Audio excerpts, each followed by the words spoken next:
Yeah, complete exactly. You get production at the batter's box. Obviously, you got Polanco driving one in. You got Julio with the grand slam. Hmm. Defensively, Randy making plays like that. The thing that encouraged me about that play is that okay, he's looking a bit more healthy. If he's not healthy, when he's not out there, he's not making that play.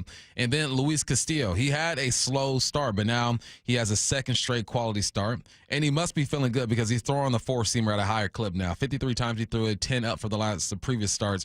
He was throwing more sinkers and sliders really to kind of set things up. And when I see Castillo doing that, I'm thinking he's not healthy, he's not confident. So now that we're seeing him throw the heat, I believe that four seam touched like 96 miles per hour yesterday. He's getting into his groove. We're starting to see things that let us know that this team, one, can play consistent baseball, and two, that the pitching is rounding itself up. Even though we still haven't seen Logan or Kirby, Castillo was the one. Castillo and Miller were the two that I was most concerned about. Castillo more because you needed him to be the rock, and he just wasn't that. With Miller, you can kind of say, all right, he's a young guy. He's trying to figure some things out. Maybe he's banged up. So to see Castillo go out there, back-to-back quality starts, to see Randy make a play out there, Julio have his moment. You said it, complete wins. You've been saying this all year. Like, they've been finding different ways to win ball games. Let's hope that they find yet another way. In this case, without one of their regular starters starting this game, you're going to have Casey Legumina taking the mound tonight to start. Casey Lawrence is going to be getting the bulk of the work, according to Mariners insider Shannon Drayer. So you're going to have to watch this team try to overcome some of these pitching injuries. Again, like you mentioned, you don't have Miller, you don't have Logan Gilbert, you don't have George Kirby, and now you got to go with, can the offense do enough?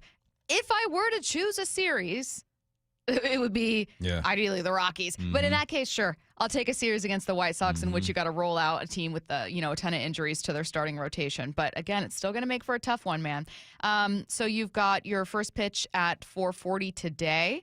Pregame show starts at 3:30 right here on Seattle Sports.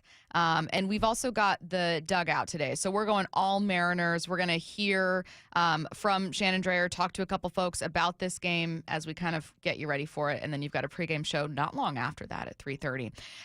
Before we keep it moving to headline rewrites, I was at an event for Central Washington University, their Northwest Center for Sports yesterday. And Tim Booth, who's going to be joining us on Friday for the Seattle Times, was also there. And we were talking with a couple students. And one of the students asked a question about getting into sports, Bump. And they said, is it harder, now, do you think, for people getting into the career? Or do you think that it's, was harder when you were getting into it, or even 10, 15, 20 years before them? And it was a really good question. I always like those kinds of questions because the answer is always multifaceted. The answer is always, it's complicated. And then you dive into these kind of things. I didn't want to throw the question at you and say, hey, for students entering sports, I wanted to instead... It's harder. Harder? It's harder for them. Well, I wanted to instead think about athletes, right? I mean, we've spent several weeks now talking about Seahawks rookies and the world that they're going to face. And I think there are a lot of ways where athletes today have certain things, I don't want to say easier, but there are just more resources. Mm-hmm. And then in other ways, it's completely different. Yeah. And thankfully, you have something to compare it to directly, having entered the league in a different time. And then you can obviously think of stories of people you've heard from even before then. So I was going to ask you the same question. I know that we're kind of switching gears here, but just for a couple minutes before we get to headline rewrites, is it easier or harder for athletes entering a professional league today? Like you said, it's complicated because it's easier to get noticed. Like when I was coming up, starting in high school, we used to read magazines, and I used to hear about a player from Florida. Mm-hmm. I used to hear about a player from Texas, and hope that my name gets on that list. Hopefully the journalists and the people who cover football in California are putting my name out there so I can get into this magazine and hear about them. Now you just pick up your phone, you can see a video of a seventh grader who just got an offer from Miami. Mm-hmm. It's different. So it's easier in the sense that they can get their name out there and pub themselves. Even if they aren't as good as their highlight reel or their hype-up video is going to make them look, you can get notarized and get noticed, and then get your name out there and build your brand. It's harder at the same time because of that, because people have access to everybody.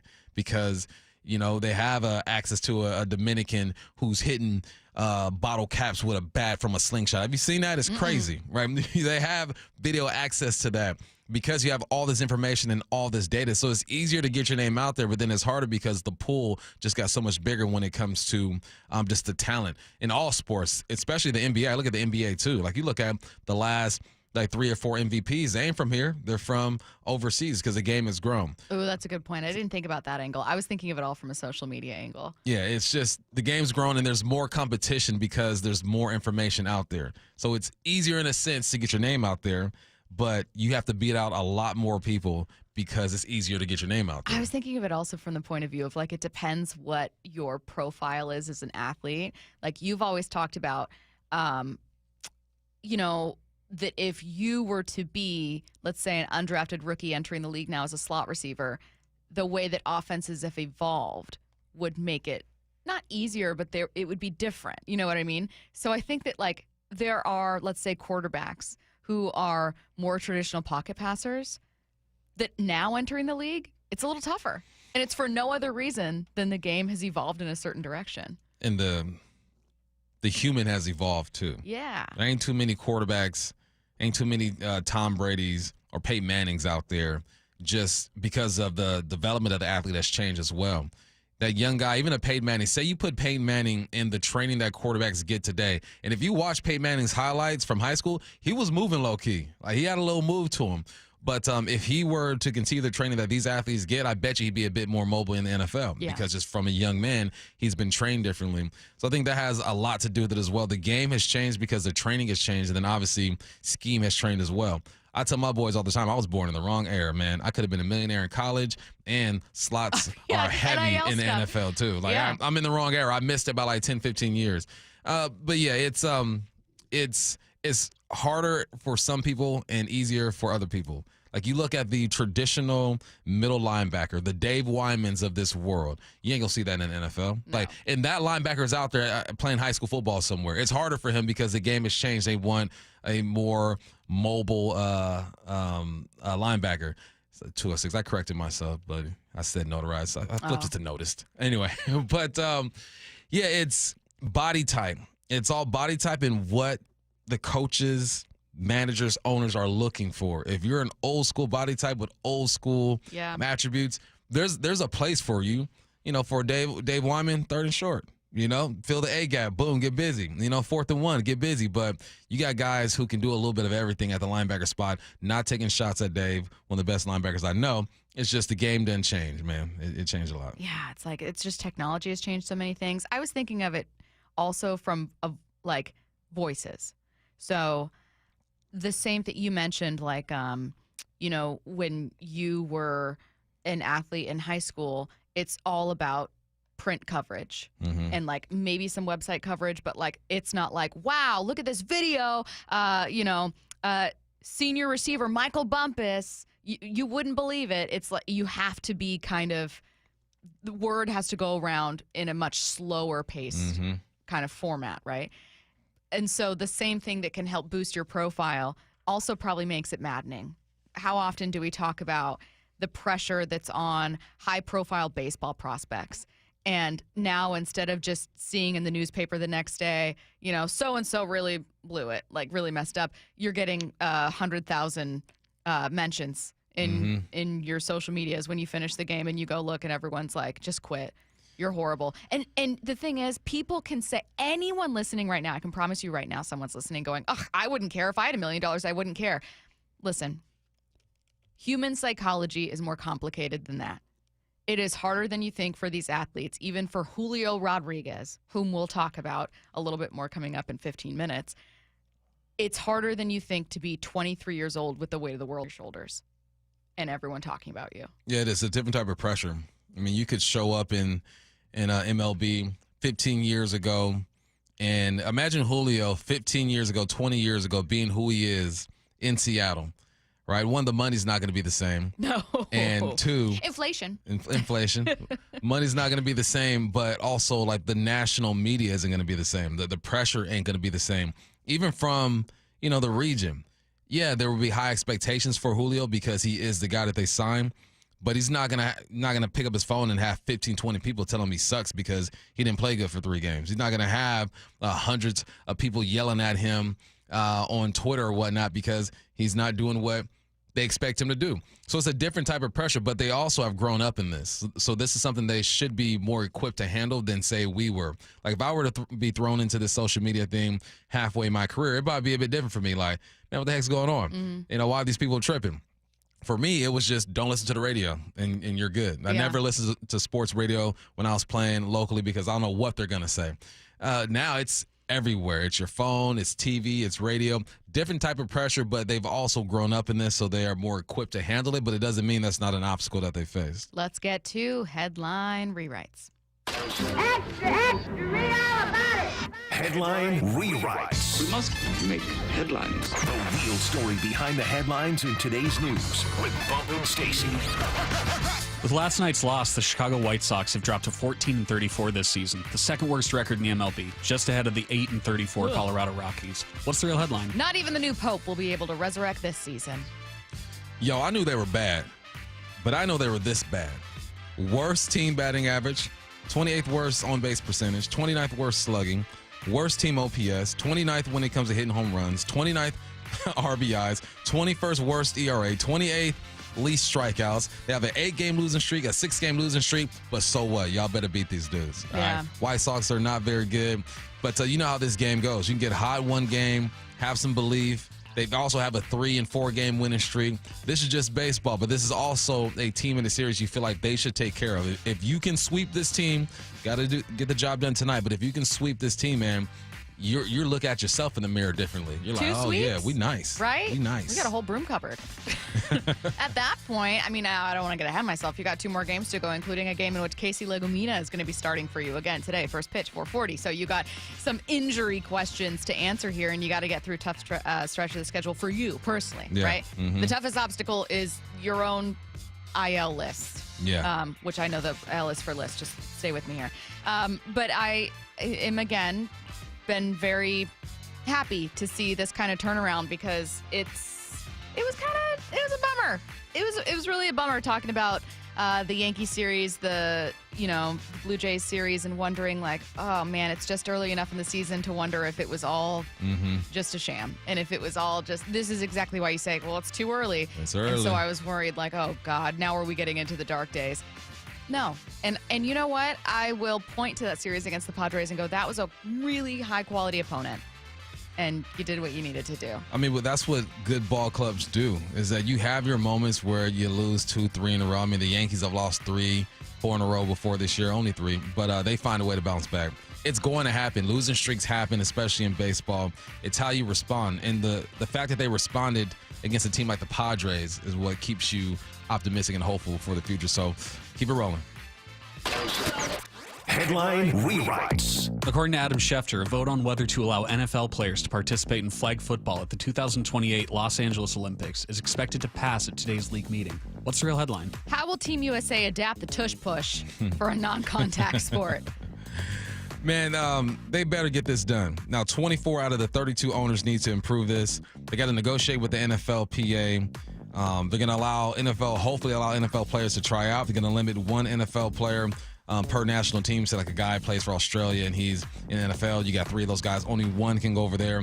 There's some insurance policies that need to go down as far as players being injured to protect the salary cap for the owners. And also the playing field needs to be at a certain prestige, I guess. And medical staff needs to be all basic stuff, right? If you are putting together an event like the Olympics, you want the best playing surfaces. You want the best trainers or whatnot out there.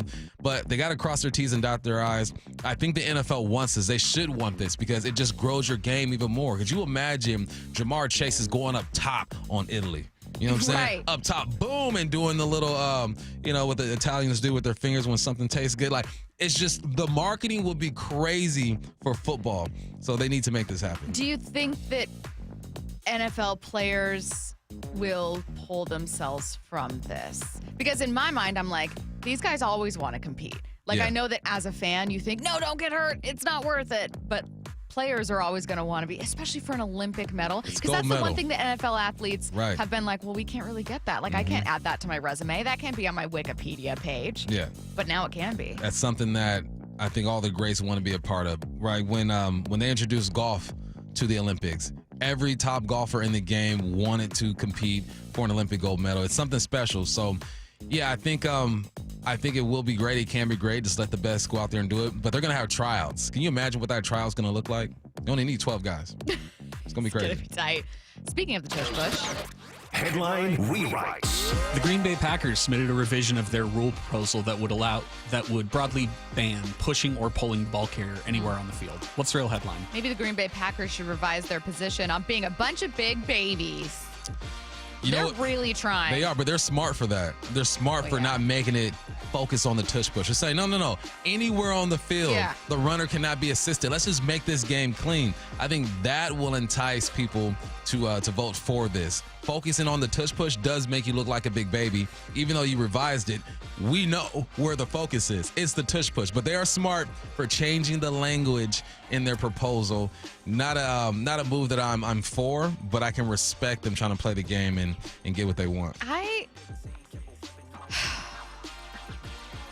have no issue with it. And it's hard. I don't know a single person that sees it as something where they're like, yeah, that really shouldn't be in the game. Mm-hmm. I don't know. Is there something I'm missing? That shouldn't be in the game? Like assisting the runner.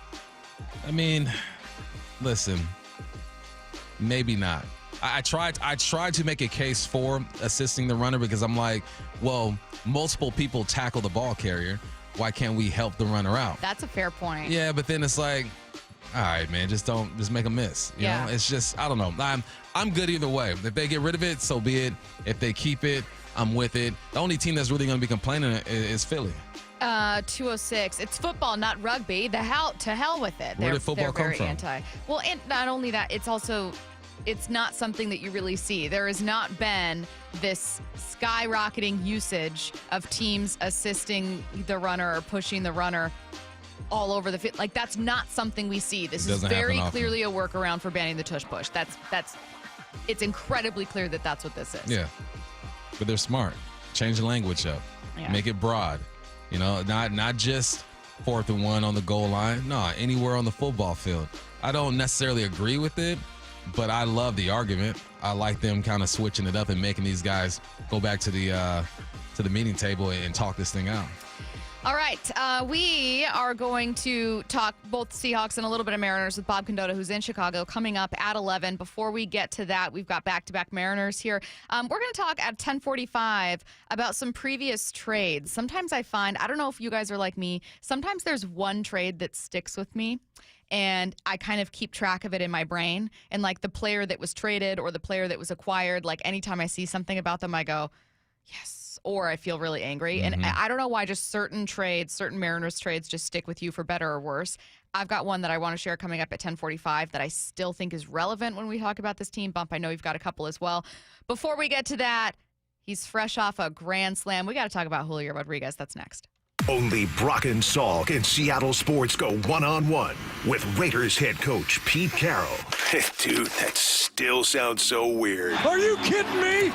Good morning, Coach. How are you? What's happening, fellas? Nice to see you. Nice to see you, too. It's been a while. How I are you? bet. I get it. Yeah. You haven't called me once. What are you talking about? Doing great. We're having a blast. The energy around this building is really familiar and really fun.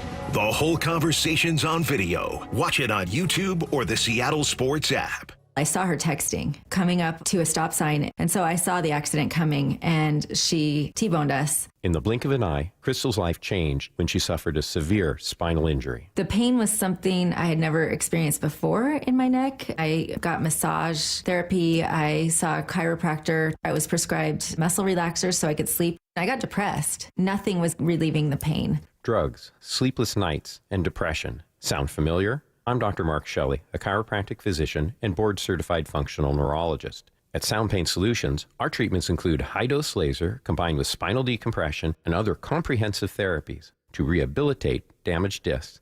We use treatments that are non-surgical, FDA-cleared, drug and pain-free. I was able to get off my pain medicines, and I was able to sleep through the night, and that was what I was desperate for. To learn if you're a candidate for our treatment, call us. Sound Pain Solutions, 855-996-0025 or click soundpainsolutions.com. Upgrade to an efficient heat pump AC now before the summer heat. And Home Comfort Alliance will save you up to $6,000 limited time savings. And you can take 18 months to pay with zero interest. Call for a free quote. HomeComfortAlliance.com. Safety comes first. When money is tight, Buc-ee's has you covered with available financing. For oil changes, wiper blades, brakes, tire rotation, tune-ups, and factory maintenance, it's Buc-ee's Complete Auto. No appointment necessary and financing's available. Check Buc-ee's.com for the location near you. When you switch to Progressive, you could save bundling your home and auto. Then you could put that money towards some of the surprisingly more expensive things in life. Attention passengers, we've reached 10,000 feet and internet is now available for purchase. I just paid hundreds for this flight, and you can't even throw an internet? I'll just take the free pretzels. Sorry, but I do have snack boxes for sale. I'm just gonna sleep. In that case, we are selling pillows and blankets as well. I'll just breathe. That's free, right? Life costs a lot, so bundle and you could save with Progressive. Progressive Casualty Insurance Company, affiliates, and other insurers. Not available in all states. This is the story of the one. As a lineman, he does whatever it takes to keep the power on in his community. And he wants a partner like Grainger who does the same. Grainger offers the professional-grade products he needs, from voltage detectors to harnesses to hard hats, plus fast, dependable delivery, so he can rise to every challenge. Call 1-800-GRAINGER, click Grainger.com, or just stop by. Grainger, for the ones who get it done. Hey, it's Mike Rohn. If I have a choice, I like to do business with companies that actually stand for something. That's why I switched from Verizon to Pure Talk. No offense to Verizon, I'm sure they stand for something. I just don't know what it is. Pure Talk, on the other hand, is a veteran-owned company that supports our military in a big way, and I appreciate that. Yeah, I also appreciate unlimited talk and text and plenty of data for half the cost of the big guys, and I do like being on America's most dependable 5G network for just $20 a month, but what I really appreciate is no contract, no cancellation fees, and Pure Talk's commitment to handle all their customer service in this country. I saw it for myself. I went to Georgia, I got a tour of their headquarters, I met their CEO, and I talked to the same customer service folks that you'll talk to when you dial pound 250 and say keyword micro. Switch today and save 50% off your first month when you dial pound 250 and say keyword micro. Pure Talk. A wireless company that actually stands for something. Subscribe to the Seattle Sports YouTube page to find new and exclusive content from your favorite shows and personalities daily. Just head to YouTube, search Seattle Sports, and click subscribe. Hey, Mike Salk here, and great news this August. Luxury awaits at Snoqualmie Casino and Hotel. Yes, the hotel is finally opening. You can book now for an unforgettable summer experience at snocasino.com. Breathtaking views of the Cascades in Snoqualmie Valley, an expanded non-smoking gaming floor, awesome destination spa, a 2,000-seat entertainment space and convention center, and yes, new food venues, restaurants as well. You can book at snocasino.com. Seattle's closest. It's now Snoqualmie Casino and Hotel. You've heard the saying, you never get a second chance to make a first impression. Since 1926, my family's been helping local businesses make great first, second, and long-term impressions. We know how to make your company look good with quality uniforms, logoed apparel, floor mats, linens, and more. If you're paying for linen service or doing it yourself, let's have the conversation. The information and quote are free, but the savings and service can really add up. Visit suplinen.com. Superior Linen Service. It's what we do. Swing and a miss. Strike three. Then a strikeout number 7 for Brian Wu. Home. Home is where you get to cook things up just the way you like. Swing and a miss. Where you're never afraid to get in the kitchen. He got him. A huge strikeout from Logan Gilbert. It's 7th tonight. Where you serve. Carve. Put some extra mustard on it. There's the fist pump by Luis Castillo. Strikeout number 10 on the night. And get a little spicy. Set a heater at 100. Back-to-back strikeouts for Andres Munoz. Now you're cooking with gas. Mariners baseball at T-Mobile Park. Welcome home. The next Mariners homestand gets started with a 3-day Randy Arozarena bobblehead giveaway against the Nationals, May 27th through May 29th. All 3 games are Mariners value games, which means you can score seats for as little as $11.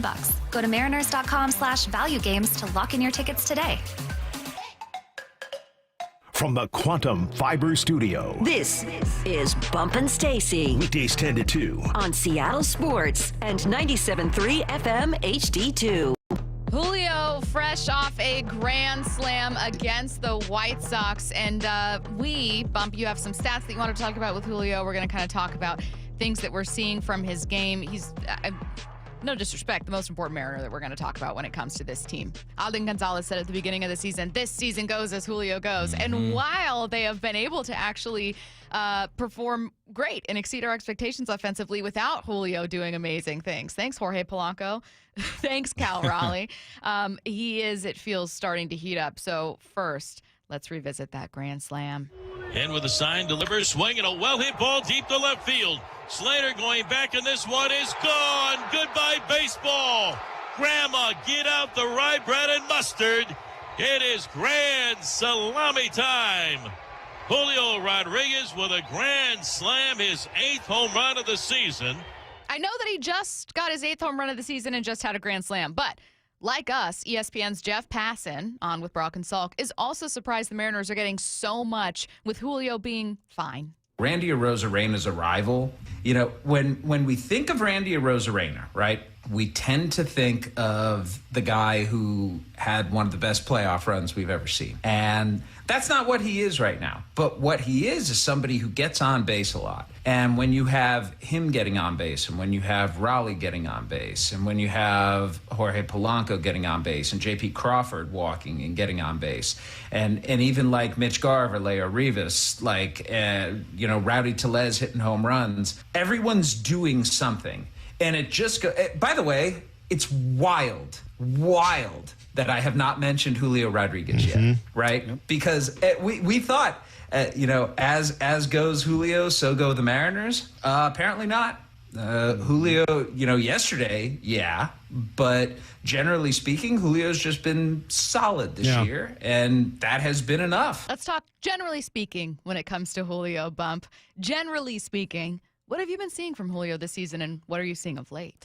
He's been solid, but he's been better than solid as of late. I mean, you just look at, let's say, the last 2 weeks, right? Batting 291, 316 on base percentage, 473 slugging, 789 OPS. You look at his month of April, right? 11 RBIs, 3 home runs. He's got 4 and 11 so far this year. You look at his first pitch swings are the ones that concern me the most early this year and last year. His first pitch swing rate is up and his contact is up. So he's seeing something there. His chase rate is down from last year. His chase contact is up from last year. He's just steadily improving it. He's not making leaps and bounds of improvement. He's just taking one step forward, half step back, 2 steps forward. And this grand slam last night, I hope it really is a good indicator that he is seeing pitches. He's figuring it out. He looks a bit more balanced in the batter's box. Defensively, he's been solid, minus the one ball that I thought he should have caught, and people are on me. It's a tough catch, Bump. It's a tough catch. Make Bump, the play. You had so many people Make the play. backing you up. There were some who were saying, "Come on, Bump." Well, there was also people saying, like, there was one guy who said he would have caught that and that he was a high school center fielder. He's All-American. Yeah. But no, Julio has been on a ascend, a steady ascend. It's nothing sharp, nothing drastic, but he's been okay. And his okay in a month could look like he's been playing really good this year because the numbers will show for it. I think that he just needs more moments like last night. I'm not asking for a grand slam, the second one of his career. It ain't going to happen like that. But when you have runners in scoring position, I think there were 3 for 5 last night as a team with runners in scoring position. When you have opportunities to look like the star that this team needs you to be, more often than not, you need to come through, because we've seen Rosarena do it, we've seen Cal do it, and Polanco's been the most consistent all year. He drove a run in last night too. So no, I see a steady climb from Julio, and it's in a month from now, if he keeps doing this, the numbers will reflect it. Yeah, the way I feel is like a tip of the cap to the offense, to this team for being a really solid offense without Julio being exceptional. However, I, Stacy, personally, still feel pressure for Julio to be exceptional at some point. Yeah. Because I've had a hard time still buying into the idea that the offense has taken the massive leap it looks like they have. And that's unfair, right? They've been fairly consistent through, 40-something days this season? 50 days or so. And I really love seeing that. And I also understand that part of what they struggled with last year was injury. And when you don't have that you're dealing with, then you can kind of, get back to what you do best. But I don't know, man. I want the kind of cushion that a very good Julio can provide a team to otherwise struggle offensively. And that's that's a fair ask, too. When you're getting paid what you're getting paid, when you've showed those glimpses of greatness, people have expectations for you.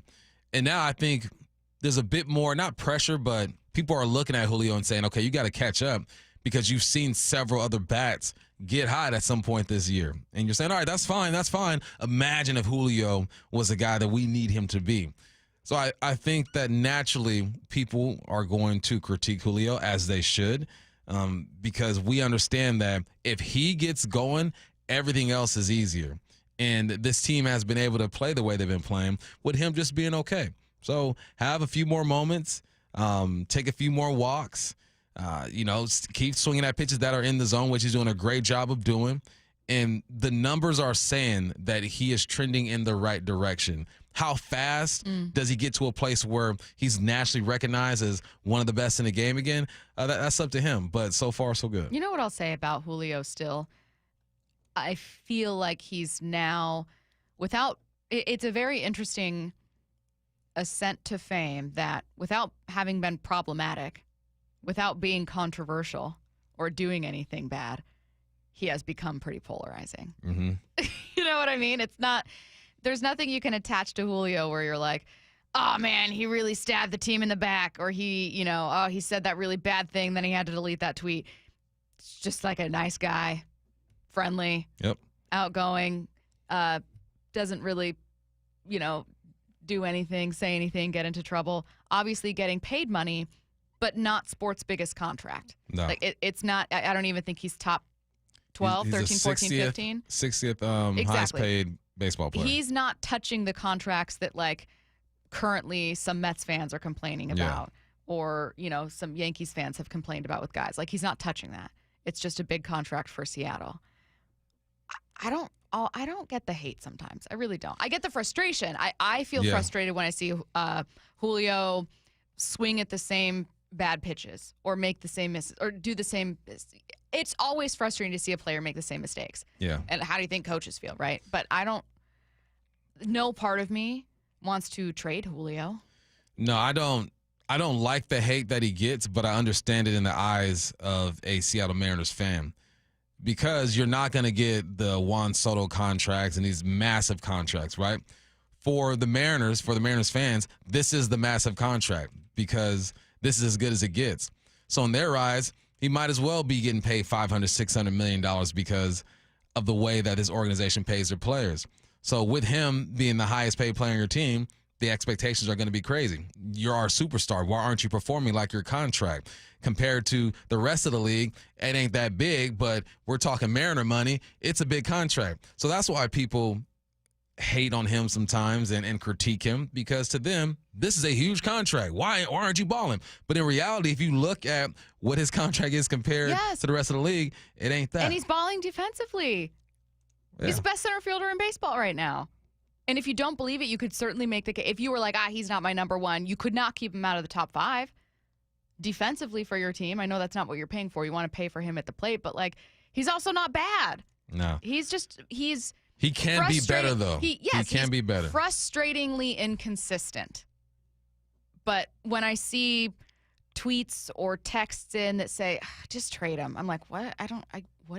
Why?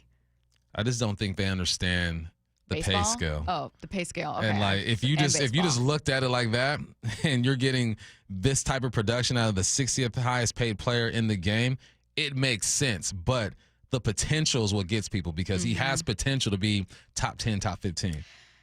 Let's talk about a couple what ifs here. I always like looking back on trades, including trades that really worked out for the Mariners, trades that still have you scratching your head. So if you guys have a couple, send those in. 866-979-3776 is the text line. Join this conversation with the trade that you still find yourself thinking about this year. Maybe you thought about it a ton last year.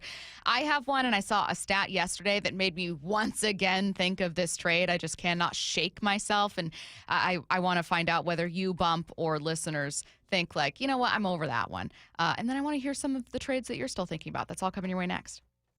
Wyman and Bob, afternoons 2 to 7. The release of the Seahawks schedule, you open at home with the Niners, you close the season on the road with the Niners. You know what's interesting about that is just that where's San Francisco going to be? I'm just curious if they're going to be able to be that team that kind of has dominated. You know, those 2 games I think are going to be really interesting just to see where the Seahawks are. I think this year the tougher challenge might be the Rams. Dave Wyman and Bob Stelton, afternoons 2 to 7 on Seattle Sports, the app, YouTube, and your smart speaker.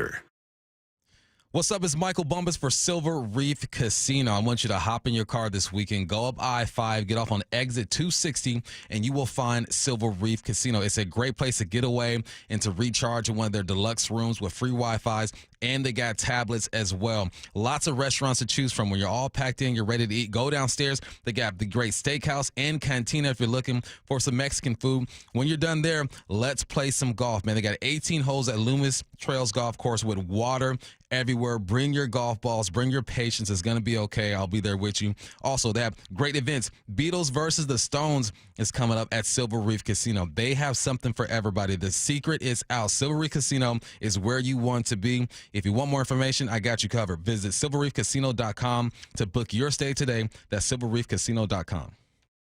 Free consultations, no fee guarantees, 5-star reviews. JP Pendergast with Pendergast Law explains the importance of going beyond these familiar offerings. Accident victims want an attorney, Tom, that satisfies their needs. Someone who handles those needs with the highest degree of care.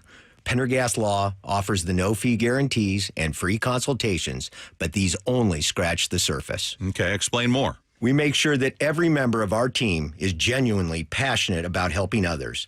Customer service and communication are our top priority. It's how we take care of our clients so they always feel one step ahead of the insurance companies. Our strong reputation for high standards provides comfort and confidence when it's needed most. Pendergast Law offers the free consultations, the no-fee guarantees, and, of course, they are 5-star rated. But what really makes them different is their genuine passion for helping others. I can't recommend them enough. If you or a loved one has been injured in a car accident, call Pendergast Law. We can help. That's PendergastLaw.com. Did you know your skin is the largest organ of your body? Huh? That's why you should shower with Old Spice Super Hydration Body Wash instead of plain old bar soap. Love your skin by super hydrating it with vitamin B3 and glorious notes of vanilla and shea. Did you know that my super hydrated skin is the second largest organ of my body? The first is my heart. Old Spice. Men have skin too. Old Spice Super Hydration Body Wash. 24/7 renewing moisture. With daily use. If you've got a gas-powered engine, keep it running like new at every fill-up. Stable in-season protection is your engine's preventative medicine, cleaning and protecting the entire fuel system in season. In outdoor power equipment, prevent gum and varnish buildup that could cause a rough or non-running engine. For cars and trucks, increase fuel efficiency and power by removing deposits, ensuring your engine's long-term health. Stable outperforms the competition in independent lab testing. So at every fill-up, start with Stable. You're free now. Free to stream beyond your wildest dreams. Rom-coms, slasher-coms, space operas. Free to fill your feed with impossibly chonky chonkers. Cats, corgis, babies on demand. Free to make your smart devices do silly things. Bowl of chips on the Robo-Vacuum. Free to open a world of remote work and Gametopia. Who's the boss now? Free to be everything you imagine. That's how it feels to have Quantum Fiber Internet. Your world unleashed. Learn more at quantumfiber.com. Limited availability, service in select locations only. 4 down territory, going inside the game with Michael Bumpus. I like this. More quarterbacks should start doing this. Every day at 11:15 and 1:15 on Bumpin' Stacy. My teacher is the best because she gives us pajama day. No matter how old you get, you always remember that one great teacher. Hi, this is Rick Riz, inviting you to join WSECU in celebrating Teacher of the Week. This year, we're going to honor 24 great teachers with grants of $500, sponsored by WSECU, the credit union for Washington. Nominate an exceptional teacher now at mynorthwest.com/teacher. The team at Mazda of Everett is always working hard to make your experience with their team exceptional. Mazda of Everett has over 700 new Mazdas in stock, tariff-free. It's the perfect time to buy a new Mazda. Visit our friends at Mazda of Everett on Highway 99 in Everett or shop online at MazdaofEverett.com. Click the Mazda of Everett price where pre-tariff pricing still applies. Shop their tariff-free selection at Mazda of Everett. Well, this week's First Mark Challenge victory goes to Brandy Cruz. Hey, Brandy, why? Why First Mark Insurance? Service. I wondered for a second whether I was getting the VIP treatment, and I kind of asked, hey, is this what you do for everyone? And they're like, of course. The whole First Mark Challenge is meant to be personal, right? So it really is tailored and meant to be a personal experience for every single person. I will say I've just done whatever is the quickest and cheapest type of insurance, and I realized while I was doing it, wow, this is what it feels like to get insurance as a real adult. We had a million questions, and they walked us through every step of the process, and then they're working for you. So they're not working for insurance companies, they're working for you. To experience that level of service really shows you what the difference is with First Mark. Brandy did it. My family did it. You got to do it. It's totally free. Take the First Mark Challenge. See how much money they can save you and how much better your coverage will get. Maybe you will be our next First Mark Challenge victory. Go to firstmarkinsurance.com. From the Quantum Fiber Studio. This is Bumpin' Stacy. Weekdays 10 to 2. On Seattle Sports and 97.3 FM HD2. The Mariners trade you still think about. In a good way or bad way. I found myself thinking of one the other day that I frequently go back to, and I want to revisit that, and then want to open the text line for you guys to send yours in. Again, good or bad. Like, I just don't want to rain on the parade. We're talking about 4 wins in a row. So if there are a couple where you go, man, every time this guy makes a play, I think Seattle won that one. 866-979-3776. Bump, I saw a profile. I saw an update the other day of Robbie Ray throwing 7 scoreless for the Giants. And it was a 3-1 loss to the Royals, but his ERA this season is 2.67. It's his low for the season. And I don't know why, for me, it used to be the Chris Taylor trade, but now for me, I just constantly think about the Robbie Ray trade because at the time, I didn't complain about it. At the time, I thought, okay, the Mariners feel like they don't need Robbie Ray. It doesn't feel like they need a starting arm. He's not even going to be playing for them until after the All-Star break. He's coming off of Tommy John surgery. Mitch Haniger is a bat, and they could use that. They also got Anthony DeSclafani back. I feel like they used him for another trade. Anyways, that was back January 5th, 2024. In hindsight, maybe this is a trade that Jerry Dipoto says, I don't regret that. I feel like that was still a good trade. I am finding myself running out of reasons to feel like it was a good trade. How about you? Hindsight, again, benefit of hindsight. Yeah. You didn't feel like you needed Robbie Ray at the time. No, you didn't. And he's coming off an injury, right? He got banged up. And one of the last things I remember about Robbie Ray is them putting him in a horrible situation against the Astros. And was it who was it that took him yard? Oh, man, I'm blanking on his name. Jordan. It was Jordan taking him yard. Horrible moment. It's messed up because that's not what he does. But I also understand why they put him in that situation. He was your best available arm, and Jordan goes yard. No, I don't look at that trade and feel too much about it because I think this rotation is still on point. When healthy, they're on point. But no, I'll go back and I'll look at some guys who are balling and look at their numbers. And one guy that I think a lot of people have looked at over the past couple of seasons now is Gino Suarez at third base. Like, that trade there had me scratching my head a little bit, but then you hear about some details about they don't like his work ethic and all that good stuff. Okay. You got Zavala and Vargas out of that, which we're seeing Vargas as of late from the bullpen, so makes me feel a bit better about that situation. But my man has 14 bombs this year, and last year he did his thing as well. His slash is okay, nothing too crazy. Averages, where's he at? 215, 307 on base, 512 slug, OPS 818. Not a bad line for my guy Suarez. 38 runs batted in. That's the one that it still gets me a little bit because he's a dude that you click on ESPN any given week, he's on the banner because he's balling. So that's one that I look at and say, maybe they could have stuck with him. And then I look at the production from third base. If you just look at Polanco and the way he's been swinging the bat, you might feel okay about it. He's got 10 bombs. Ben Williamson's been playing some third base as well. He's all right this year. His slash is okay. So it's not like I look at it and say where we'd be so much better with Gino. I think you would be better, but it doesn't make me it doesn't leave that bad of a taste in my mouth, though last year it did. This year I feel a little better because the team is obviously playing some better ball. Someone said a lot of the pitchers, like Logan, talk about Robbie Ray helping them if it helped them get Major League ready. It was a valid trade just for that. I'm talking about Robbie being sent to the Giants. Yeah. And the benefit of hindsight being that now you would love to have Robbie Ray on this team when you look at your schedule today and you see Casey Legumina, who's been solid, but Casey Legumina starting for you because you've had so many arms that have been injured. You would not have anticipated.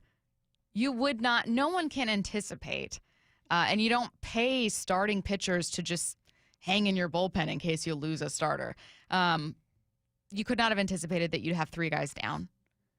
But it's just something that, again, I wasn't like screaming at the clouds when they made this deal going, Jerry Dipoto, what on earth are you doing? But it's just a deal that I look back and kind of think like, oh, dang it, I hate every Robbie Ray update. I need to like mute Robbie Ray notifications so that I never see like Robbie Ray struck out 12 today. You wouldn't believe it. Had a day. Shut up. 425 brings up a good one. I think this one was tough on everybody. Oh, is it Bedard? That's Graveman, the OG hater Terrell trade. Graveman trade. Oh, that was one. That was one where at the time I thought, what's happening? What is going on? What's happening? It was right after a win too, right? Yeah. Oh, not just after a win. Ended up staying there. All you had to do was just go to the dugout. Yes, it was a comeback from behind.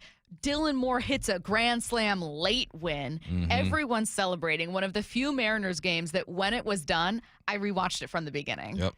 And then the next day, you're right. You just go. And then it's like the energy zapped out of the room. Players are blindsided. Graveman was very well liked. And you're just thinking, but why?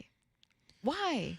Yeah, that was Did you just make a trade to like scratch an itch? Like, that was a read the room type of trade. It's like after all that, you might have been like, hold on, let's hold off on this for a little bit. But I don't think that it's been something that I don't think a GM focuses on reading a room. Nah. I want to talk about a trade that was on my wish list, and I'm glad and it happened. And I was so happy when it happened. It was the Castillo trade.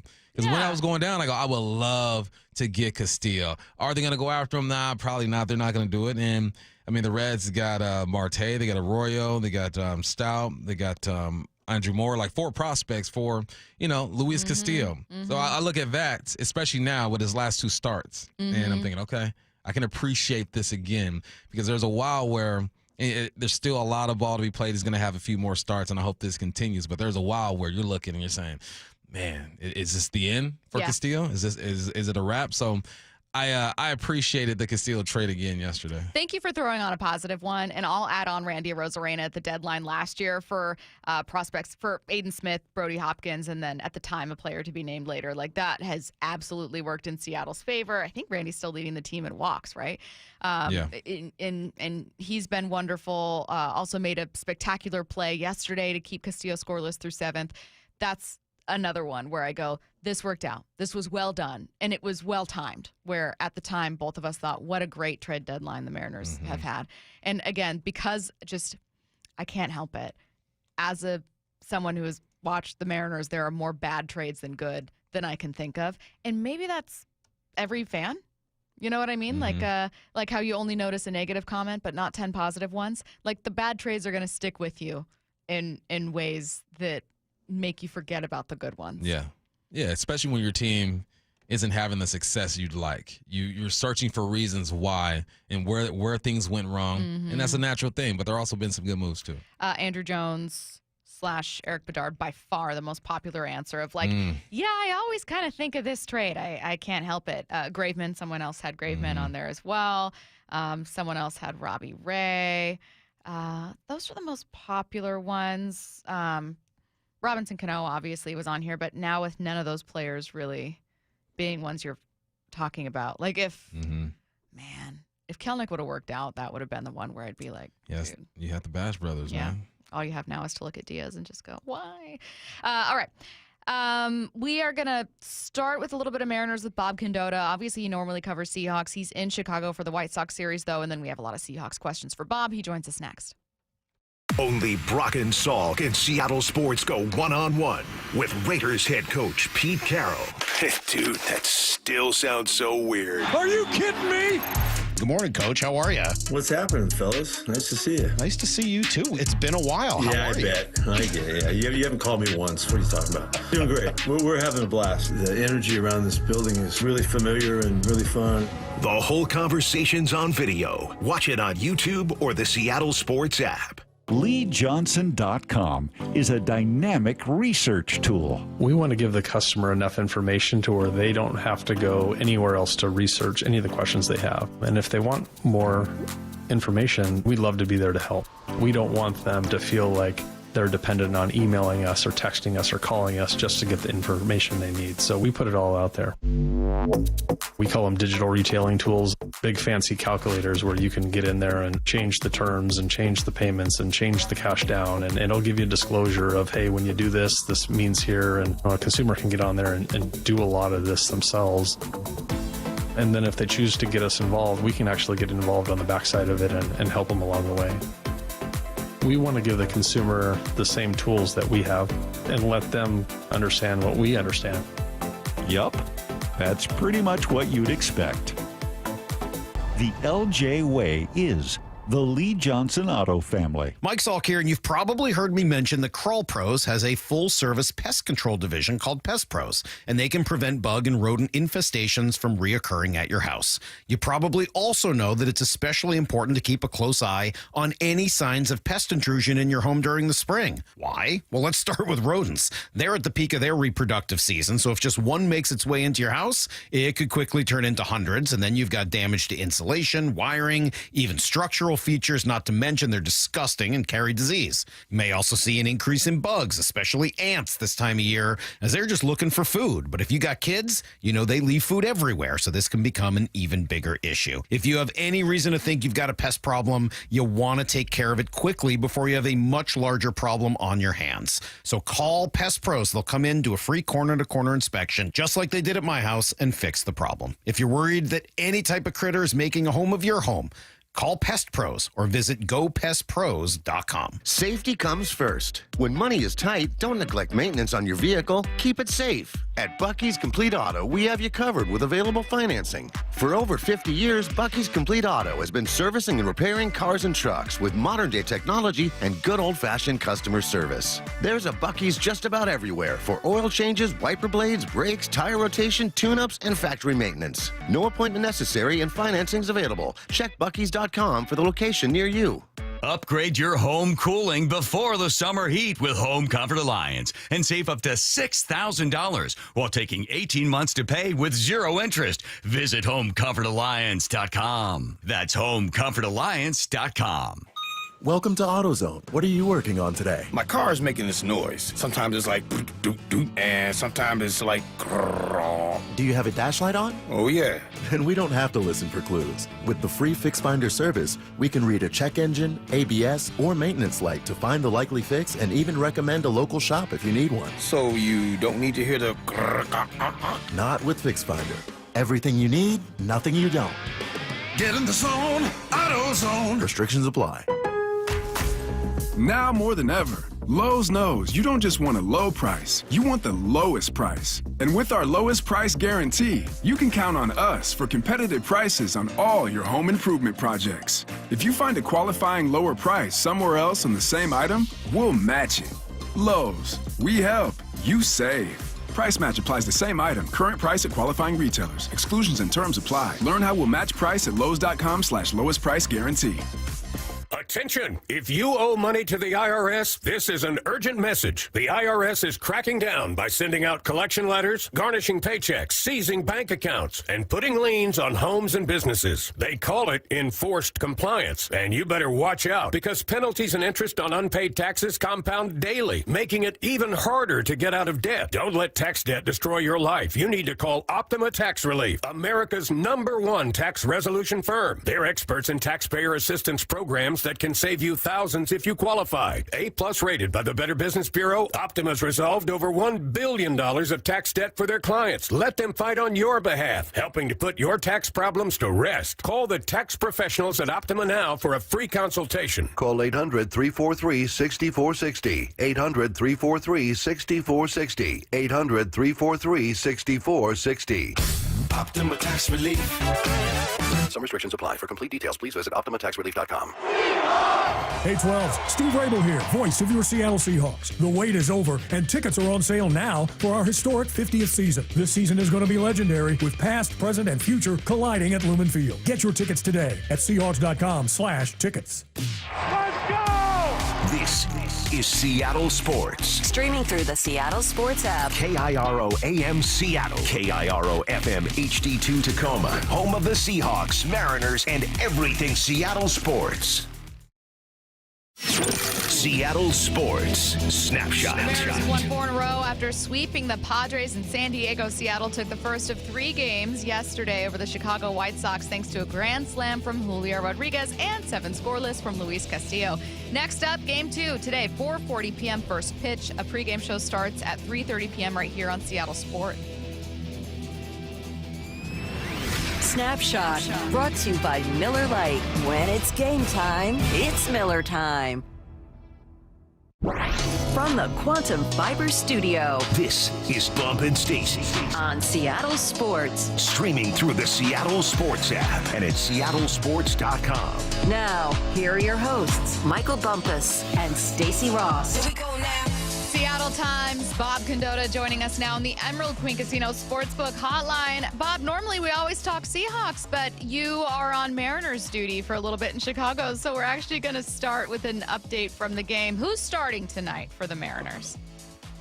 Sounds like they're going to go with Casey Legumina as the opener, and so maybe he goes an inning or two, and then they're going to go with Casey Lawrence for the rest of it. So Casey Lawrence was in the clubhouse yesterday. He's been on the taxi squad, and they'll make a move today to add him to the roster. And obviously, he was with the team earlier in the year. They released him. He was with Toronto briefly. Then he came back a week or two ago. So people might forget that happened. But that's what it sounds like they're going to do. Of course, that's assuming the game gets played. I just walked in from outside, and it's raining like crazy out there. So we'll see what happens, and we'll see if it's what the conditions allow for tonight.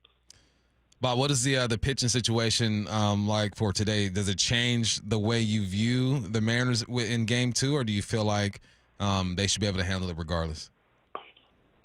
Yeah, I mean, obviously that's not throwing Luis Castillo out there again the way he was so dominant last night. But I mean, the White Sox I think they're a tiny bit better than maybe they were last year because I think their pitching's a little bit better. No, I mean, this is a game the Mariners should obviously I think just about any good team that plays the White Sox right now is going to be heavily favored to beat them in every game. So there's no reason they can't win the game. But certainly the pitching situation will make it maybe a little bit more challenging. The White Sox were just Castillo made them look just feeble last night. So I'm sure they'll be anxious to face somebody else other than him tonight. All right. One more Mariners question from me. We were just, Bump and I and some listeners, talking about Mariners trades that stick with us. And we got so many submitted from listeners of the ones that stick with them. I don't know why for me, just more recently, it's been trading Robbie Ray to San Francisco. It made sense at the time. You also got it from a financial point of view, but he's at a season low for his ERA. And I saw an update yesterday and just thought, God, I hate it when a trade stings later and you just can't think about it. I wanted to ask you if there's just randomly, like the first Mariners trade that comes to mind where you just find yourself kind of remembering it or thinking about that a little more frequently. Yeah, I mean, as an old guy, I mean, for me, it would always be the night they traded Ken Griffey Jr. You just sort of, even though they then went on to have a couple of really good years after that, obviously the 116-win season a couple of years later, but you did sort of feel like the Griffey trade was the end of an era. And, as somebody who has sort of lived through the entire 49-year existence of the Mariners, I still remember listening to the first game they ever played on the radio.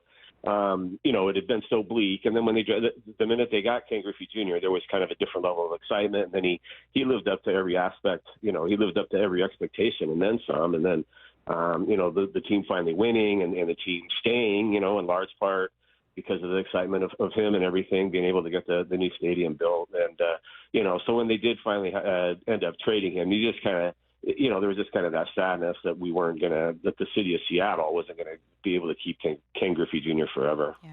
Bob, how big was that grand slam from Julio last night? I've been just waiting for his moments. He's had a couple already, but I'm hoping this kind of takes him to a different level. What are your thoughts?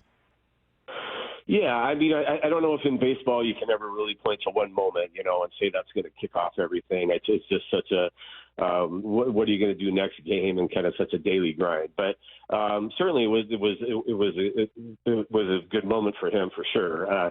The White Sox starter last night is having a pretty good year if you look at his numbers. So I don't know that the fact that they struggled to get runs off him should necessarily be looked at too negatively. And you saw the difference once they got him out of the game, and they were being really aggressive. Well, at first they were not being aggressive against Boozer because they were able to get on with at least one walk in there, but they were kind of hunting and pecking in their way. And then as Julio said afterward, I think he anticipated he might get something over the plate there with the bases being loaded. And, at that point, I think if you were the White Sox, you knew 1 or 2 runs, and you were probably not going to be able to come back and win that game. So he wasn't going to want to walk him, and so he walked up there, and first pitch is able to hit it hard and end up hitting it out on a night when it was hard to get the ball to travel very far in there. So certainly, you like that aspect of it from Julio. And if you look at his numbers, I think his batting average has gone up about 40 points since the end of April. So it may not still be where everybody would want it to be, but I think you're seeing for sure some signs in the right direction over the last few weeks.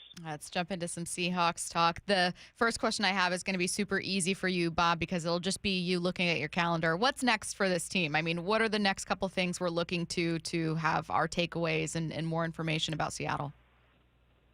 Yeah, OTAs will start next week. I think their first OTA is May 27th. I don't know that the first OTA for sure that's open to the media, however, so I don't know if we'll immediately have takeaways from that one. Teams only have to have a certain number of them open. I think the Seahawks are having 9, and I think they only have to have about 3 open to the media. So, we'll be able to watch some of them. They'll basically have 9 OTAs over the span of 3 weeks.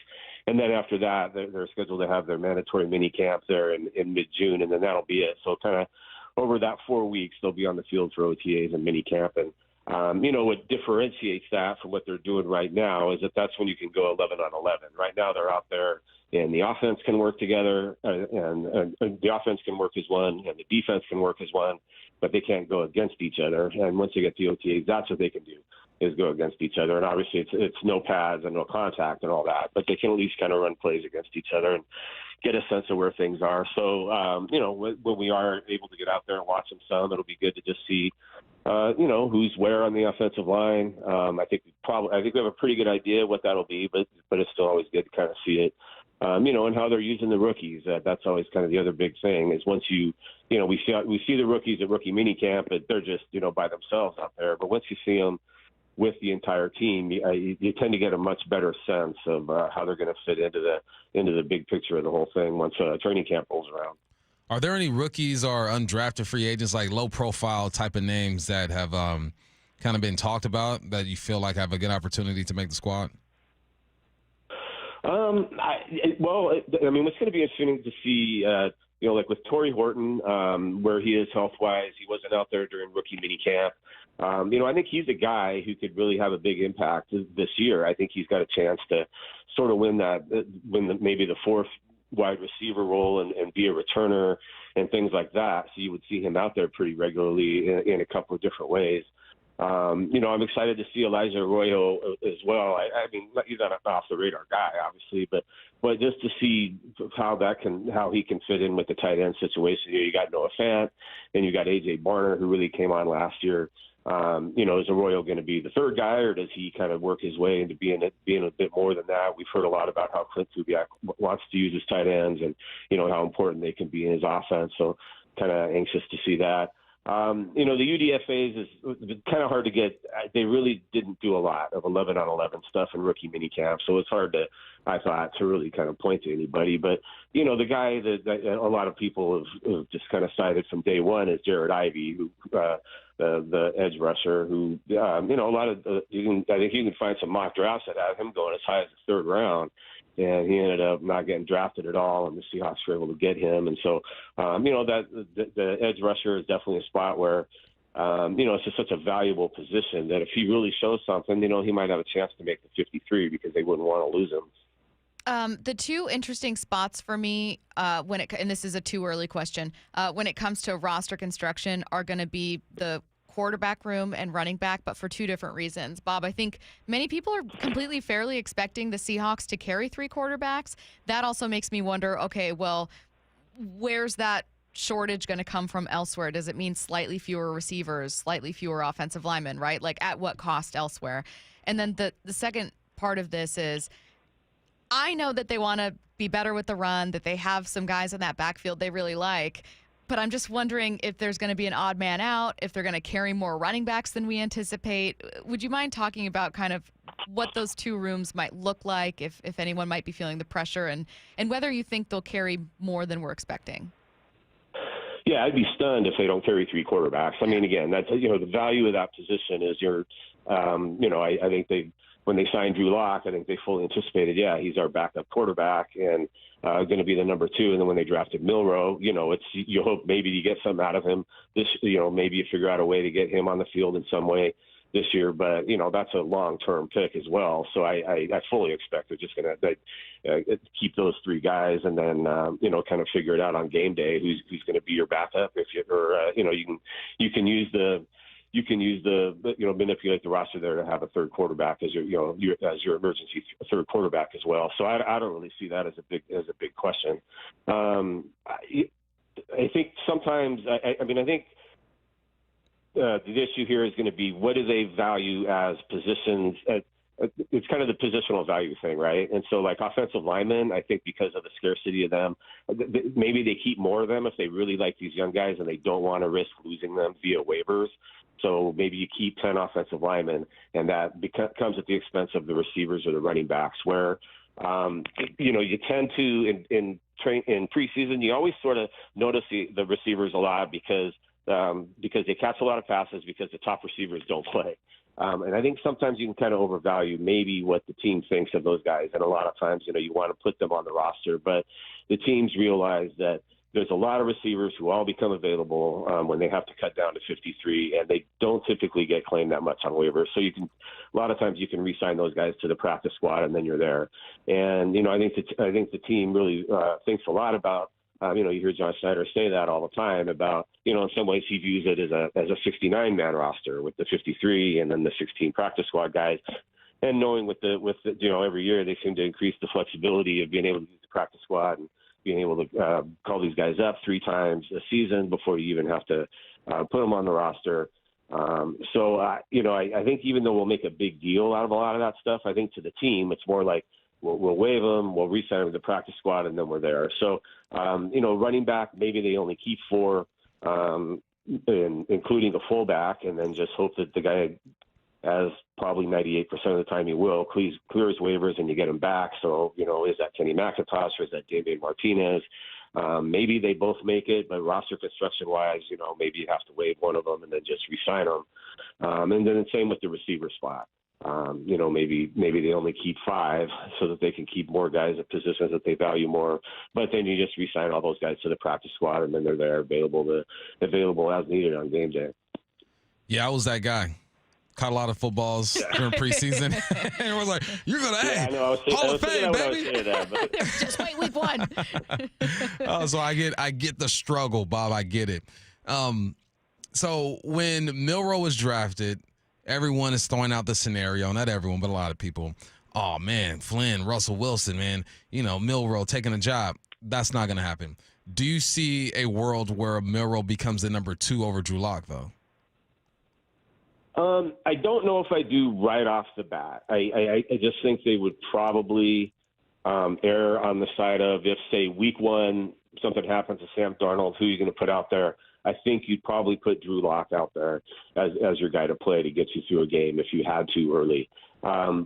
Maybe there's a scenario where Jalen Milroe could look like he's that much better than Drew Lock. But at the moment, if I had to guess today, I would guess that Drew Lock's going to be the backup. That if that were to happen, Sam Darnold sprains his ankle or whatever going into the season, and you got to pick a starting quarterback, you'd probably err on the side of the experience and the guy who's done it before, and you'd go with Drew Lock, especially with the way that I think they want to try to play, which is, being a little bit more of a team that can run the ball and lean on your defense and things like that.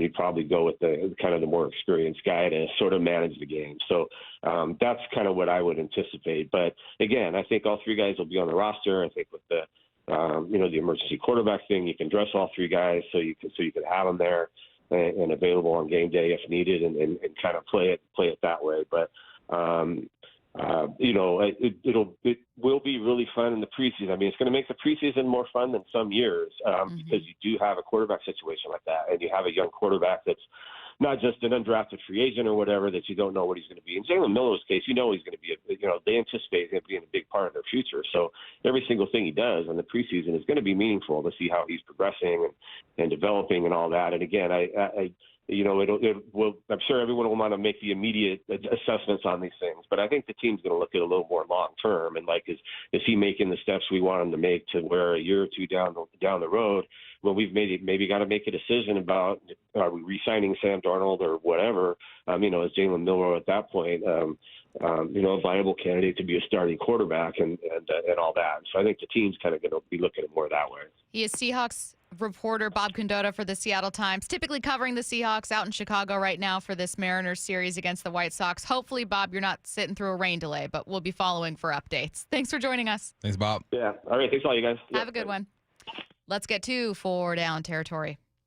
This is 4 Down territory, going inside the game with former Seahawks and Coug wide receiver Michael Bumpus. First down, what's a change Chip Kelly wants that you feel should just be left alone? Leave it alone, Chip. What you doing, man? What? He wants Genty to change the way he stands in the backfield. Because Genty stands almost straight up. I kind of respect it, though, because it looks like he's unbothered. It's like whatever. Unbothered Ashton. I'm about to get this 60 yards to the house right now. He's not even physically. Nah. And when I saw it, it looked weird to me too. But then I see the game, and I'm like, all right, cool. Let him do his thing. It's just like when wide receiver stands. If you go back to Washington State University when I played, my coach had us so low to the ground. It was uncomfortable. Yeah. And I'm looking at everybody else, and they're standing more straight up. I'm like, man, let me do that. Why can't we do that? Why are we back here catching fastballs? Things change. We're back here like it's 1977, and it ain't. And QB drops. You look at old videos of the QBs in the 70s, some even in the 80s, they're dropping straight back like a back pedal. Now they don't do that. It's more of a one-step, half curl type of thing. And then like the edge rushers. Every edge rusher used to have his hand in the dirt. Now you got hybrid linebackers who stand up and do their thing. I'm just saying, Chip, this guy was the best running back in the country last year. Ran all over your Oregon Ducks. Ran all over everybody. Mm-hmm. If it ain't broke, don't fix it. Let him at least try it his way. And if he's not having success, then you can switch it up. The only reason I can see for him wanting to change his stance is for timing purposes. Maybe he's taking a false step. I don't know. But come on, man. This is his style. They got him this far. Let him do his thing. You know how I think Ashton Genty should stand in the backfield? Hands on his hips. Hands on his hips. Just one hand on one hip. What's up? And then do custom unis with a pocket where he can put the other one in the pocket. And just kind of like almost like a dad stand. You know what? He's just, what are they doing over here? You just came up with some good marketing. Yeah. He could really model jeans or something like that. Or just how's Ashton gonna stand? Right? What are we looking at now? Is it going to be hand on the hip? Give him a product. Oh, he's looking at an iPhone. On it. Put your name on it. Can you imagine a product that he has and then all of a sudden he just races off? Yeah. Takes the hand off, moves. Second down. Bold statement time. What's a bold statement you're ready to make about Derrick Henry? Derrick Henry will finish his career as the all-time leading rusher in the NFL. He's 30 years of age. Emmitt Smith played until he was 35. Right now, Emmitt Smith has 6,932 yards on him for him to catch him. All right, that means he'll need 1,200 yards over the next 5 seasons. Last year, he had a bunch of them things. 1,269, I believe. If he can stay healthy, which he's done a great job of doing, only 2 seasons where he missed some games with Lamar Jackson in the backfield. If those two can stay together, it's going to happen. If they depart and he goes elsewhere or Lamar goes elsewhere, which I doubt is going to happen, is more D. Henry going elsewhere, then he's in trouble. But he only needs to average about 1,200 yards for the next 5.5 seasons. He is going to be the all-time leading rusher in NFL history. The world, Craig. Where's he right now? Total? He's 5th, 6th, 7th. No, he's outside the top 10. He only needs 1,000 something to get into the top 6 or 7, something like that. Yeah, he'll obviously finish top 10, obviously. Yeah, for sure. He's going to do it. I believe in you, D. Henry. He stays healthy. Knock on wood, he stays healthy. 3rd down. That is a bold prediction. ESPN made a prediction about JSN and Cooper Kupp. What is it, and why do you agree? So they said that they predict that these guys are going to combine for 1,800 yards, and I said that is absolutely perfect. That's it. Last year, JSN had 1,130 yards, and last year, Cooper Kupp had 710. Guess what that equals? Around 1,800 yards. The year before that, Cooper Kupp had 737. The year before that, he had 812. The reason why I think that's going to happen, because that's all you need from Cooper Kupp is around 700 yards. You get 700 yards out of him, you are good to go, and I think JSN can still get around 1,100 yards. If this happens, you sprinkle in MVS, 500 there, 3 touchdowns there. You sprinkle in Arroyo, 500 there, 3 touchdowns there. This offense is looking good as far as the pass game. They made that prediction. I agree with them because those are the amounts that I thought they would end up with. Jason around 1,100, Cooper Kupp around 7. I wonder if a Seahawks rookie tight end has ever had 500 yards. I doubt it. Disley did not. Disley didn't. Disley had the greatest 300 yards you've ever seen in your life. Barner did not. Nah. Colby did not. Nope. Wilson obviously did not. John Carlson didn't. Back in the day, going back to my day. I don't think a Seahawks rookie tight end has ever had 500 yards. So someone can find it quickly and let me know, then please do. But I'm blanking. I don't know. 4th down. During the break. Heck of a season if that's the case. Anything stand out from Bob Condotta? Yeah, I love that he put it in perspective as far as what teams are able to do. It took me back into training camp because I remember during this phase of OTAs or whatnot, you can't work with the defense. You're just going routes on air, plays on air, maybe a couple coaches out there to give you a look or whatnot.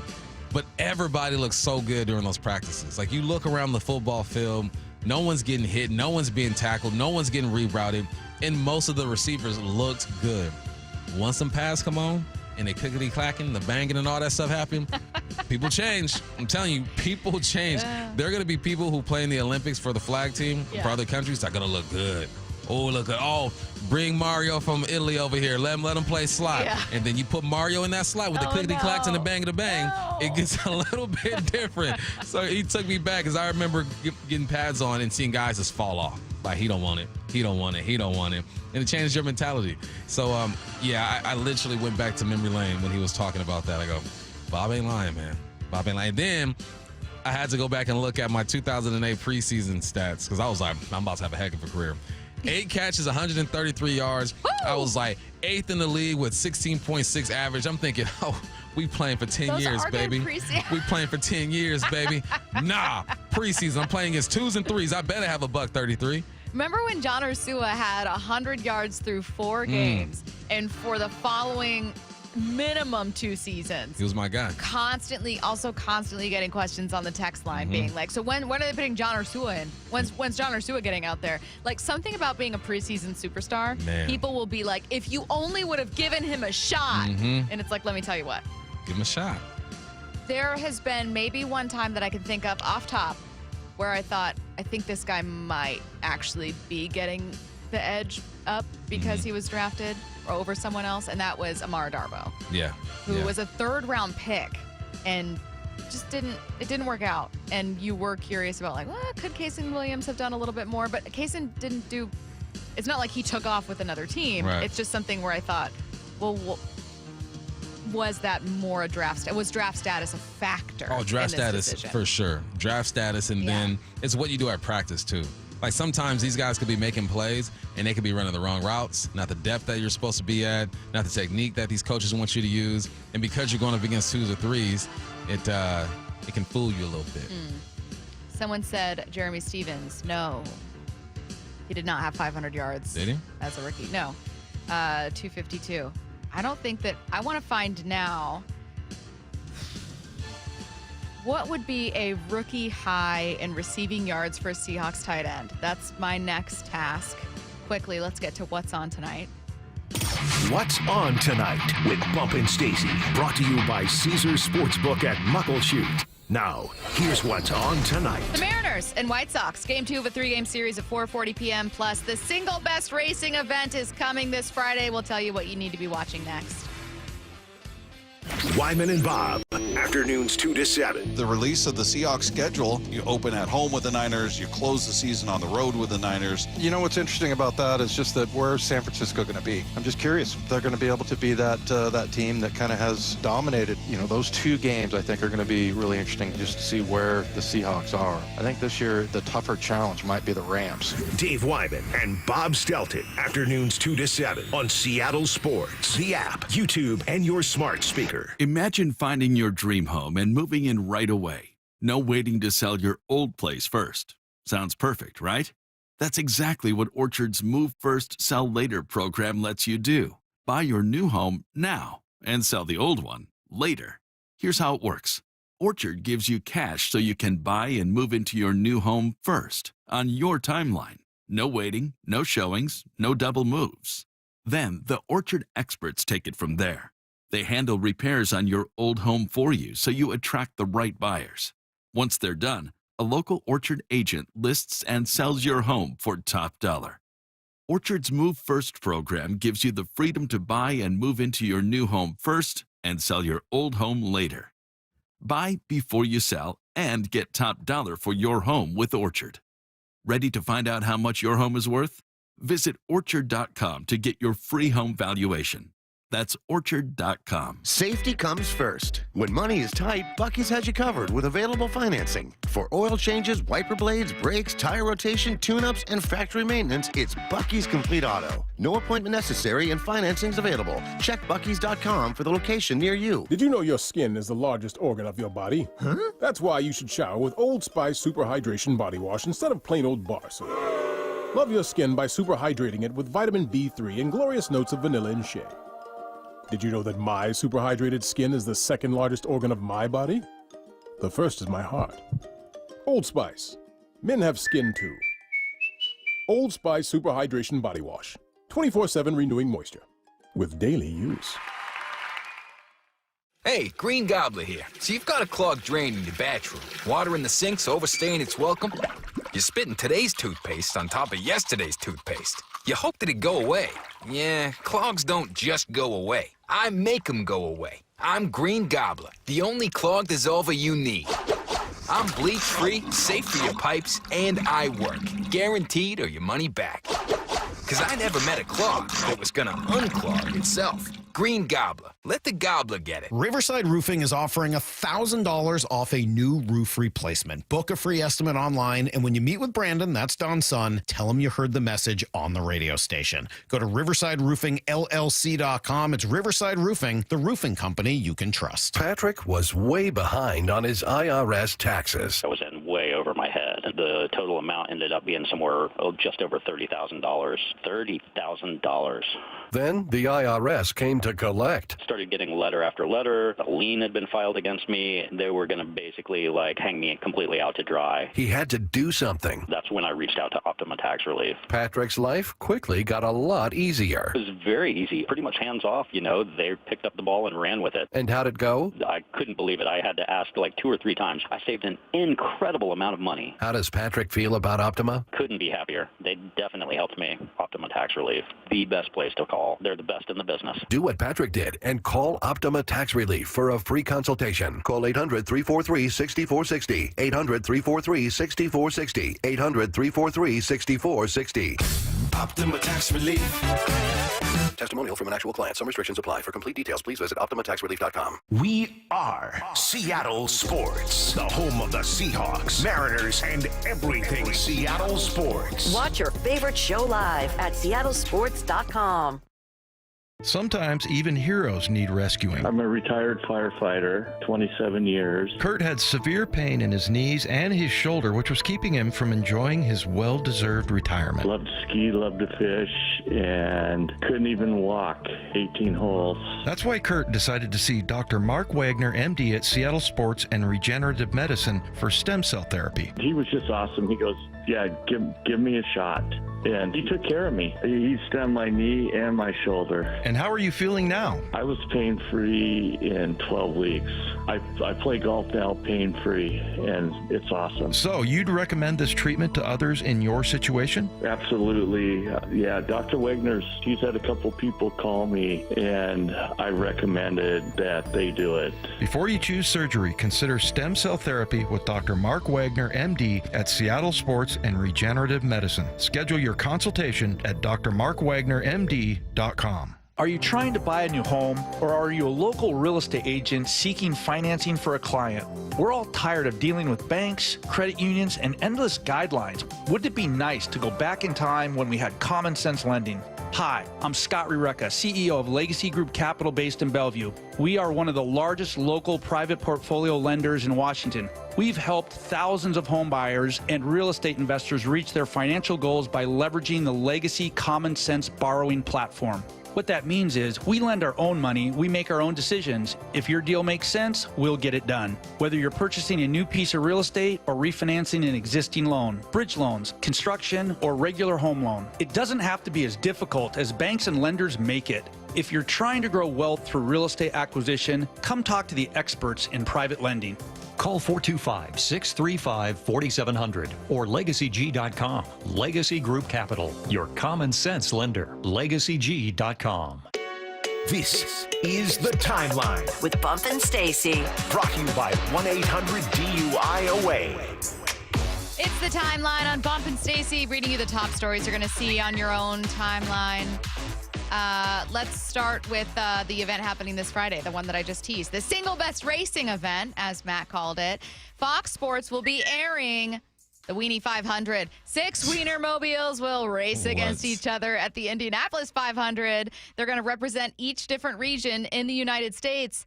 And yes, the Pacific Northwest will be represented. So each of the Wienermobiles, for example, has like the Southwest will get a slaw dog. It's like that giant. It's the hot dog Wienermobile. I don't know what to tell you. Seattle has the Seattle dog, which will represent the Pacific Northwest, and it will win. You know what the Seattle dog reminds me of? Leaving Tia-Lou's at 2 o'clock. Street vendors there. I got one eye open. I got a hot dog. Oh, I remember Tia-Lou. I went there like once, though. Went there once. I was not a Amber on the other side of that. Amber, I definitely... Not frequented. I was never big. I always got tired early. But I always got tired. I did. Early. I would get tired at like, and again, we're talking the year is 2012, right? Yeah, for me, it's like 12, 10, 12. I would go out with friends and it would be like 11 and I'd be like, can we go home? And the thing is, when you're young, this is what I don't get now. When you're young, and this is when clubbing was a thing, you wouldn't leave until. Oh, we leaving like at 10 o'clock. That's what I'm saying. Pre-funking at 9, leaving at 10. At my age, which shall remain unstated, if someone were to say, yeah, you want, we're going to meet there at 9:30, I would say, p.m.? I simply. Is this breakfast? Yeah, you mean 9:30 a.m. Yeah. Like you want to get there early for brunch? What do you mean? What do you mean 9:30 at night? At night? Shoot, 9:30. I'm wrapping up reading yours and Curtis's emails, and I'm putting on something that I don't have interest in so I can fall asleep. 9:30. This show's over at 2 p.m. Ask me what time I'm changing out of jeans. 3:30. 3 p.m. 3 p.m. I am out of jeans. I do not wear jeans. Oh, my God. We were just talking about I don't know if anyone else has family members that do this. My dad will get up and put on jeans and sneakers at like 5 a.m. when he wakes up. Really? And they go off like right before he goes to bed. He's dedicated to the game. I'm just saying some people they dedicated. don't change out of jeans, and I find that strange. That is strange. I don't know. Do you guys do you get home and wear your jeans inside your house and you walk around in your jeans? No, that's never. crazy. That's crazy. The second you do? I get home. Stop. No, I switch out. I'm saying. No, I'll leave because as soon as I put on pajamas or sweatpants or whatever, then day's done. Period. Yeah, if I have to do anything at 3 else, p.m. I'm not making myself dinner. I'm not getting the groceries that I need to do. So until like 9 o'clock, when I'm really ready to like turn it in for the night, then we'll switch out. Oh no! I'll put on pajama pants real quick and go to the store. I was going to say, but Ian, you can still put on. No, I put on the sweatpants. The jeans go off immediately. The sweatpants go on. If I have errands to run, all you do is I put on a hood and then these fake reading glasses I have, and that way, and I'm like, no one will ever recognize me if I'm dressed like a normal person and come back here. I'm moving on. What are we doing here? Bill Belichick's 24-year-old girlfriend Jordan Hudson has told at least one person that the couple is engaged. This is from the New York Times reporting that. It comes after, the New York Times has the report that it's being reported. That comes after Hudson sparked engagement buzz when she was spotted with a ring on her left finger while at a luncheon with Belichick at the American Museum of Natural History in New York City last month. Look, I ain't hating on nobody. You go be happy, but make sure that prenup is in order, dog. Man, you work way too hard, Bill, to let this lady come in and snatch half of your stuff, man. Hook her up. That's your girl. I'm all for sharing the profits and all that. Bill's going to have a prenup. He better have a prenup, but the way he's moving. He's going to have an ironclad he ain't been moving the way we expect him to move. I'm just saying, it's not a midlife crisis. It's like a back nine crisis, like a final three crisis. My man is tripping right now. Make sure your financials are secured. All right? Come on, B. Go be happy, though. I ain't mad at you. More details have also emerged about Jordan Hudson's role in canceling the UNC football edition of Hard Knocks, which I actually did want to see, so that's a bummer. Citing an anonymous source familiar with the deal, Catherine Roseman reports that Hudson, quote, demanded she be granted content approval and partial ownership of the show. NFL Films ultimately terminated the series shortly after the request and later learned that Hudson had also been in negotiations with the production studio, Everwonder, on a similar project. I'm saying she's a hustler, though. She is. She got with Bill. Now her real estate game is crazy right now.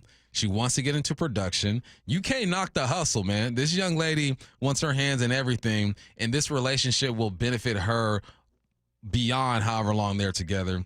Listen, man, this is America. You do what you want to do. You do what you got to do to get to the top. And hopefully, I just pray that there's some real love there, and it's not just for the benefits. Now, who am I, as a bystander who doesn't know these people, to question whether there's real love? But my automatic response was almost, well, there's not real love. But that's not fair. I guess it's just my assumption. You just don't know. It's a very admittedly unfair, uneducated assumption that I am making based on the age difference. Yeah. I mean, I think 90% of people are making the same assumption. The 509 just texted in and said, 100% jeans all day. I do not own sweats. Wow. You like being stiff. Turn off your radio. Those flex jeans. Stop listening. What are you talking So you about? just like sit on the couch in jeans?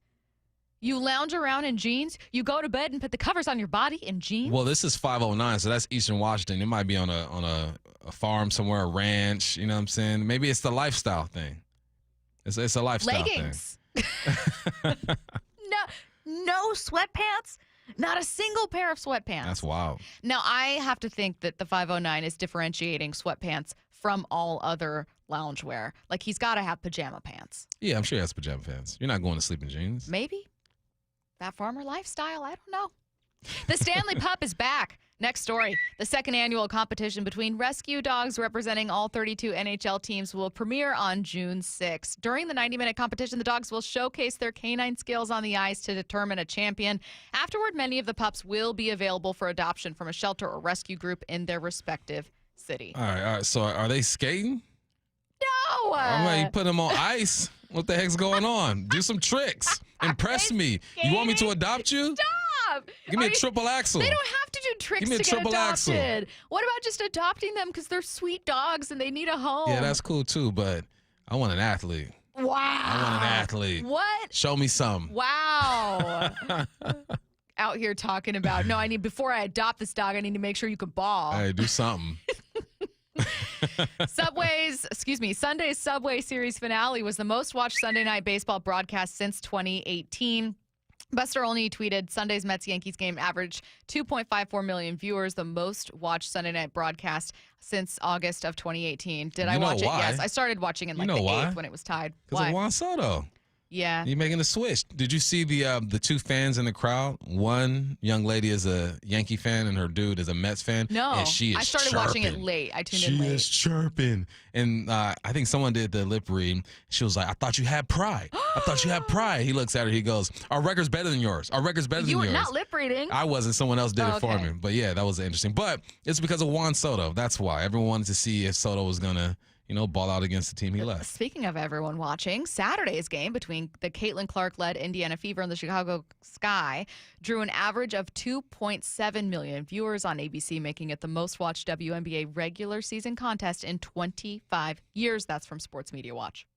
But it wasn't for just Caitlin Clark, though. Can we please be so for It real? was for Angel Reese, too. It was Come on, for man. Caitlin Clark. Listen, I give 70%, 75% to Caitlin Clark. I'll give Angel Reese a 25%. Yeah. Angel is still a name that you could be either a casual viewer or not even a viewer of the WNBA and still know Angel Reese's name. That's still fame. Caitlin showed out. Caitlin was pulling up right beyond the logo, crossover hezzy step back shot. Like, come on now. Yeah. Hype Train coming your way next.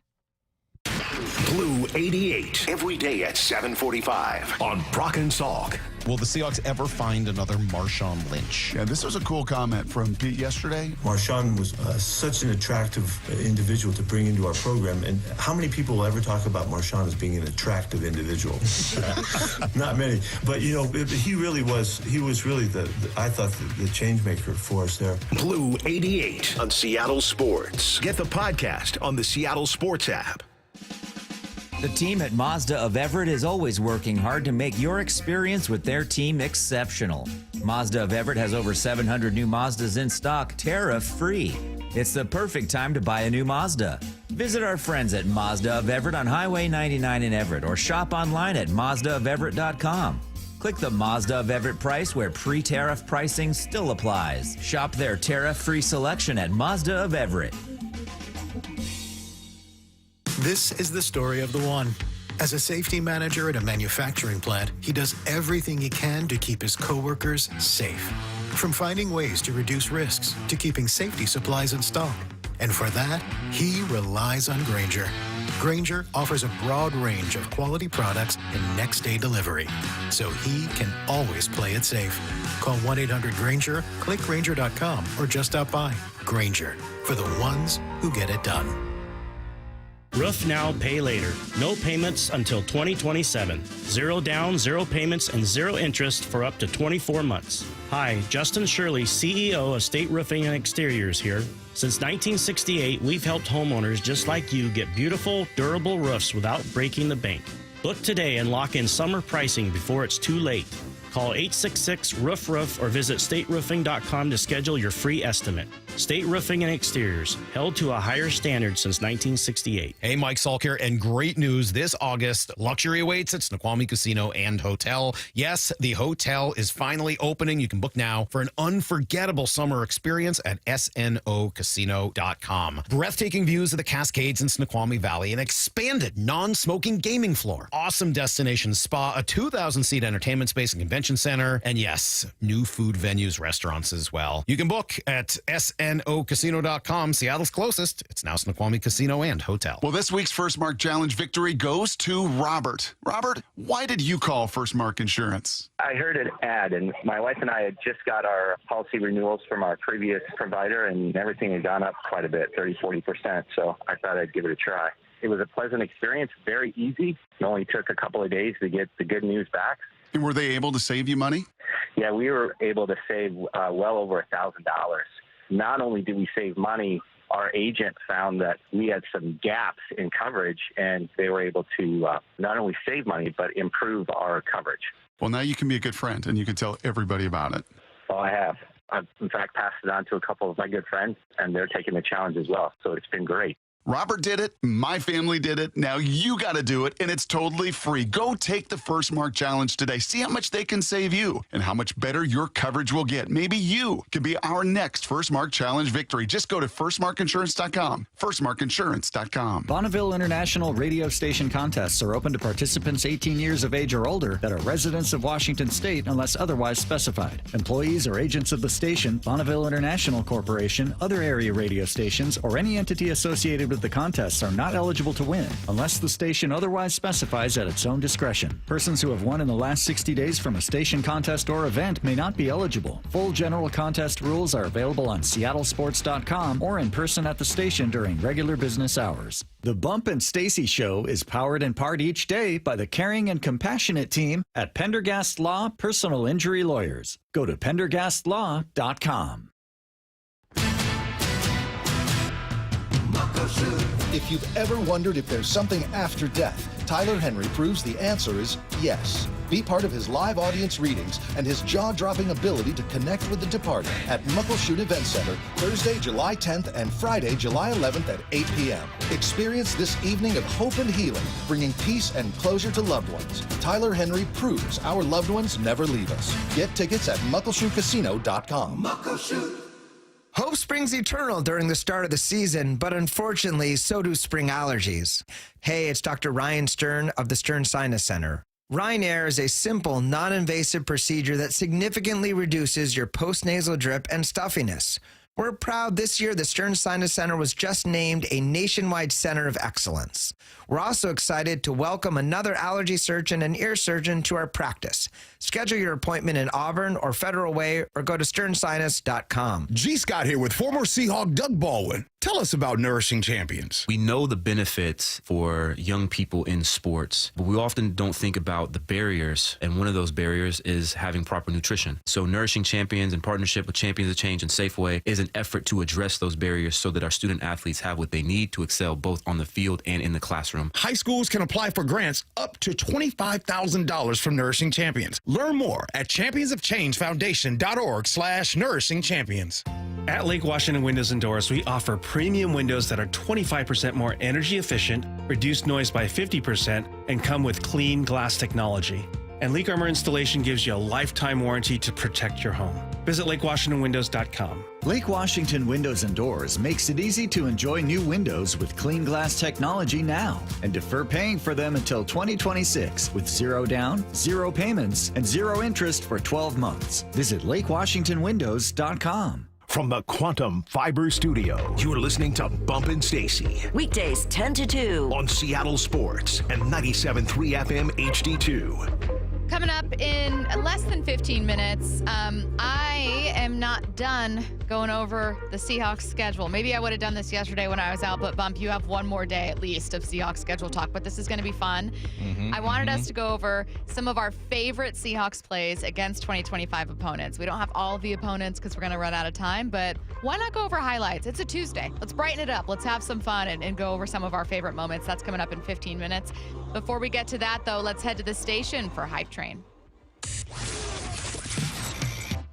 Mariners already coming off a sweep of the Padres. Can they get 2 sweeps in a row? Obviously, it's going to start with a win today, and you got another tomorrow during a matinee series finale. The Mariners will sweep the White Sox.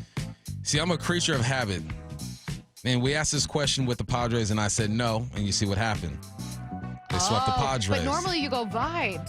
Nah, but I'm going off of the habit. Okay. Yeah, all right. So let me repeat what I did last series to be consistent, and hopefully these guys are consistent as well. So no, I'm not getting on that train. Wink, wink. Okay. The Mariners will sweep the White Sox. I'll just go in order. Ian. Yeah. Of course. Great. Fantastic. Matt. Stay hot. Why not? Mariners will sweep the White Sox. One aboard. Bump not boarding. Wink, wink. I'm a big luck. Mariners hater normally, but this is Rick Riz's hometown, so yeah, they're going to. Gonna get a sweep. Wow. All for Rick. Will they get the win today? Casey Legumina getting the start. Casey Lawrence going to have to help out a ton. I'll say they win a close one today with a rain delay. And that the sweep is actually 2 games and maybe they don't play tomorrow. Gets postponed. So, yes, I'll board this one. And I'll say the Mariners. Why would you say that? Huh? Why would you say that? I don't want that to happen. I don't want it to happen. I'm in the business of I need that day making off. some predictions. Okay, next up. The Packers have a revised tush-push ban, but make no mistake, it is an attempt to ban the tush-push. And this one's going to work. It'll pass. You know what? I think the way that they are dressing it up is going to make it more acceptable to the powers that be. They're going to say, well, they're not just talking about the tush push, even though we know that they are. They're talking about all across the field, you cannot do this. But we know what they're doing. And I think because they said it in the right way, that, it's gonna pass, unfortunately, for Philly. Someone sent in, if the weather report is to be believed, I like the way it's phrased, that fake weather. If the weather report is to be believed, the Mariners may have already swept the White Sox. Real question, if the next 2 games are canceled, can you count one game as a sweep? You win Is it a sweep with 2? No, well, yeah, I would count it as a sweep with 2. Yeah, but is it a sweep with 1? Nah, ain't a sweep. You won the series. It's a swipe. It's not a sweep. Okay, the Packers' revised tush-push ban will pass, Ian. I'm going to say no. I want to keep as much rugby and football as possible. Keep them pushing against each other. I like the tush-push. Keep it in the game. Matt. Dave is against the tush-push being banned, so I'm going to say it is going to pass. Why? You and Dave are such good friends. No. Yes, you are. No. Yes. No. Yes. No. Yes. No. You love Dave. You love Dave Wyman, and Dave loves you, but he doesn't hide it like you do. Don't spread lies over the air. I think it's going to pass. Next up, the Seattle Dog will win the Weenie 500. That's easy, man. The best dog out there. We just talk about Tia Luz and Amber and all that and hopping out back in 2010, 11, 12 and doing what you had to do to survive. You stand in that line and you pay $7 for that dog because you needed it. The Seattle Dog will win the Weenie 500. Bump says, of course, and then he's remembering surviving on the streets outside Tia Luz thanks to those Seattle Dogs. Ian. I'm all aboard this train. I need a thick wedge of cream cheese on that hot dog mobile as soon as possible. I need him going fast around that track. He's winning this race. Matt. Oh, without a doubt. Like, this is going to be the only sporting event this year I tune into and truly care about. I don't think it's going to win. No? Oh, I don't. I know. I'm sorry. I know that both Ian and Matt look devastated. And I know that we could have a clean sweep here, but I don't think it's winning. I don't. Everyone on the text line, boo Stacy. You know what? I'll bring in Seattle Dogs for us the following week if the Seattle Weenie Dog wins. Ooh, this is a good bet. But I don't think it's gonna happen. I don't know why. I have no reason to explain this, but like, I feel like sometimes I don't want to say I can see the future, but you know, sometimes when your gut's just telling you something and you don't know why, but you say that's going to happen and then it happens and you go, oh my God. That's how I feel about the Seattle Dog not winning. I think it's going to finish 4th. 4th? Mm-hmm. I don't like it. No, I think I'm like a witch. Like, I think this might be happening. Next up. Patrick Mahomes will lead Team USA to a gold medal in flag football. This is I'm going to call it a way too early hype train. Here's the thing is I feel like Pat Mahomes might look at the Olympics and think that I've done enough, man. I already got, 3 championships.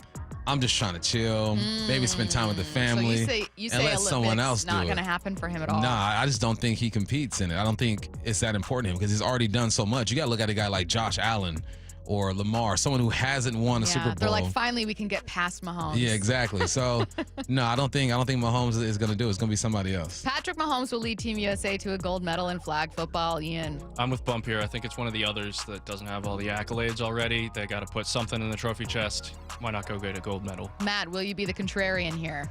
Boy, you know, I would just love to hear what Patrick Mahomes would say about playing in a flag football game. We did it! Oh, yeah, then definitely. I'm on the train. He's going to do it. Gold medal, guys. It was Kels was here. I love saying, hey, Kels. No. But I think USA gets gold. Okay. So I'm kind of with Bump on this one. Let's see. Do we have time for one more? We do. Let's have a stupid, gossipy one, but we can't help ourselves. Bill Belichick and Jordan Hudson will get married, and that wedding will cost over, I'll say $1 million. Matt had 2, but I think $1 million is. $1 million. Man, listen, Bill, if you do get married to this young lady, I hope you're really in love and you see a future with her. And that's heartfelt. If this does happen, it better be over $1 million. You see how she's moving? You think she's going to have a wedding less than $1 million? Yes. You see how she's moving? I think she can have. Do you know how she's going to be in the much- Hamptons somewhere? Do you know how much you have to try to get a wedding over $1 million? I know we all know weddings are crazy expensive, but I No, think there's it's a gap not that between hard. getting your wedding to be $300,000 and getting it to It's $1 not that million. hard. Really? It's not that hard. Really? What's the most Yes. expensive wedding you've ever attended? I don't know. I don't be asking people that about their money. Well, but Hey, dog, how much you pay for this? No, listen. Nah, man, my people's are cheap. I'll rephrase My it. people's are I'll cheap. rephrase it. Do you think you've attended a wedding at any point that was close to $1 million? No. But I don't live that life. I don't live that life. Say somebody like if say Ronaldo, I don't know if he's married or not. I know he has a girl for a long time. He gets married, easy $1 million. Messi's wedding, easy $1 million. David Beckham, easy $1 million. It's levels to this. I've attended what I thought was a very expensive wedding from easily my bougiest pair of friends. They both got married. That wedding was not touching $1 million. No. And it was gorgeous. It was Beautiful. beautiful. It was like at a vineyard or whatever it's called. It's vineyard. Vineyard, yeah. A wine yard. A vineyard. It was at a wine yard. A vineyard. Ian. I have no idea how much weddings cost, but he's rich and she's extravagant, so I'm boarding the train. It's just, she wants the money, so it seems like she's going to get the money. I really don't know. Matt. You know what? I'm not going to answer this, and instead I'm going to read a text from the 206. $1 million for the wedding is a fraction of what that divorce is going to cost. No! Good one, 206. You're right, though. Highlights of future past. The best Seahawks plays against upcoming 2025 opponents coming up next. Brock and Salk. A quick question / maybe unpopular take. Yes. I totally understand graduation gifts in high school. Okay. Here's $100. Here's this. Here's that. Like graduation gifts in college. Why not? Almost are you- more so, I think that would make sense. Really? Yeah. I mean, you talked about setting someone up for the rest of their life. For the most part, you're going off for high I school mean, they've done kids. that with their degree. Like, God bless them. You think it's appropriate, like, collegiate graduation gift? Because then you're actually like going out to start a real life. Brock and Salk. Morning 6 to 10 on Seattle Sports. Hey folks, John Curley here. One of the best home comfort inventions of recent time, mini split systems. Now you can enjoy efficient heating and cooling while saving energy and reducing utility bills with personalized room comfort. Call my friends at Home Comfort Alliance for a free consultation, and for a limited time, get 18 months, same as cash financing on all qualified systems. For all your heating, cooling, plumbing, and electrical needs, call the comfort people. Home Comfort Alliance. Visit homecomfortalliance.com. Safety comes first. When money is tight, don't neglect maintenance on your vehicle. Keep it safe. At Bucky's Complete Auto, we have you covered with available financing. For over 50 years, Bucky's Complete Auto has been servicing and repairing cars and trucks with modern-day technology and good old-fashioned customer service. There's a Bucky's just about everywhere for oil changes, wiper blades, brakes, tire rotation, tune-ups, and factory maintenance. No appointment necessary and financing's available. Check Bucky's.com for the location near you. Summer is on everyone's mind, and many of us ladies, well, you men too, would like to get rid of that extra stubborn fat and address those areas of loose skin like around the waistline, chin, and upper arms. Maybe you've tried the lasers, fat freezing methods, even those new pills, but without getting the results you were hoping for. Introducing ProSculpt, the new one-day instant permanent fat removal and skin tightening treatment. ProSculpt is minimally invasive, performed while you're fully awake, and it's gentle yet powerful. Designed to target the waistline, chin, neck, arms, and thighs, ProSculpt uses FDA-cleared plasma technology to deliver immediate and permanent fat-reducing and skin-tightening results, all in just one visit. Go to ProSculpt.com today to schedule your free consultation, and for a limited time, get $250 off. Feel confident this summer with instant, permanent fat reduction and skin tightening that works for women and men too. ProSculpt.com. You never get a second chance to make a first impression. Superior Linen Service will help your company with logoed apparel, uniforms, floor mats, linen, and more. Give us a call. We answer the phone. Superior Linen Service. It's what we do. Visit suplinen.com. There's nothing better than having a big fish on your line. You'll hear that sound a lot at Queen Charlotte Lodge. Experience a luxury resort, breathtaking wildlife, spectacular wilderness, and amazing fishing at Queen Charlotte Lodge in British Columbia. Reserve now for peak king salmon runs and plentiful halibut this May and June. At Queen Charlotte Lodge, it's fishing first class. Go to fishqcl.com. That's fishqcl.com. And remember, our dollar is worth $1.40 north of the border. Imagine finding your dream home and moving in right away. No waiting to sell your old place first. Sounds perfect, right? That's exactly what Orchard's Move First, Sell Later program lets you do. Buy your new home now and sell the old one later. Here's how it works. Orchard gives you cash so you can buy and move into your new home first on your timeline. No waiting, no showings, no double moves. Then the Orchard experts take it from there. They handle repairs on your old home for you so you attract the right buyers. Once they're done, a local Orchard agent lists and sells your home for top dollar. Orchard's Move First program gives you the freedom to buy and move into your new home first and sell your old home later. Buy before you sell and get top dollar for your home with Orchard. Ready to find out how much your home is worth? Visit Orchard.com to get your free home valuation. That's Orchard.com. Hey 12s, Steve Rabel here, voice of your Seattle Seahawks. The wait is over, and tickets are on sale now for our historic 50th season. This season is going to be legendary, with past, present, and future colliding at Lumen Field. Get your tickets today at Seahawks.com/tickets. Welcome to AutoZone. What are you working on today? My car is making this noise. Sometimes it's like doot doot, and sometimes it's like grrr. Do you have a dash light on? Oh yeah. Then we don't have to listen for clues. With the free Fix Finder service, we can read a check engine, ABS, or maintenance light to find the likely fix and even recommend a local shop if you need one. So you don't need to hear the grrr. Not with Fix Finder. Everything you need, nothing you don't.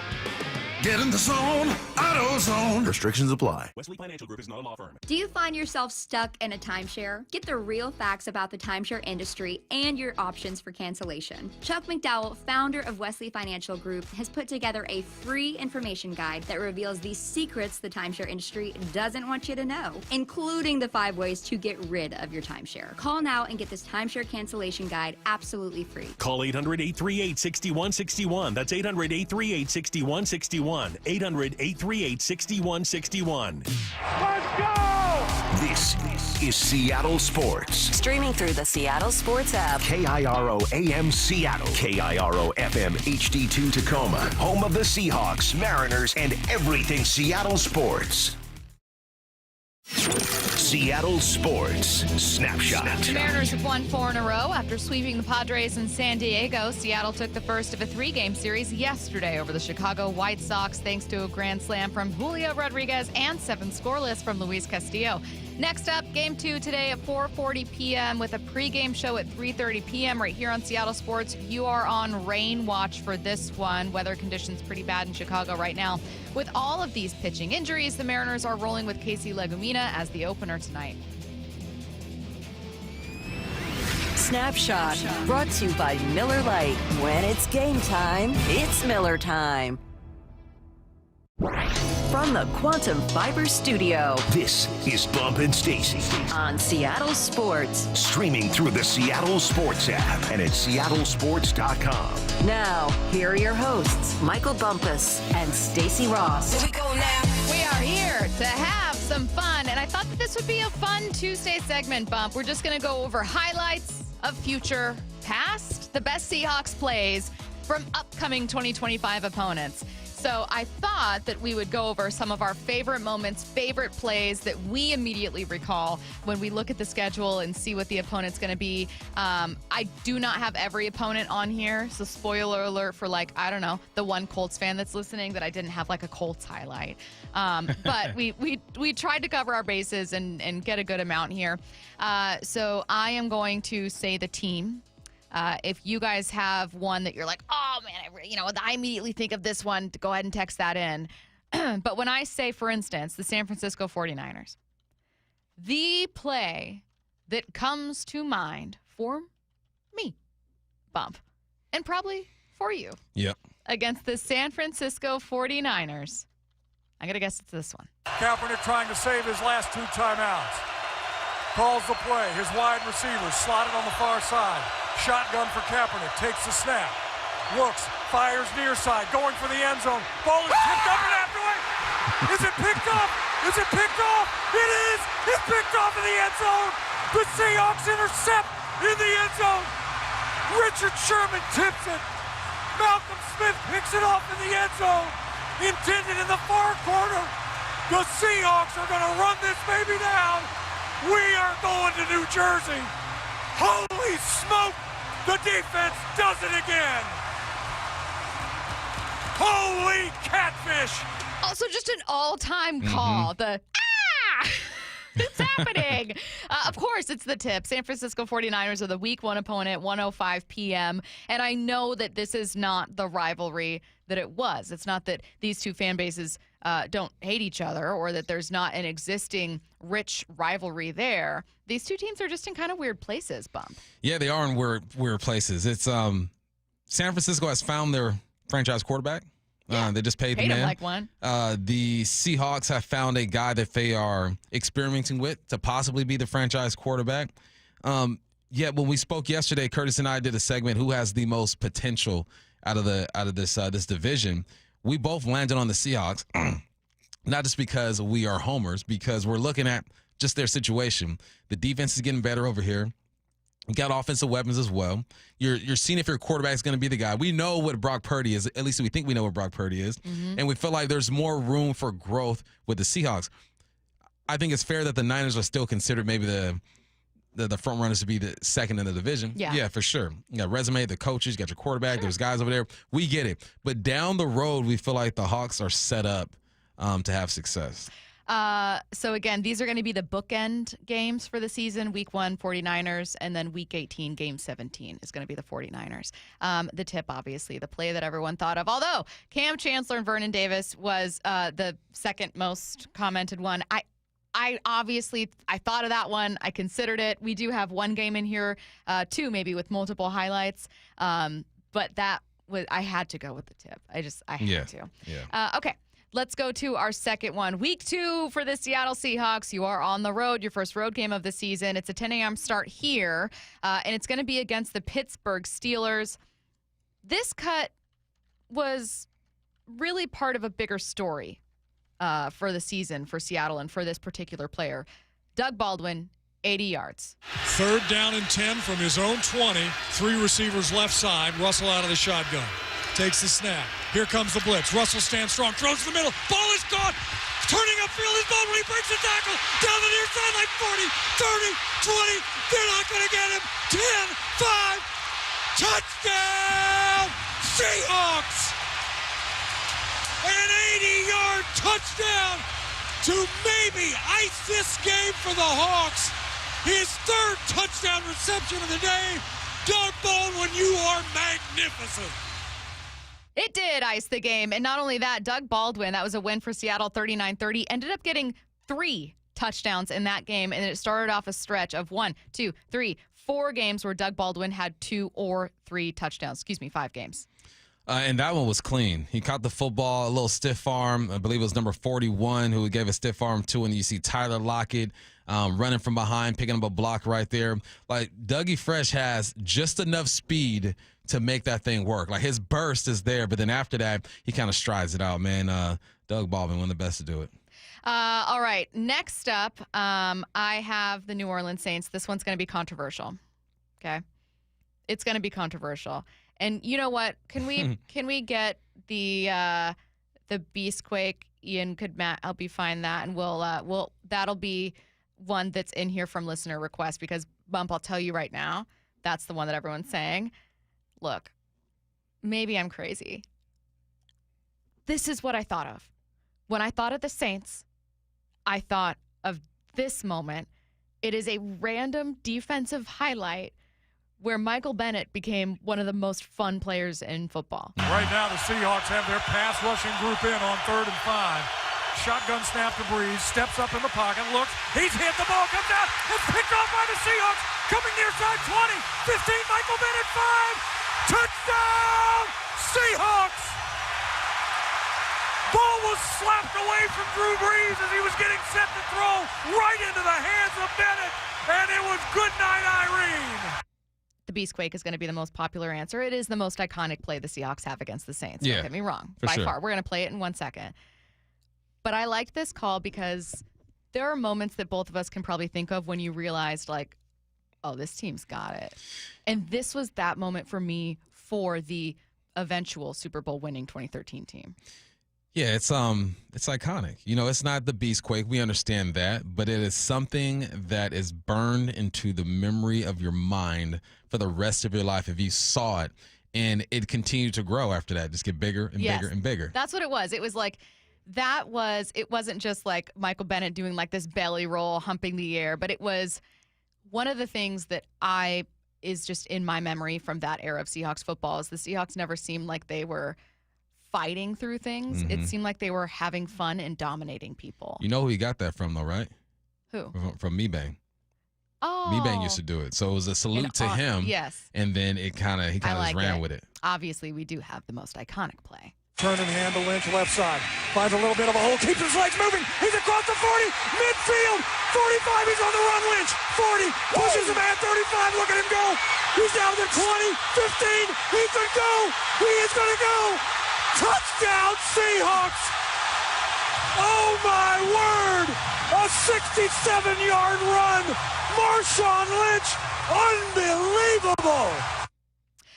All right, so let's go to a couple others here. Again, we don't have clearly every opponent. We can name them, though we don't have a couple of these highlights. But for instance, for the Arizona Cardinals bump, is there one that immediately comes to mind for you? Oh, yeah, it's the one that you have on the sheet. It's the it breaks down as Russell Wilson goes back to pass. Doug Baldwin is actually blocking for him. He's in the pass pro. Russell Wilson, the pocket breaks down. He rolls to his left. Doug Baldwin starts to release down the field. Russell fakes it, spins, fakes it again, then drop one over the top to Dougie Fresh. Yes, I absolutely think that was when people were like, wow, Russell Wilson is magic. Mm-hmm. It was absolutely amazing. Credit to Doug Baldwin, though, too. That's one of those plays where, as a receiver, you probably go, yeah, Russell Wilson's amazing, isn't he? What about this receiver making this happen? And I have that one. Where'd it go?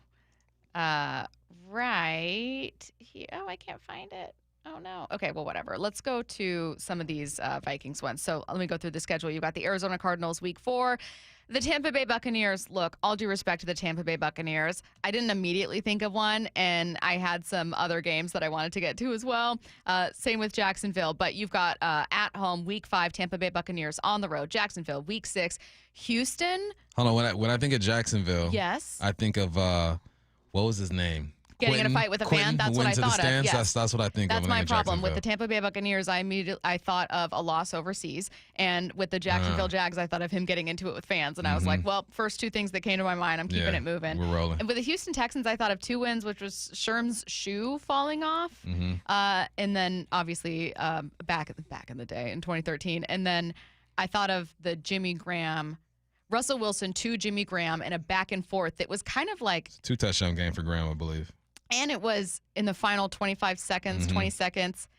It was one of the first games where I was reporting and the press box was shaking. And it was, again, some of these memories are ones that like someone else might have something else that comes to mind. But for me, what came to mind was the press box is moving, physically moving. And it was one of the earliest times I can remember experiencing that. Yeah, I was there for that. I remember the press box shaking it up a little bit. And I remember just being in the red zone and knowing that they're going to find Jimmy Graham. And I found him twice that game. And he was magical. All right, let's see here. I do have that Cardinals play quickly. Baldwin, Lockett, and Richardson all on the left side with McKissick in the backfield. And Russell, play fake. Going to roll left. Looking. Now he's going to roll back to the right side. Still looking. Pirouettes. Looks. Now he throws downfield. Reaching up. Baldwin makes a catch. Inside the 40, 30, 20, 15, 10. 5 knocked out of bounds. Inside the 5-yard line. Are you kidding me? Russell Wilson. He did more pirouettes than a ballerina. He found a way to throw the ball deep, and Doug Baldwin out jumps a defender and takes it all the way down inside the 5-yard line. Oh, another popular answer was Buda Baker trying to get that pick six and DK chasing him down. One of the best low light highlights that I can remember. Like the highlight is a pick that was nearly a pick six. Oh, my God. What a play by DK as well. And then here's that Texan late touchdown against the Texans to win that game. Russell gets the offense to the line. Is he going to slam it down or is he going to make a play? He takes the snap. He's going to look downfield. He's going to throw. Jimmy Graham. Touchdown. Seahawks. Jimmy Graham on a shot right down the middle of the field. Are you kidding me? Holy catfish, what a play, what a drive, an 18-yard play, and the 12s are going nuts. Okay, so again, you've got 49ers, Steelers, Saints, Cardinals, Bucks, Jags, Texans. I have Commanders, and I did think of that playoff game when RG3 got hurt, but I kept it moving. And then you've got the Cardinals. Again, could we play more Cardinals highlights against the Cardinals? Sure. You've got the Rams, the Titans. I wanted to get to the Vikings because this is fun. This is a playoff game that was freezing cold. Players talked about feeling like their lashes would like freeze together when they would open up So their they're eyes. playing in University of Minnesota Stadium, right? Yeah, and we also had two things that came to mind for us, and so they complemented each other, so I thought we'd get to it. You thought of immediately a one-handed grab by Doug Baldwin. Doug Baldwin is slotted on the right side. Tyler Lockett is wide to the near side. Here comes the rush. Russell has time. Down the middle, reaching up. Doug Baldwin, one hand across the 35. How in the world did he catch that ball? On the left hash mark, all the way out to the 37-yard line, a 17-yard gain, and Doug Baldwin skies to pull it down with one hand. You know a player was good when you still find yourself watching highlights and going, man, he was underrated. He was underrated, man. Doug Fresh, one of the best releases in the game, best hands in the game, a competitor. He'll block. I remember watching that play there and just shaking my head. It was one of those ones where you make that stank face, like, ugh, that was nasty. Yeah. So they obviously get it close, but at this point, Minnesota can win it with a field goal. You guys already knew that we were going to take it here. We have a little treat. Matt was able to not only recover the 2016 Vikings missed field goal that let Seattle advance in the playoffs from Seattle's side, but also from the Vikings side. Let's hear Rabel.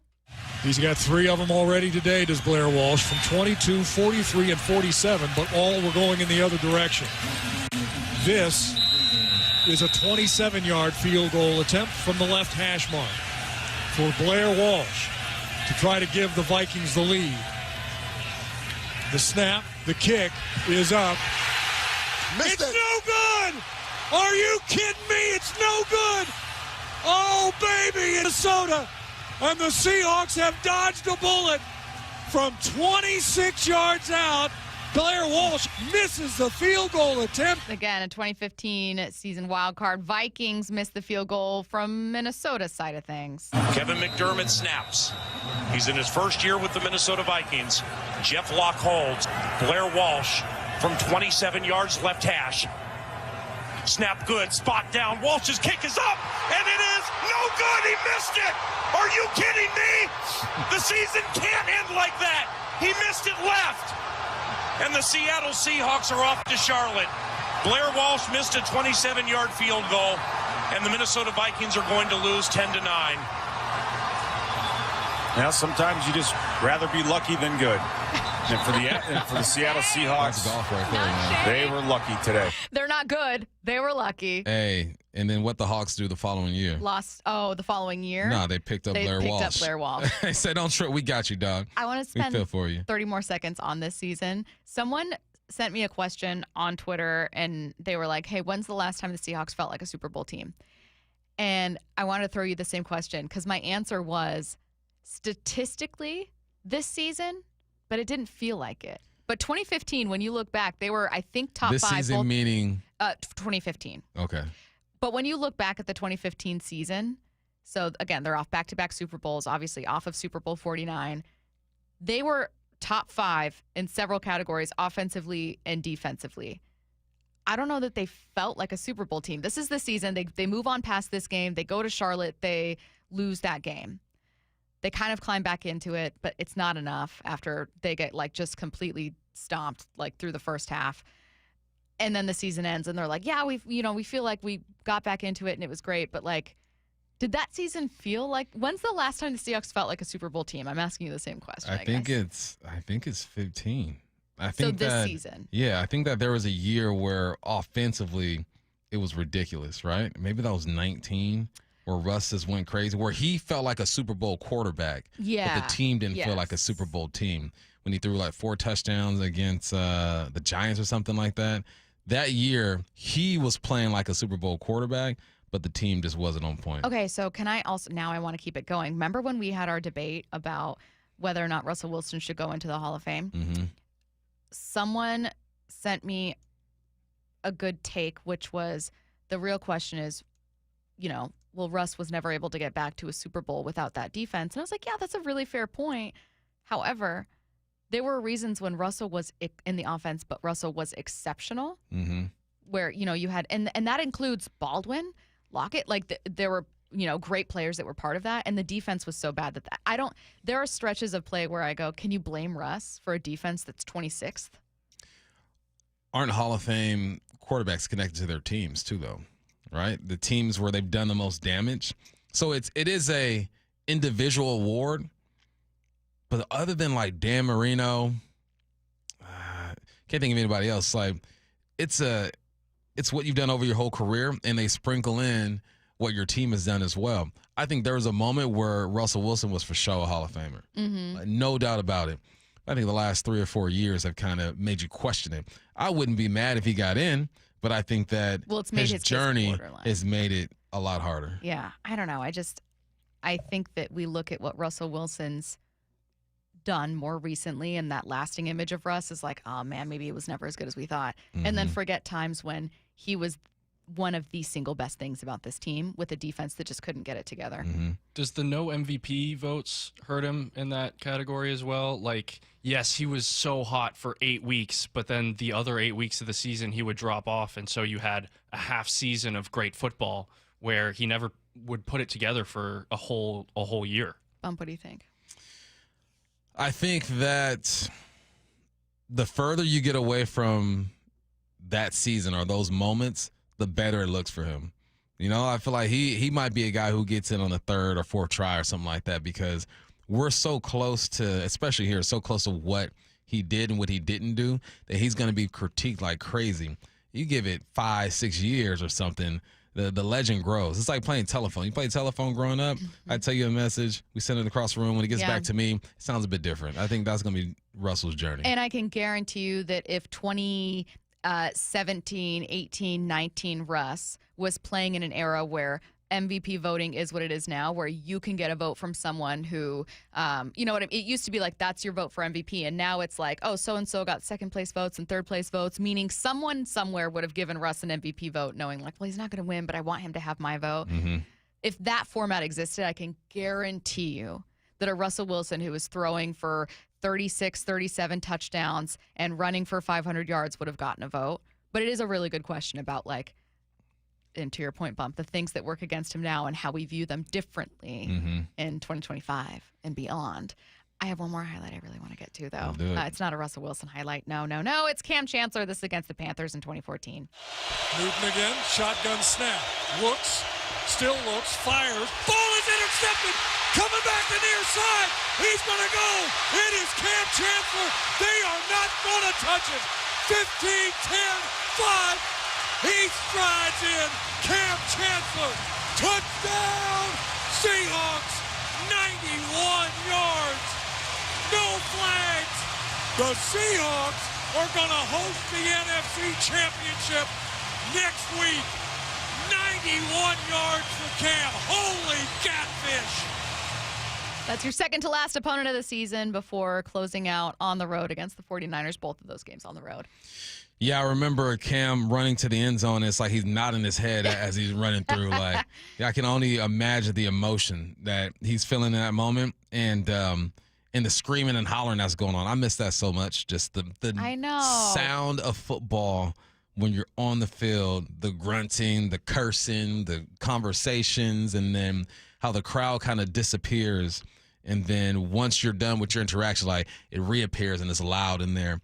That's what I miss the most about the game. And I could imagine Cam heard absolutely nothing during that moment. And then as soon as he turned around and saw his boys, the crowd got right back into it. Real quick, I was talking about Russ going to the Hall of Fame. I know this is a different era, right? But Dan Marino, he played like 16 years, I want to say 17 years. His last few years, 12 touchdowns, 17 interceptions, 23-15, 16-11, 17-9, 24-15. Like, he didn't end on a great note. And I'm not sure if he was a first ballot or not, but he had such a good start to his career that you forgot the ending of it. So maybe with Russell, you look at that start and forget the end, and eventually he gets in. And that's a really good point. And I think that happens to people when they, like, personally like a guy, or when a guy we view as like, oh, he was just like he was an all-timer. Like, he really was great. And you kind of ignore the bad things, whereas now it's almost like people ignore the good things Russ did in hindsight.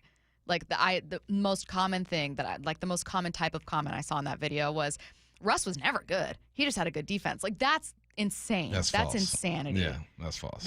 It's pure recency bias. Instead of saying, like, Russ had stretches where he was an incredibly talented starting quarterback, and he happens to be kind of a complicated, not that personable person. Yeah. And that ended up impacting his legacy because he bet on himself when maybe he shouldn't have. He could have bet on himself in 2017-18. Like, you know what I mean? Yeah. Like one contract prior, that's when he could have been like, I'm out, and still had the legs and still had just it. waited just a couple more seasons, I man. don't A know. little too late. All right, NFL headlines coming your way next. Only Brock and Salk in Seattle sports go one-on-one with Raiders head coach Pete Carroll. Dude, that still sounds so weird. Are you kidding me? Good morning, Coach. How are you? What's happening, fellas? Nice to see you. Nice to see you, too. It's been a while. How Yeah, are I you? bet. I get it. Yeah, you haven't called me once. What are you talking about? Doing great. We're having a blast. The energy around this building is really familiar and really fun. The whole conversation's on video. Watch it on YouTube or the Seattle Sports app. Hey, Brock Hewitt here for my friends over at Xfinity. You know, change is always happening. It's part of life. And when it comes to music, we know that change is all around us. Songs are rewritten and remade. Classics are remixed. Bands and artists, well, they come and go. Even our taste in music, as we get older, can change a bit. But no matter how things change in 5 years, there's one thing that will stay the same. And that is the price of your internet. That's right. Xfinity is introducing a 5-year price guarantee. It means you get 5 years of the most reliable Wi-Fi with their best equipment included for a price that stays exactly the same. Are you surprised? Well, life is full of them. One internet price, 5 years, guaranteed. Learn more at Xfinity.com/deals. Now, restrictions apply. New residential customers only. Taxes and fees extra and subject to change. Most reliable Wi-Fi based on Open Signal Awards USA. Fixed Broadband Experience Report, August of 2024. Go check it all out right online at Xfinity.com/deals. Need a new roof now? With State Roofing and Exteriors, you can get started with 0 down, 0 payments, and 0 interest for up to 24 months. That's right. Protect your home now and pay later. Call 866-ROOF-ROOF or visit stateroofing.com today. We've all been there, sleepless nights, wondering if your business's security service is really protecting what matters. At Bay Alarm, we can put your security insecurities to bed. Our advanced technology and personalized support ensure you can rest easy knowing we're here for you. BayAlarm.com. Are you worried about economic conditions, tariffs, and inflation? Are you tired of trying to time the stock market? Maybe it's time to take a little risk off the table given current market volatility. For stability, there's no better option than Legacy Group's Northwest Fund, a fixed return of 9%. Hi, I'm Scott Rirucka, CEO of Legacy Group Capital in Bellevue. We've been running local real estate investment funds for over 18 years with 0 investor losses, averaging double-digit returns since inception, and we also accept IRAs. Over 1,000 local investors have invested over $250 million in our Legacy family of funds. Feeling uneasy? Don't gamble your hard-earned money or risk your retirement. Legacy Group's Northwest Fund, returning 9%, has limited openings for new investors right now. Call 425-635-4700 or visit LegacyG.com. That's LegacyG.com. This is not investment advice. Legacy investments available to accredited investors only. Details at LegacyG.com. Welcome to AutoZone. What are you working on today? My car is making this noise. Sometimes it's like doot doot, and sometimes it's like grrr. Do you have a dash light on? Oh yeah. Then we don't have to listen for clues. With the free Fix Finder service, we can read a check engine, ABS, or maintenance light to find the likely fix and even recommend a local shop if you need one. So you don't need to hear the grrr. Not with Fix Finder. Everything you need, nothing you don't. Get in the zone, AutoZone. Restrictions apply. Wesley Financial Group is not a law firm. Do you find yourself stuck in a timeshare? Get the real facts about the timeshare industry and your options for cancellation. Chuck McDowell, founder of Wesley Financial Group, has put together a free information guide that reveals the secrets the timeshare industry doesn't want you to know, including the 5 ways to get rid of your timeshare. Call now and get this timeshare cancellation guide absolutely free. Call 800-838-6161. That's 800-838-6161. 800-838-6161. Subscribe to the Seattle Sports YouTube page to find new and exclusive content from your favorite shows and personalities daily. Just head to YouTube, search Seattle Sports, and click subscribe. You think your home is pretty cool until that summer heat hits, and suddenly your home isn't that cool. In fact, it's hot. Air conditioning from Washington Energy Services can help. Stay cool this summer with our biggest spring savings event ever. This month only, take up to $2,500 off an energy-efficient Bryant cooling system with exclusive Washington Energy rebates. Ensure your home is always the cool house with air conditioning from Washington Energy Services. Contact us today for a free estimate. I like my teacher because she helps me with my problems at school. No matter how old you get, you always remember that one great teacher. Hi, this is Rick Riz, inviting you to join WSECU in celebrating Teacher of the Week. This year, we're going to honor 24 great teachers with grants of $500, sponsored by WSECU, the credit union for Washington. Nominate an exceptional teacher now at mynorthwest.com/teacher. The future is here, so why is your internet stuck in the past? With Quantum Fiber Internet, you can get next-level multi-gig speed on a reliable fiber network. Fair and honest pricing with no annual contracts or bundling required. And whole home 360 Wi-Fi to make sure your devices are ready to take you where you want to go. So you can stream, post, game, surf, like, and love to your heart's content. You do you. Let Quantum Fiber Internet take care of the rest. Learn more at quantumfiber.com. Limited availability, service, and speed in select locations only. Celebrate 50 seasons of Seahawks football at Lumen Field and take your game day to the next level with premium hospitality and incredible views. Host a one-of-a-kind event in a private game day suite or get front row access with sideline and end zone field seats. For more on how to elevate your game day at Lumen Field, visit Seahawks.com/premium.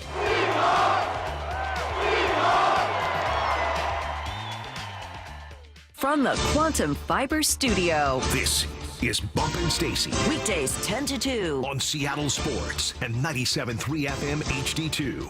Because it is a Tuesday, we are all Mariners from 1 to 2 with the dugout. Shannon Dreyer is going to be joining us at 1, and that means What I Need to Know is coming your way at 12:45. 15 minutes from now, get your questions in. 866-979-3776. First, a look around the NFL. The Chicago Bears and two-time All-Pro guard Joe Thuney have agreed on a 2-year contract extension. Mike McCartney, his agent, announced that this morning. It's for $17.5 million per season from ESPN's Adam Schefter. That makes his new 3-year contract worth $51 million, with $33.5 fully guaranteed. The Bears did a great job with that offensive line, man. Picked up some other pieces. You got Thuney, who's one of the best in the game. You're protecting your quarterback. Caleb, I'm saying it right here. I've said it before. First 4,000-yard passer in Chicago Bears history in 2025. I really believe this. I applaud the Bears of what they've been doing this offseason. Now go win some ball games in that dreadful NFC North. I really do. I'm both excited to see what the Bears do this season, have low expectations because it's the Bears and they do have like a big gap to kind of overcome, but also they have on paper intriguing weapons, a very good head coach. It's again, nothing's proven. Some of these weapons, maybe a year in the league or they're rookies, right? Your new head coach, never been a head coach before, but a wonderful offensive coordinator. But you look at it and you go, man, like, were you not in a division with the Lions and the Vikings? Exactly. Now? Like, it's, what could you do? What could go on? They got another weapon, too. Packers. Luther Burden at receiver. You know, that's why Keenan Allen hasn't been signed. Listen, just don't be a Range Rover. You know what a Range Rover is? That thing look good off the lot, but it's going to break down on you real quick. Oh, I didn't know that with Range Rovers. Don't be a Range Rover. But I thought Range Rovers, you're supposed to be able to, like, drive them over safaris. Those are Land Rovers. Sorry. Are they not the same thing? Or Land Rovers, right? What are Range Rover? How are Range Rovers Range is different? like, it's for the city. It's SUV, but it's bougie. I guess I thought Range Rover like rangy, like a safety, like a rangy safety. So Range Rover should be able to drive It started that way. all over the place really fast, you know, like sideline to sideline is what a Range Rover should be. It started that way. Okay, so the Land Rover is for like we're in the safari and we're driving away from cheetahs. Exactly. The elephant is chasing you right now. Okay, and we got to go over rocks and sand. Mhm. The Range Rover is very expensive and will fall apart. And will break down on you. But let me tell you what, it looks really cool. It looks great. Okay. After completing lucrative contract extensions with Brock Purdy and Ty and George Kittle in recent weeks, the 49ers and Fred Warner agreed to a 3-year, $63 million contract extension per ESPN's Adam Schefter. Should we be more worried than we are about the 49ers this season? You should always be worried about the 49ers. You should always be worried about the 49ers, man. As long as Shanahan is over there, as long as Kittle is there, as long as they have 4 to 6 names that you recognize, be worried. As long as John Lynch is the manager over there, be worried. Yeah, I mean, you got to stay healthy. Things have to go your way, but yeah, be worried. Did you see Emmanuel Acho's tweet about this? About what? About Fred Warner getting this massive contract extension. He tweeted 22 hours ago, all pro Fred, the best linebacker in the NFL since Luke Kuechly. Since Kuechly? Yeah, I can see that. I mean, Bobby Wagner said he was the best in the game. Bobby crowned him. You don't think Fred Warner's the best LB in the game? Interior linebacker? Who's better than him? You don't think that you can like definitively pit Fred definitively. Warner over Bobby Wagner during that exact same time frame? No. Because part of Bobby's career is overlapping with Luke Kuechly. I think, listen. Okay, Respect to Bobby. Fred, man, he can do more. So would you rather have Fred in his prime than Bobby in his prime? No, of course I'm going Bobby. Okay. In their prime. Fred is... Luke Kuechly, Fred Warner, Bobby Wagner, and I'm giving you a blank slate defense. Here's you the just thing. have to choose Here's one. the thing, though. Like, Fred Warner is a linebacker who can hit, who can cover. Kuechly and Bobby were more like, I'm just going to hit you type of dude. In today's NFL, Fred Warner is the guy. In Bobby and Kuechly's NFL, you're probably going with them. Man. Got to remove the bias. I can't.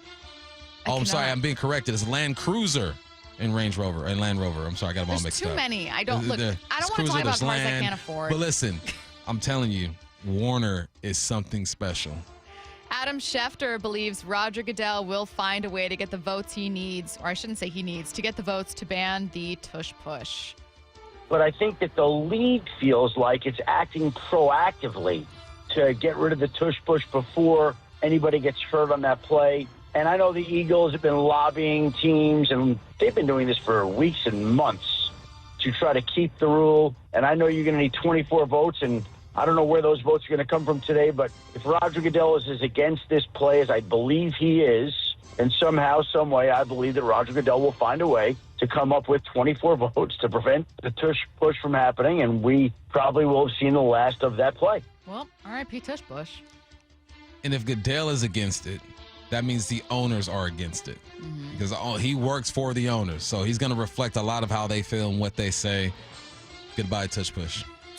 Tim Hasselbeck shared some thoughts on Nick Sirianni's contract extension. Obviously, Howie Roseman has done an excellent job with the personnel in Philadelphia. There's been coordinator change. He's done an excellent job of, with some hiccups, managing through that. And so I think when you do that, you give yourself a chance to be successful as a head coach. He's done that. And you think about what he's accomplished. Just to be very fair to Nick Sirianni, Andy Reid was an amazing coach in Philadelphia, was never able to win a Super Bowl. Nick Sirianni has been able to do that. And so I think when you put it kind of through that lens, the reward of this contract and also the expectation that he's got an opportunity to continue there in Philadelphia where it is not easy to please people, he's done an excellent job. What did you, obviously, I'm sure you and Curtis talked a bit about Nick Sirianni's contract extension the other day. What did you make of it? Because he's kind of, he's an interesting figure. He is, but he's perfect for Philly. I mean, he's perfect. He is Philly. Yeah, he could dish it out. He can take it. He's not worried about what anyone else says. He's a great delegator. I'm interested to see what his offense looks like with Kellen Moore with the Saints now. But he deserves this. You got them to the Super Bowl twice. You've been to the conference championship a few times. You only been there a handful of years. You are one of the best head coaches in the league. We also looked at a list yesterday where they ranked, if you were to draft the top coaches in the league, where would he land? Oh. Andy Reid was number 1. They had my man at like 13, 14. I'm like, hold on. Sirianni? Yes, he just won a Super Bowl. They had Pete Carroll and Dan Quinn around 14, 15. Okay. Had Mike Tomlin at 10. You had Canales near the bottom, So which they had makes those sense. young play callers. Yeah, it was interesting. Like, put some respect on his name. I might not like the way he goes about his business, but it works, especially in Philly. You know what part of that is, too? Probably, you guys already had this conversation, so I'm being repetitive, but did you guys talk about how that's probably an over-reliance on, like, this is a smart play caller instead of, like, this guy can clearly build a culture? You know what I mean? Like, yeah, I coaching think that, is more than just, yeah, oh, he's so smart. It was a knock against him because he wasn't calling plays, I feel like. Yeah. But you have to hire the right people. You have to give them space to grow. You got to hold them accountable. You set the tone and the message for your team. I think head coaches are better when they're not calling plays, when they can make sure specials and defense and offense is rolling. I said yesterday, that's why I'm excited to see what this team looks like when Mike McDonald's just the head coach and AD is calling the plays. Let's see. Do we have time here? A little bit. We'll go quickly. This was something you talked about in 4-down territory, so we'll kind of get back to this story since we aren't going to repeat 4 downs. When Ashton Genty makes his NFL debut for the Raiders this season, he might also be debuting a new pre-snap stance. He stood up straight with his hands to the side, but you said Chip Kelly's going to want to correct that. Leave him alone. The best running back we've seen in a long time. Leave that man alone. Unless his timing is messed up and the feet work is all jacked up or footwork is all jacked up. Like, there's no reason to change it. Like, stances change all the time in this sport. Let it go. Get your questions in for What I Need to Know. Any question you have, top of mind, text it now. 866-979-3776. Brock and Salk. The great Daniel Jeremiah. Hey, by the way, there's a lot, I did not know this, but there are a lot of transplants from Seattle down in San Diego and Southern California. And I've had a handful of people that I'm friends with that listen religiously to the show on the app down here. So I'll tell you what, you guys for making me popular in my friend group. The day I get fired or retire, I will be joining you and all of those expats in San Diego. Brock and Salk, morning 6 to 10 on Seattle Sports. The team at Mazda of Everett is always working hard to make your experience with their team exceptional. Mazda of Everett has over 700 new Mazdas in stock, tariff-free. It's the perfect time to buy a new Mazda. Visit our friends at Mazda of Everett on Highway 99 in Everett or shop online at MazdaofEverett.com. Click the Mazda of Everett price where pre-tariff pricing still applies. Shop their tariff-free selection at Mazda of Everett.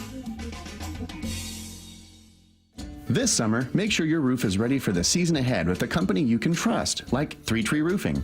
We're not just your roofers, we're your neighbors, and we're here to help you protect your home this season. Visit 3treeroofing.com to schedule your free on-site estimate and get your roof replaced before the summer rush and potential material price increases. Our certified technicians make your roof replacement easy and worry-free, so you can focus on the important things this summer. Visit 3treeroofing.com to schedule your free, no-pressure estimate. 3 Tree Roofing, your Puget Sound roofing experts. So I formed Davis Law Group about 30 years ago, and I would get, the same questions from people about what to do in the case of an accident. Do you need a lawyer? To the point where I decided that I would at least write a book which would answer the common questions that I would receive as a lawyer. Once I wrote my first book, it proved to be hugely popular. I decided to write then a series of books in different accident cases so that we could really teach people about their rights, how to protect them, and how to decide on whether they need a lawyer and what lawyer to hire. I've found in my career that having a client that is educated and knowledgeable about their particular type of case really helps the client and also usually ends up making the case or the claim more successful. To get your free copy of any of my Washington accident books, visit WashingtonAccidentBooks.com. This is the story of the one. As a lineman, he does whatever it takes to keep the power on in his community. And he wants a partner like Grainger who does the same. Grainger offers the professional-grade products he needs, from voltage detectors to harnesses to hard hats, plus fast, dependable delivery, so he can rise to every challenge. Call 1-800-GRAINGER, click Grainger.com, or just stop by. Grainger, for the ones who get it done. This message comes from Viking, committed to exploring the world in comfort. Journey through the heart of Europe on an elegant Viking longship with thoughtful service, destination-focused dining, and cultural enrichment on board and on shore. With small ships that bring travelers closer to the destination, there's more time to explore. And every Viking voyage is all-inclusive, with no children and no casinos. Discover more at Viking.com.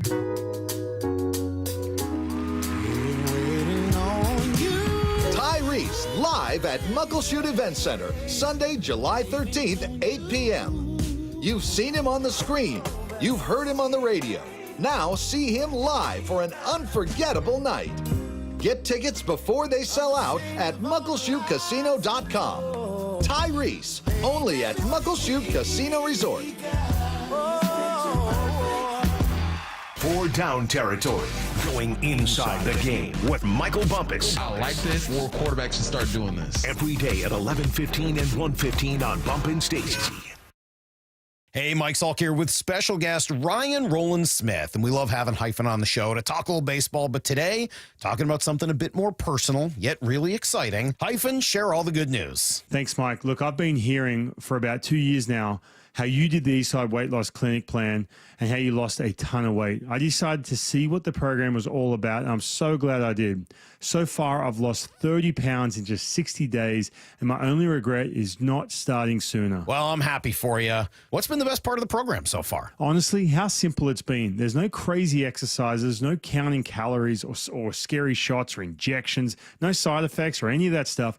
I feel healthier, I'm sleeping better, I'm eating delicious meals, and the accountability plus communication from the Eastside Weight Loss Clinic team has made it fun. Man, that is awesome, buddy. Would you recommend it? Yes. To anyone listening, I was in your shoes. Just schedule a 15-minute consult at Eastside Weight Loss Clinic. It's all you have to do to start. Dr. Ryan Coogan, D.C. Results may vary. Summer is on everyone's mind, and many of us ladies, well, you men too, would like to get rid of that extra stubborn fat and address those areas of loose skin like around the waistline, chin, and upper arms. Maybe you've tried the lasers, fat freezing methods, even those new pills, but without getting the results you were hoping for. Introducing ProSculpt, the new one-day instant permanent fat removal and skin tightening treatment. ProSculpt is minimally invasive, performed while you're fully awake, and it's gentle yet powerful. Designed to target the waistline, chin, neck, arms, and thighs, ProSculpt uses FDA-cleared plasma technology to deliver immediate and permanent fat-reducing and skin tightening results, all in just one visit. Go to ProSculpt.com today to schedule your free consultation, and for a limited time, get $250 off. Feel confident this summer with instant, permanent fat reduction and skin tightening that works for women and men too. ProSculpt.com. From the Quantum Fiber Studio, This is Bumpin' Stacy. weekdays 10 to 2. On Seattle Sports and 97.3 FM HD2. Get those questions in for What I Need to Know, 866-979-3776. Sports, non-sports, doesn't matter. I've got sports to start. From the 360 bump, what I need to know. How do you feel about coordinators coaching from the booth versus on the sideline? Man, I think it's an advantage to coach from the booth because you could see everything that's happening. It's a disadvantage to coach from the booth because you don't feel your players and look them in the eyes and get a vibe of how they're feeling. You know, you gotta depend on your coaches relaying messages or them getting on the headset or the phone. There are advantages and disadvantages to both. Me personally, I'm a booth type of guy. I want to see everything that's happening. Thoughts on, I've never heard this phrase, a die easy fan, someone who roots for any team compared to a diehard fan. My girlfriend roots for multiple teams in all sports. That's weird. Yeah, you shouldn't be rooting for multiple teams in any sport. No, my hater take is that, and I understand that this is the life some people lead because they've moved around, right? Like maybe you grew up in one place and you moved to another and then you went to college somewhere else. Like people adopt teams for all kinds of reasons. But there is a number. You're allowed to. I'm just saying, like, there's a number where if you're like, oh, that's my team. And I'm like, bro, I have calculated like 8 teams thus far. You're allowed 2 teams per sport. I think that's fair. And I'm talking to myself. No, but I think that's fair Mariners, also. Dodgers, just the Seahawks. And yours is purely geographical. You're from LA. Yeah. Grew up in LA and then went to school and continued to live in Washington State. I don't hear Bump out here talking about, well, I lived in, Ohio for a summer, so I'm a big, Browns. I couldn't think of an Ohio team other than Browns? Ohio State that Those you would. Browns? Yeah. Well, I'm saying like a really good team that you would bandwagon fan. But I don't know. What do you guys think? I've got 2 baseball teams in the same division. Or in the same league. That's sloppy. Which I feel like is even pushing it. What? The Red Sox and who? Bro, your foot is Mariners over the and the line. Red Sox. Mariners and the Sox. I still like the Mariners. I work on the games. I've been going to Mariner games my entire life. But did you grow up watching Boston then? Yeah. Well, that's fine. That's excusable to me. Right. But even that is as borderline as I think you can go. Yeah, I So think. when the Red Sox come into town, I'm a Red Sox fan. I go to all 3 games. But see, you choose. But yeah, I choose. And that's the thing. You stand on business. My problem is when that team's hot, they're like, oh, I love this team. And it's like, since when? Since listen, I'm not going to be able to 2015? choose. Mariners and Dodgers. Me in the World You Series. can choose, I'm stressed. Bob. I'm stressed. No, I'm you stressed can choose. out. You already. The Dodgers stressed out. already have it. Stressed You out. can choose. It's like You watching can my choose. 2 sons You will compete. choose. No. It's like No. he's probably going to win. I'm not mad if he wins, though. I think that if the Mariners and the Dodgers face off in a World Series, there's going to be part of you that goes, we already got this, though. Like, I've experienced this. Like, Yeah, the Mariners, there might be a piece of me. But if they win, I'm not like, oh, man, the Mariners lost. No, I'm like, all right, we got it. Okay, let's see. Bomb. What I need to know. What are y'all getting at Trader Joe's these days? I never go to Trader Joe's. Ooh, Trader Joe's, they got these little mini ice cream cones with chocolate on top of it. 3 of them, only 160 calories. Okay. Bomb. That sounds good. Stacy, you don't go to Trader Joe's? Mm-mm.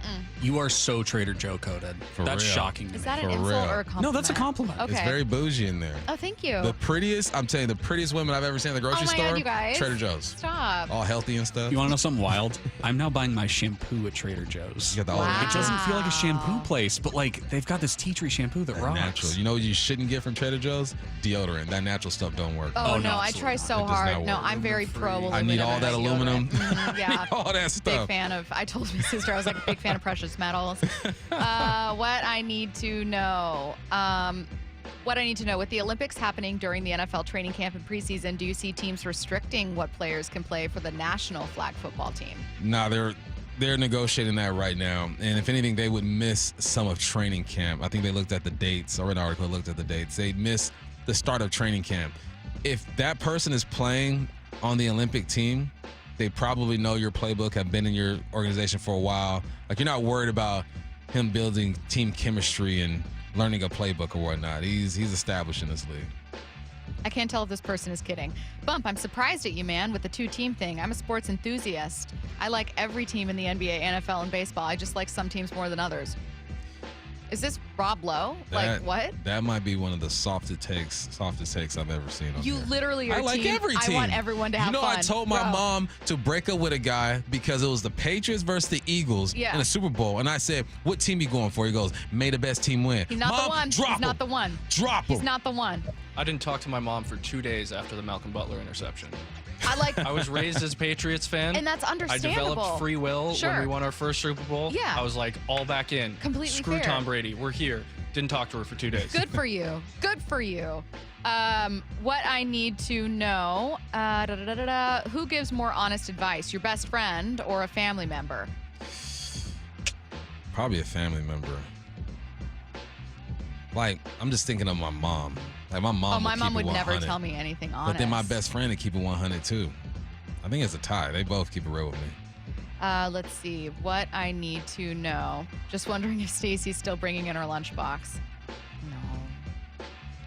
I lost it. You lost it? I don't know where it is. I don't. You lived the lunchbox gang for like a week and a half. And then you guys noticed I got real quiet and I didn't brag about bringing in my lunches anymore. I can't do it. Oh, man. What I need to know. Layoffs are running rampant, and the list was made a few months ago. So maybe this person is working at a company where they know layoffs are coming. Do you just coast knowing that what's done is done, or do you work your butt off even though you can't really change your fate? Coast. They're wondering what they should do. Coast. Put that thing in cruise control. Yeah, I regret to inform you. Coast. Don't make it to where someone else's last couple weeks are a nightmare because you've decided not to Still do do your work. job. But You don't have to overachieve, if though. you know for a fact, like, man, this is bummer, like I hate, then yeah, when it's time for you time and your day is done, yeah. But You know I would what I'm not like doing? be showing up late or anything. I don't think that's the move. If I knew I was going to get laid off, I'm just taking all my sick days. All at once. What I need to know. Stacy, Trader Joe's probably has a $1,200 chapstick you can buy. Let's see. What I need to know. Let's see. Is anyone else going to cry when we retire Ichiro's number? Cry? Nah. I don't know about cry. I've only cried once because of sports. And that was when Kobe dropped 60 in his last game, and I knew I would never see him on the court again. How old were you? 2016. Okay. I was in my 20s, right? 29, 30? 30. you were 31. Let me have it. Okay. All right. We are done with what I need to know. We're not done with the show, though. We're just going on Mariners from 1 to 2. Shannon Dreyer joins us next.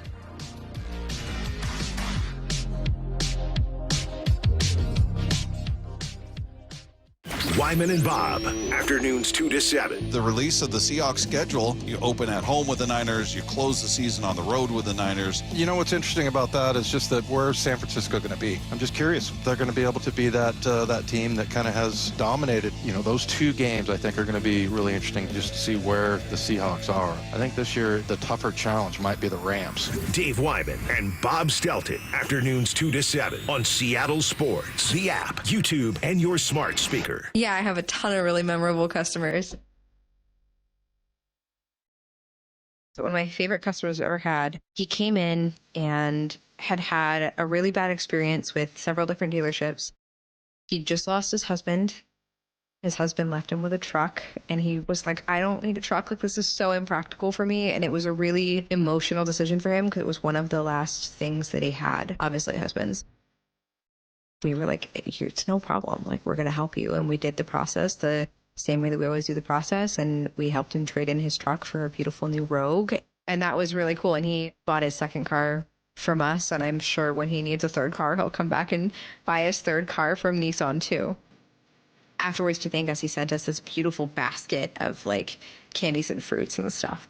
Making a great day for the people around you is making a great day for yourself.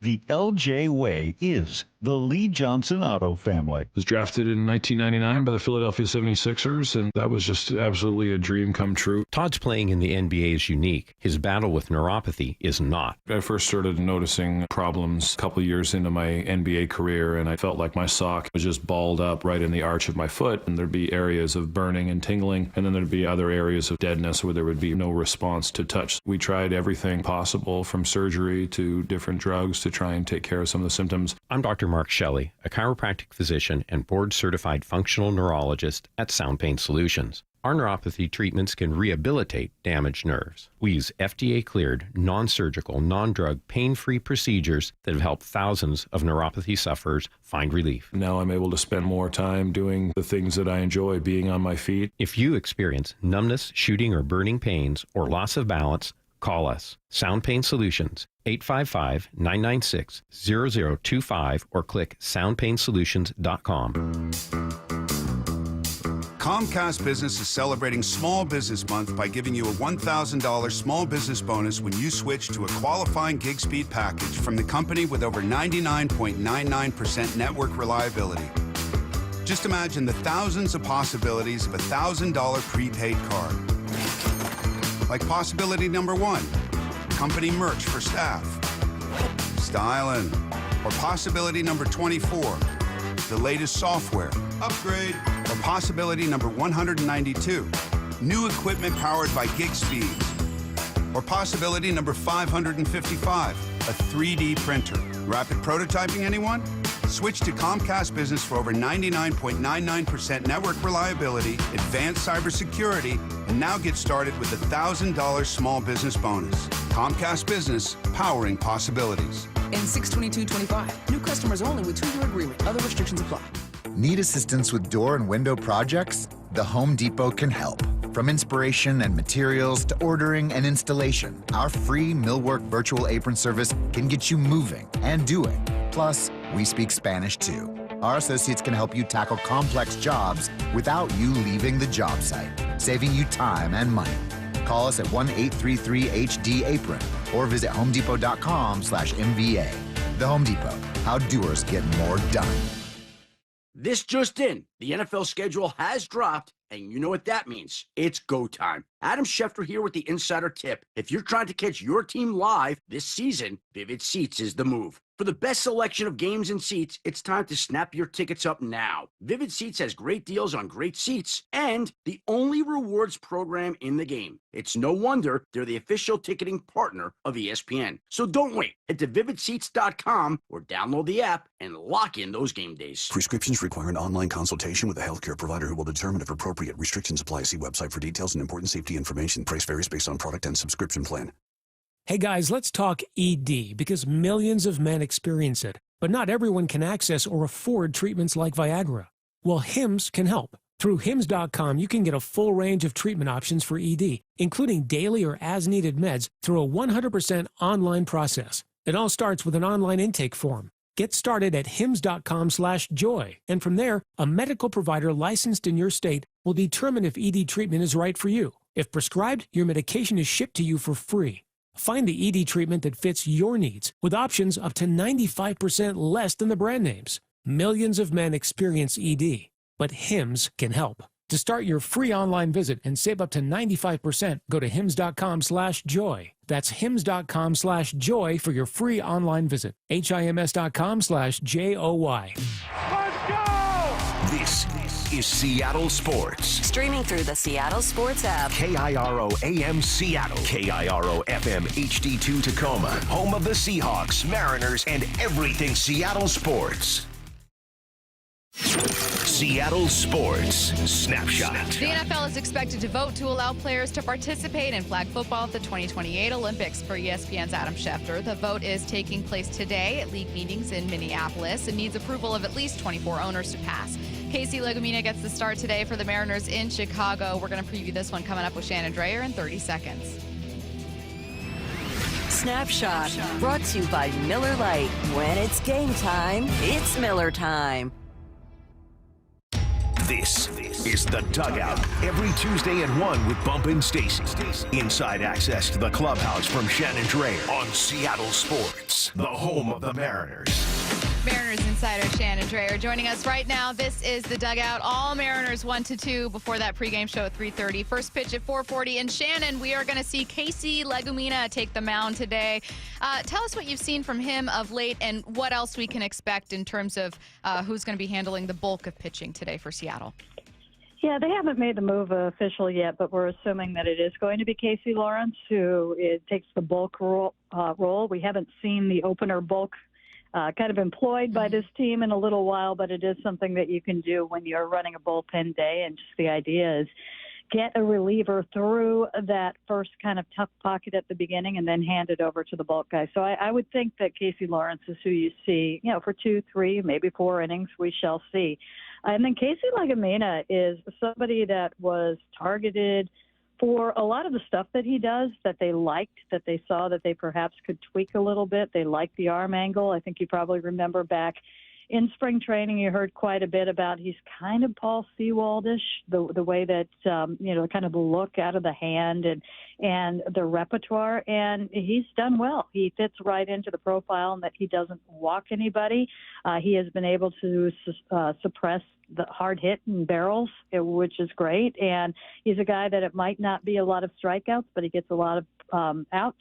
And he has, barely allowed any runs this year, so he has kind of fit in. They've been able to use him in just about every situation imaginable. And when you take a look at the repertoire, it's kind of a wide array of pitches, which gives different looks out of the bullpen, which kind of makes him a little bit more able to adapt to different roles. So it's been a lot of fun to watch him. And I think that, that element that they were looking for with the four-seamer and the sweeper is working, as so far nobody has gotten a hit off of the sweeper. And the batting average against the four-seamer, I believe, is still under 200. So he's been very effective.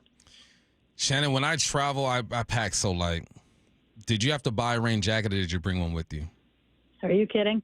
I've got a rain jacket. I got my little Uniqlo fold-up rain parka thing, and it's great. It fits right into the backpack. I also have an umbrella, and I don't care what people in Seattle saying, oh, we're Seattle. We don't carry umbrellas. That's for the week. I'm like, yeah, I don't want to get soaked. I have no problem carrying the umbrella. So I have in my backpack right now a little rain jacket, I have the Northwest puffy coat, and I have an umbrella. Love it. Love that for I you. also hate on people who hate on people who use umbrellas because I guarantee you those people don't have to blow dry style or heat style their hair. All right, back to baseball. Shannon had to get that out the way. I was thinking about you. I'm like, man, I'm the guy who has to go buy a jacket because I pack horribly. But yesterday we saw a moment from Julio Rodriguez, and I felt just some weight taken off my back, my shoulders. What do you think that grand slam has done for Julio? And, the past 2 weeks he's been playing well. What are you seeing? Well, I think he feels good about what he's doing at the plate, so I don't think he was searching for a moment. And I think part of the reason why is because they're having success and they're winning. That's a big part of Julio. He wants to win. He wants to have fun out there. And that's kind of been a part of him ever since he was in the minor leagues. He doesn't necessarily have to be the guy in the lineup, and he doesn't have to right now with everything that's around him. So, he is a threat in the lineup at any time because of what he can do, but now he is having good at-bats on top of it. So it's not an all or none situation, and he has been hitting the ball very hard. He has been making good contact. He, for the most part, we're not seeing the wild swing and misses and has done a much better job in controlling the strike zone. So you've known it's only kind of a matter of time before you see the ball start flying out of the ballpark. So for him to do that last night, I think everything adds up to it. Obviously wasn't a fluke. It's been kind of a process for him. And I think that's important that it's taken, a little while to see this and that he is stuck with it. And you hope this is what sticks with him for a while because he's putting up a much better at bat than he has for a long time. So that was good to see. It was good to see the runs and kind of wipe out any doubt that this one they would be able to grab. But I don't think it was something that he needed to see other than he does like those moments. Hey, Shannon, I wanted to have a conversation about defense when it comes to this team. That happens to be something that I just have a harder time not tracking. Like, I know a good defensive play when I see it, but they're typically not the stats that I automatically go to. I thought that this team would just have more defensive liabilities and we would see far more errors than we have been. What have you seen from them defensively this year? Well, defense goes beyond the errors. It's also the plays that are not made. And so I think that sometimes when you look at where the Mariners are defensively in terms of ranking and in terms of numbers, that's why maybe it doesn't add up to you if you're looking for the errors. And I do think, range is kind of a big part of it. And I think that if you look at Rowdy Tellez has played a decent first base. You haven't seen him make errors. He has made most of the plays he should. He made one terrific play, I think it was yesterday. But there are also plays that he hasn't been able to make that kind of goes, you look at that and like, okay, that should have been something that didn't get by in that situation. And so when you're looking at runs saved, I think that's an area where you're just not going to, kind of see the plus from the Mariners in particular right now. Your outfield, pretty good. Would have been better if it was the original one that they had put out there. Unfortunately, Robles is out right now. And I do think that when you are moving a lot of players through second base, when you are, platooning basically at first base, you kind of lose a little bit of that steadiness. I would say they've held their own. And I would say there's definitely room for improvement. I would say at an individual level, you don't really have any standouts. J.P. Crawford has played a much better shortstop this year, and it's been great to see. And I haven't looked at what his range numbers are, but to me it seems like he is covering a little bit more ground over there. Ben Williamson is somebody that we have had the read ahead on him in the minors that he, is potential Gold Glove. The numbers aren't showing that yet, but you do see him making the brilliant plays. And I think a couple of the errors that we have seen maybe have just been some things that have happened very quickly for him. But you've also seen plays that, he has been very technical with. There was a ball that he went back on yesterday that maybe is something he wouldn't have been able to do too long ago. And he kind of credited Perry Hill on, just some tightening up of some fundamentals that helps make what was an important play right there. So I think that when you look at it, there's nothing obvious that stands out, but I think that there are some areas where if they could tighten some things up a little bit, you would see even more in terms of run suppression, which is something this pitching staff needs. But I do think that they are kind of enjoying it right now. I do think it has looked a little bit better of late. Shannon, the last couple of starts Castillo has had, he's leaned a little more on his four seam. The velocity is getting kicked up a little bit. Do you think that's the results of him just feeling better? Obviously, Cal is the one relaying the pitches to him. Is it him feeling better, or was it just the matchups and he felt confident with that pitch? I think he is somebody that traditionally has needed to get into his season a little bit.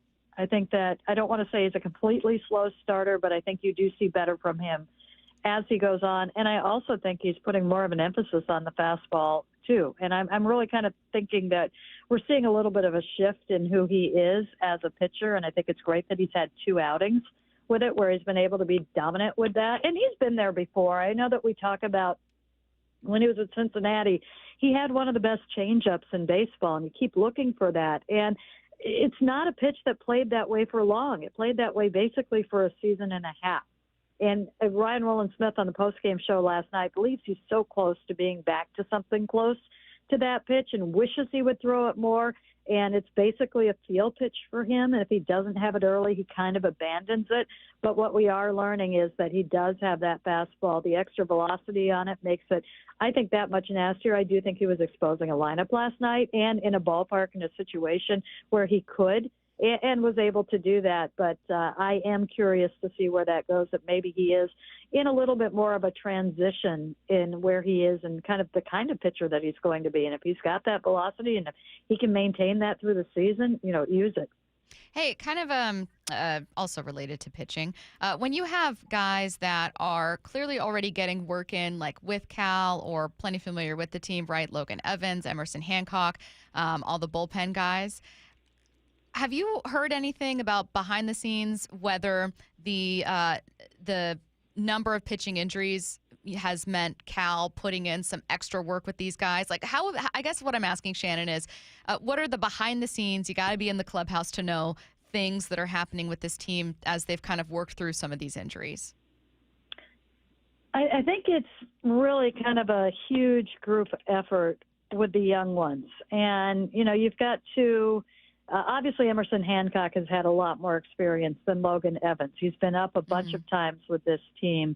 And I do think he really feels that he belongs. And he himself, I've talked to him about it, and he said that, some of the biggest steps and the biggest improvements that he has made have come from others in the rotation. And this dates back, last year. It's this year, it's last year, it's the year before, in that they have held him accountable, that they have had talks with him, about preparation, and they have had talks about him about usage and kind of confidence in what he's doing out there. You think back to a year ago, and I think it was after a start in this building, Cal Raleigh had the talk with Brian Wu. And, Cal and Brian Wu were roommates at the time, and Cal felt that he wanted to have the talk, away from were roommates. It wanted to be kind of catcher and veteran to younger player. And it ended up, I want to say, they went on to Boston. The talk took place at Fenway Park, and it was like, you know what?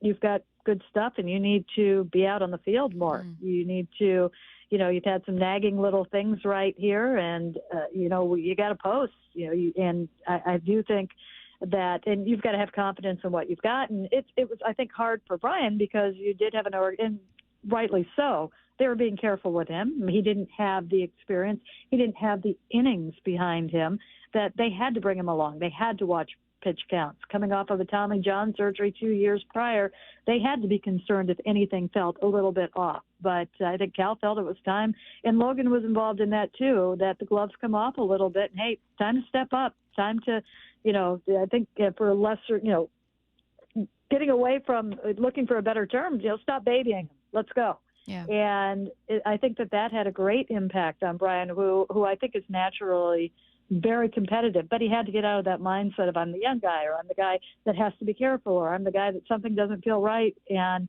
I've got to, take a step back.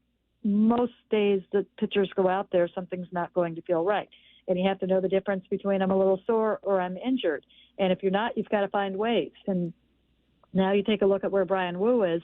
That came from Cal. So you've got Cal, you've got the other starters, you've got the analytics staff, and you've got the pitching staff, the coaching staff, the members of the trainers play a role in it too, in the conversations that they have with these players. So, they try and provide an environment where young players can thrive. And that means giving them, what they can take, pushing them when you need to.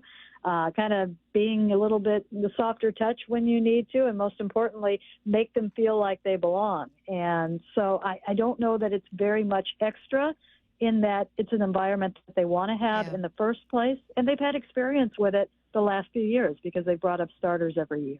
She is Mariners insider Shannon Drayer. Make sure you're following her on X.com at Shannon Drayer for those updates about today's weather and also tomorrow's. Thanks, Shannon. Thanks, Shannon. You got it, guys. Yeah, Shannon posted that tarp photo. Shannon's on tarp watch. She's exactly who I follow for everything Mariners, but also like, is this game going to be played? What's going on here? Obviously, we're keeping an eye on it as well. Taking a look around MLB next. Wyman and Bob, afternoons 2 to 7. The release of the Seahawks schedule, you open at home with the Niners, you close the season on the road with the Niners. You know what's interesting about that is just that where's San Francisco going to be? I'm just curious if they're going to be able to be that team that kind of has dominated. You know, those 2 games I think are going to be really interesting just to see where the Seahawks are. I think this year the tougher challenge might be the Rams. Dave Wyman and Bob Stelton, afternoons 2 to 7 on Seattle Sports, the app, YouTube, and your smart speaker. Hey, Brock Ewart here for my friends over at Xfinity. You know, change is always happening. It's part of life. And when it comes to music, we know that change is all around us. Songs are rewritten and remade. Classics are remixed. Bands and artists, well, they come and go. Even our taste in music, as we get older, can change a bit. But no matter how things change in 5 years, there's one thing that will stay the same. And that is the price of your internet. That's right. Xfinity is introducing a 5-year price guarantee. It means you get 5 years of the most reliable Wi-Fi with their best equipment included for a price that stays exactly the same. Are you surprised? Well, life is full of them. One internet price, 5 years, guaranteed. Learn more at Xfinity.com/deals. Now, restrictions apply. New residential customers only. Taxes and fees extra and subject to change. Most reliable Wi-Fi based on Open Signal Awards USA. Fixed Broadband Experience Report, August of 2024. Go check it all out right online at Xfinity.com/deals. Did you know your skin is the largest organ of your body? Huh? That's why you should shower with Old Spice Super Hydration Body Wash instead of plain old bar soap. Love your skin by super hydrating it with vitamin B3 and glorious notes of vanilla and shea. Did you know that my super hydrated skin is the second largest organ of my body? The first is my heart. Old Spice. Men have skin too. Old Spice Super Hydration Body Wash. 24/7 renewing moisture. With daily use. When you switch to Progressive, you could save bundling your home and auto. Then you could put that money towards some of the surprisingly more expensive things in life. May I help you? I just wanted to request a late checkout, please. Of course. That's $30 per hour for up to 4 hours. Huh. Okay, but if you can offer a late checkout, then that probably means no one is staying in that room. So if it's empty, maybe I can just stay a few extra hours. Oh, aren't you adorable? Life costs a lot, so bundle and you could save with Progressive. Progressive Casualty Insurance Company, affiliates, and other insurers. Not available in all states. Power Up Series, brought to you by Swiffer Power Mop. Using a mop and bucket is not the only way to get your floors clean. There's a quicker way. Kick the bucket with the Swiffer Power Mop. It has built-in solution that breaks down dirt and grime, and a pad with 300-plus scrubbing strips that absorb and lock sticky messes. Brought to you by the Swiffer Power Mop, the all-in-one cleaning tool that gives you a mop and bucket clean in half the time. Mop smarter with the Swiffer Power Mop. Are you having trouble hearing? Hearing loss can devastate the quality of your life. Now, there's an affordable fix for you or your loved one. Rated the best hearing aids of 2025 by Forbes Health, Audion Hearing has the highest quality hearing aids at the lowest prices, starting at just $98 a pair. I actually like them better than my old $5,000 hearing aid. I could not believe how my hearing and life changed. Join over 1 million happy customers by going to audionhearing.com. That's AUDIEN hearing.com. You're listening to The Dugout every Tuesday at 1 with Bump and Stacy on Seattle Sports, the home of the Mariners. Again, bit of rain watch, weather watch for today's game. It's already raining in Chicago. Shannon Drayer, Mariners insider for Seattle Sports, posted a photo to X.com of the tarp out on the field. So I think we have our eyes on today, where the game is expected right now to take place, with some concern that it could be rained out for tomorrow. So that's kind of what we're dealing with right now. Bump and I are not happy about it. I need that day off, man. You need to get out. Though, can I just admit also my question from earlier today? What's that? So because it's raining in Chicago and tomorrow's game might be rained out, Bump said, "Oh, that's such a bummer because I'm going to be out here and I wanted to go golfing." And I said, "Almost, but how are you going to go golfing if it's raining?" She thought I was going golfing in Chicago. No, I think I just didn't put it together. It might rain that tomorrow, though, too, a though. rain delay for a game in Chicago does not mean that it will be raining here in Seattle. It's just where my brain automatically went, and I caught myself, and then I laughed out loud because I was like, what a dumb thing to think in my And you brain had to of tell like, us. but we're working because it's raining. Jeff Passan was on with Brock and Salk this morning. A lot of really interesting stuff to talk about when it comes to this Mariners team, which has been a far more interesting team, admittedly, than I expected. I thought they'd be struggling offensively. I thought the pitching would be absolutely lights out. And we're looking at a team that's actually been phenomenal. Well, I shouldn't say phenomenal. They've been much better than expected offensively with some really surprising pieces that are excelling there. Still running into some problems, some injuries we didn't foresee. So, again, all through it, they're incredibly competitive in a down American League. Coming up at 1:30, we're going to take a look around that American League, around MLB for that matter. We've got some Game 1 reaction and a Game 2 preview as well. Right now, we're just taking a listen to Jeff Passan. Is this the most complete Mariners organization we've seen? Oh, unquestionably. And, I still look at the offense and I like my instinct is they're not this good, but all of the underlying numbers make me think that this is real and that there's something substantive here. And I think it begins with Cal Raleigh. The fact that he is turning into not just like a great all-around player, but a true offensive weapon, a guy who is near the top of the league in home runs and also is walking a bunch. And like the offense is just really good right now. I think that's Jeff's phone. Going off. I saw Ian for a minute looking for his phone. I was really scared that I was doing something No. wrong. If it happens, if you guys hear it again during cuts, I think it's Jeff's phone. Bump, is this the most complete Mariners organization you've seen? Since when? That you can remember. So we Yeah. aren't going back in forever time. I'll go last 10 years. Yeah. I would say so. It starts with the pitching, obviously. Those guys are doing their thing, they're on point. And then you look at the bats. You got Cal, who is the best catcher in the game right now. Polanco looks like one of the best contact hitters in the game right now. And Julio ascending. Again, you look at the bottom of the lineup. Williamson will contribute at times. Demo will contribute. I mean, where is the weakness with this team? You're looking at the mound right now because of injuries, Yeah, right? because of injuries. If they're healthy, you look at the weakness and say, maybe it's first base. Guess what happened the last few weeks at first base? Rowdy's been playing some decent baseball over there. Defensively, they're like, when it comes to fielding percentage, like 5th in the league or something like that. They are complete, but they aren't elite. Right? Ooh, bars. Right? Wow. Yankees, all those young men over there. That's elite, and we got a taste of that. So, yeah, I think they are complete. I don't look at any part of their team right now. Even bullpen as of late has been playing good.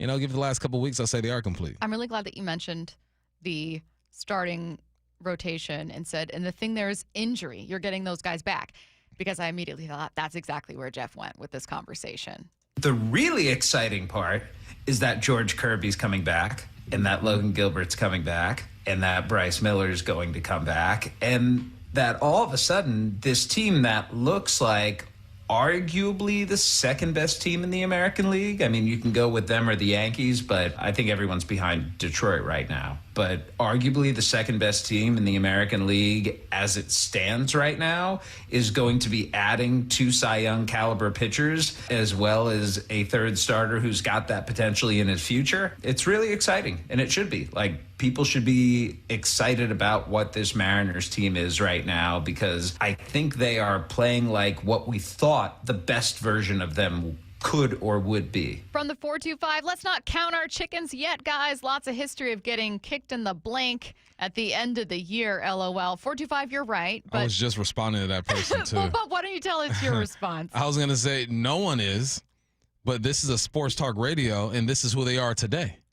And I am kind of excited about that. This is who they are today. You just swept the Padres. No one's counting their chicken, but we're looking at the last 4 and saying, all right, man, we're multiplying chicken over there. All right? This is what you have to do. I think you can enjoy who they are and still be cautious and when you look towards the future.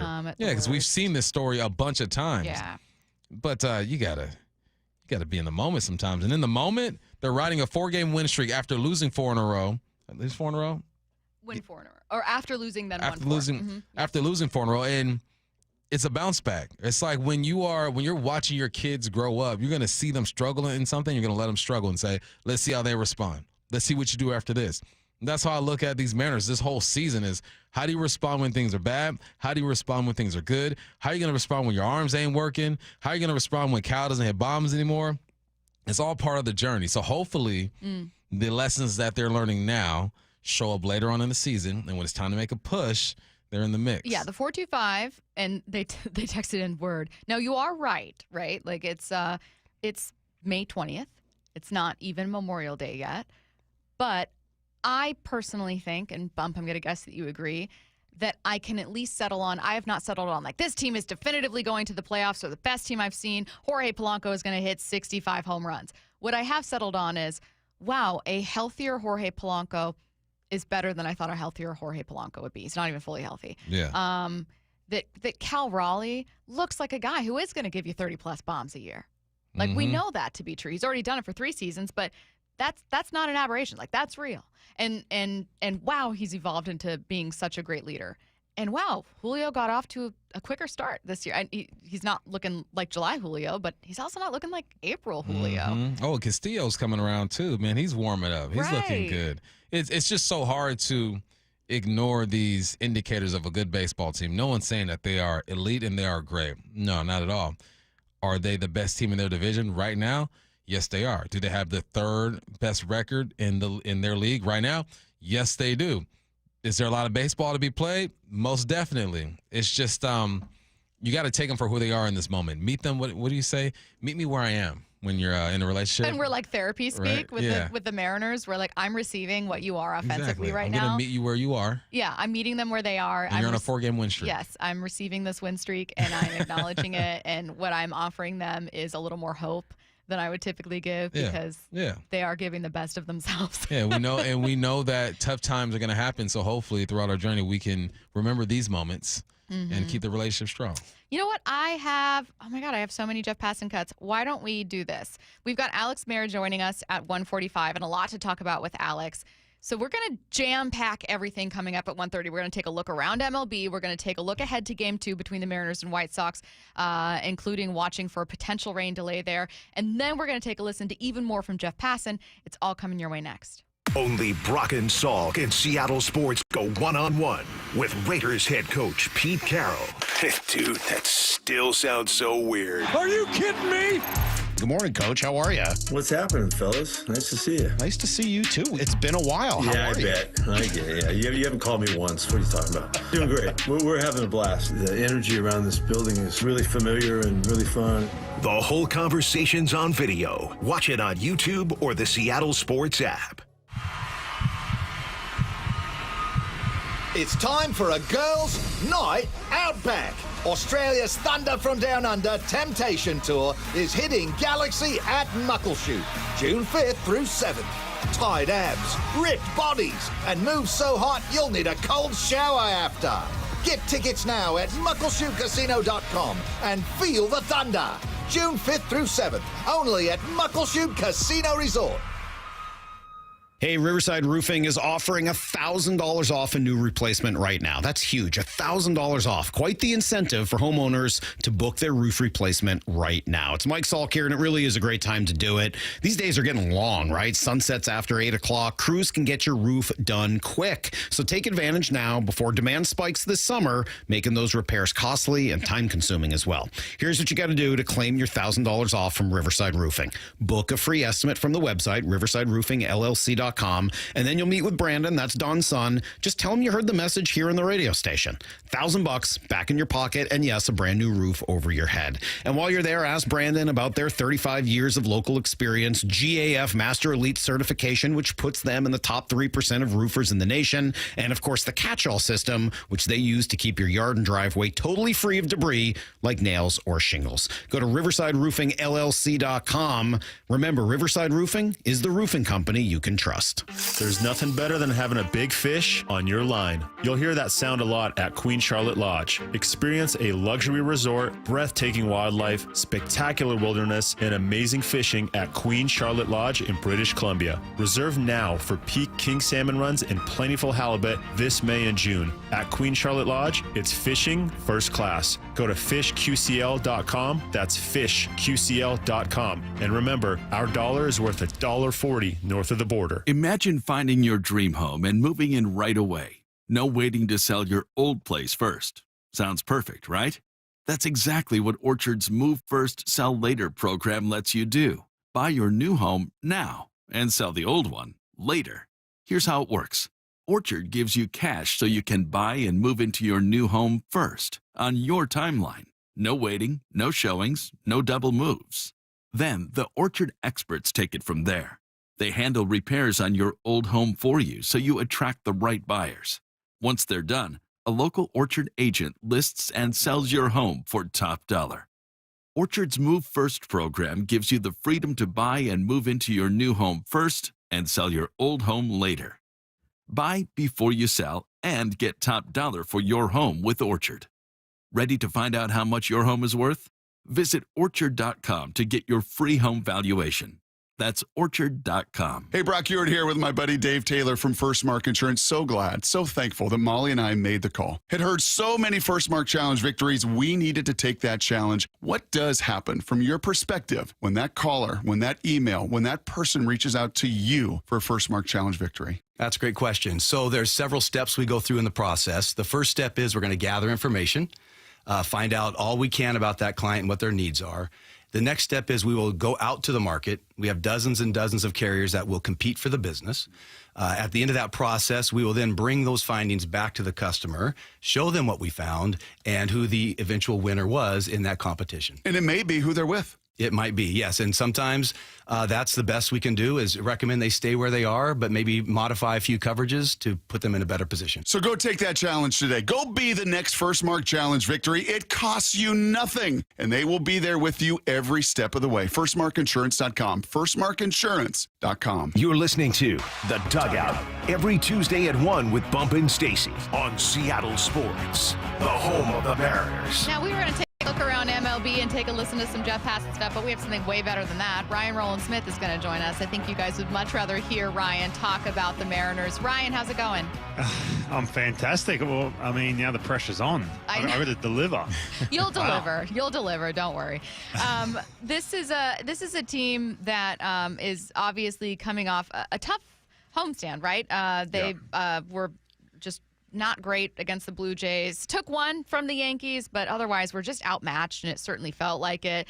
And I was worried heading into that San Diego series going, well, if they don't get swept, I'll feel okay. Shame on me, Ryan, for lowering my expectations so far because they got out of there with a sweep of the Padres, a very good Padres team, and have obviously taken one already against the White Sox. What are you seeing during the stretch of 4 wins here?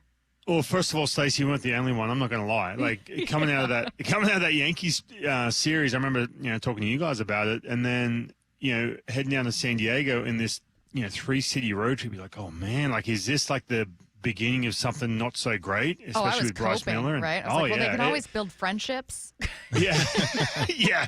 It was. I'm telling you, and especially too starting pitching wise with Bryce Miller going down and some uncertainty and everything else.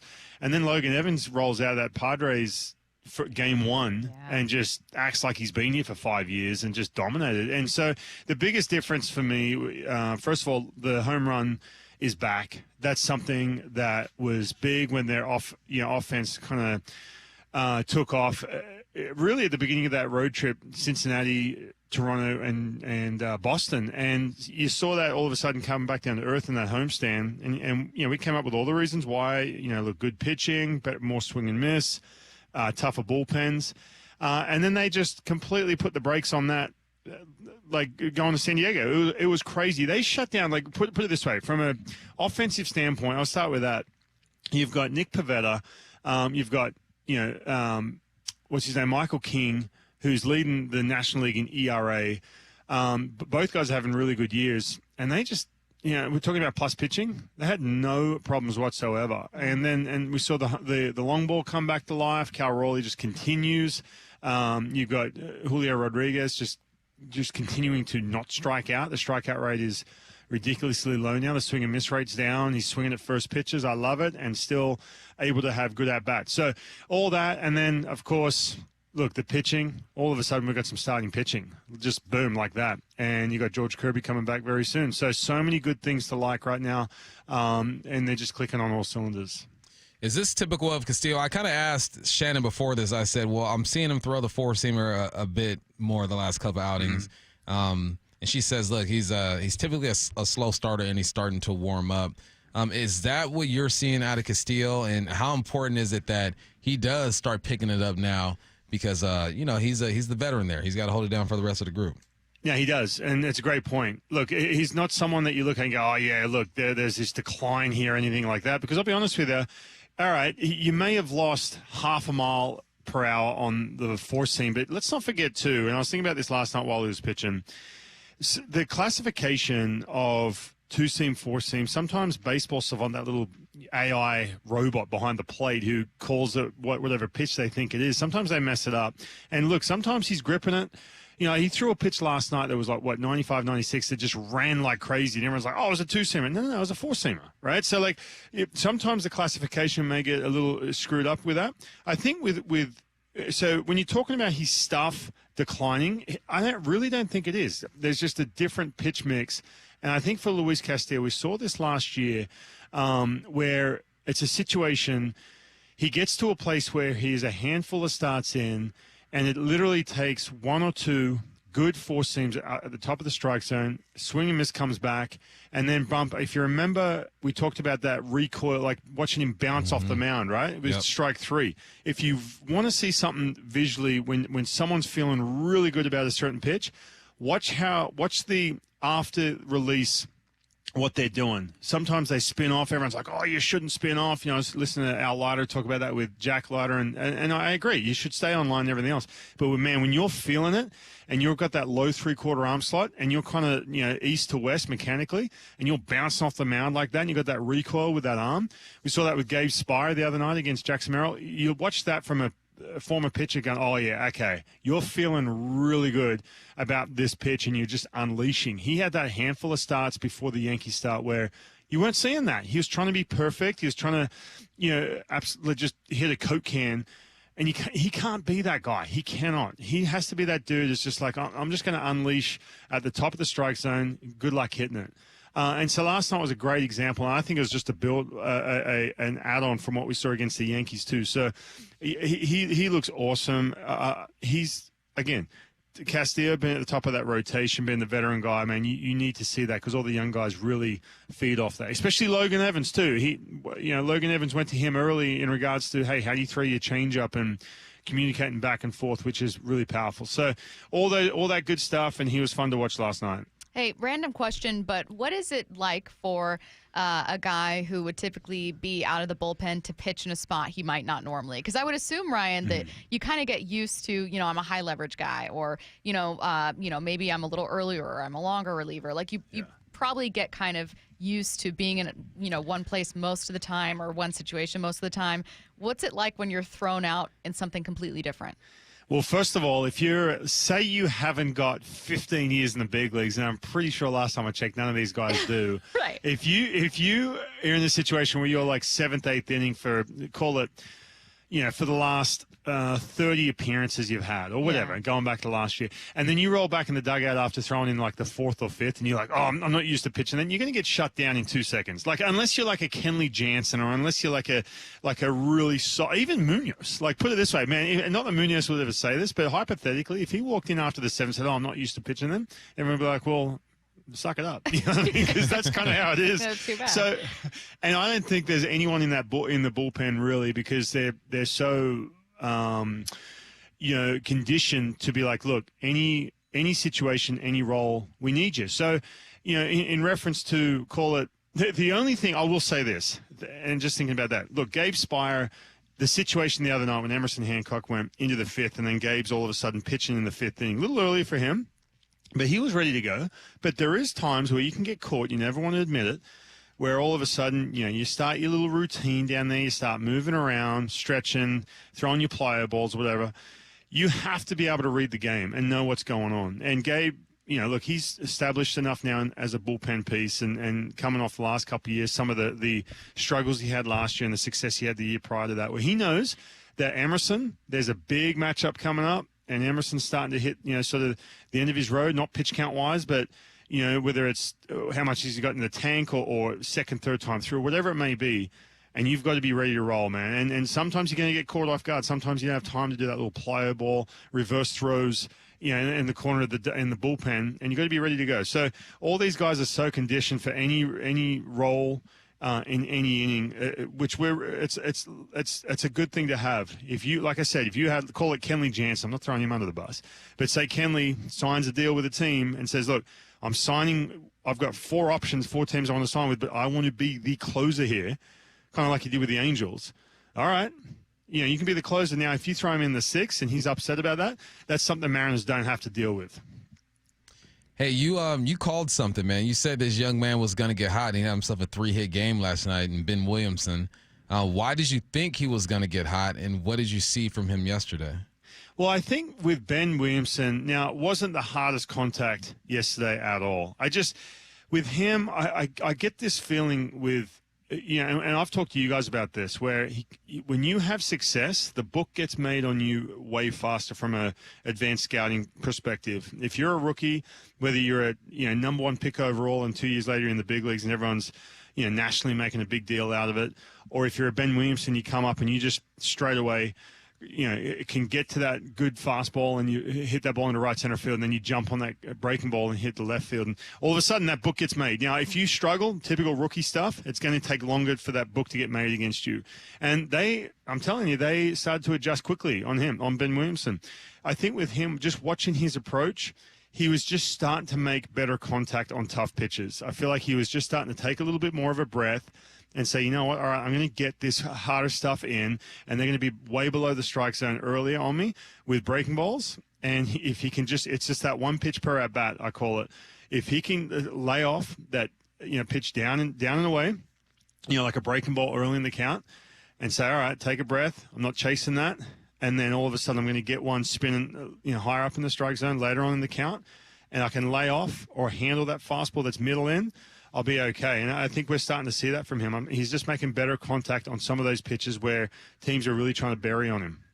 All right, give us one thing we're going to be watching for in today's game. Hopefully it ends up being played. It's still pretty rainy there, right? Yeah, it's pretty miserable out here. I'm not going to lie. Oh, God.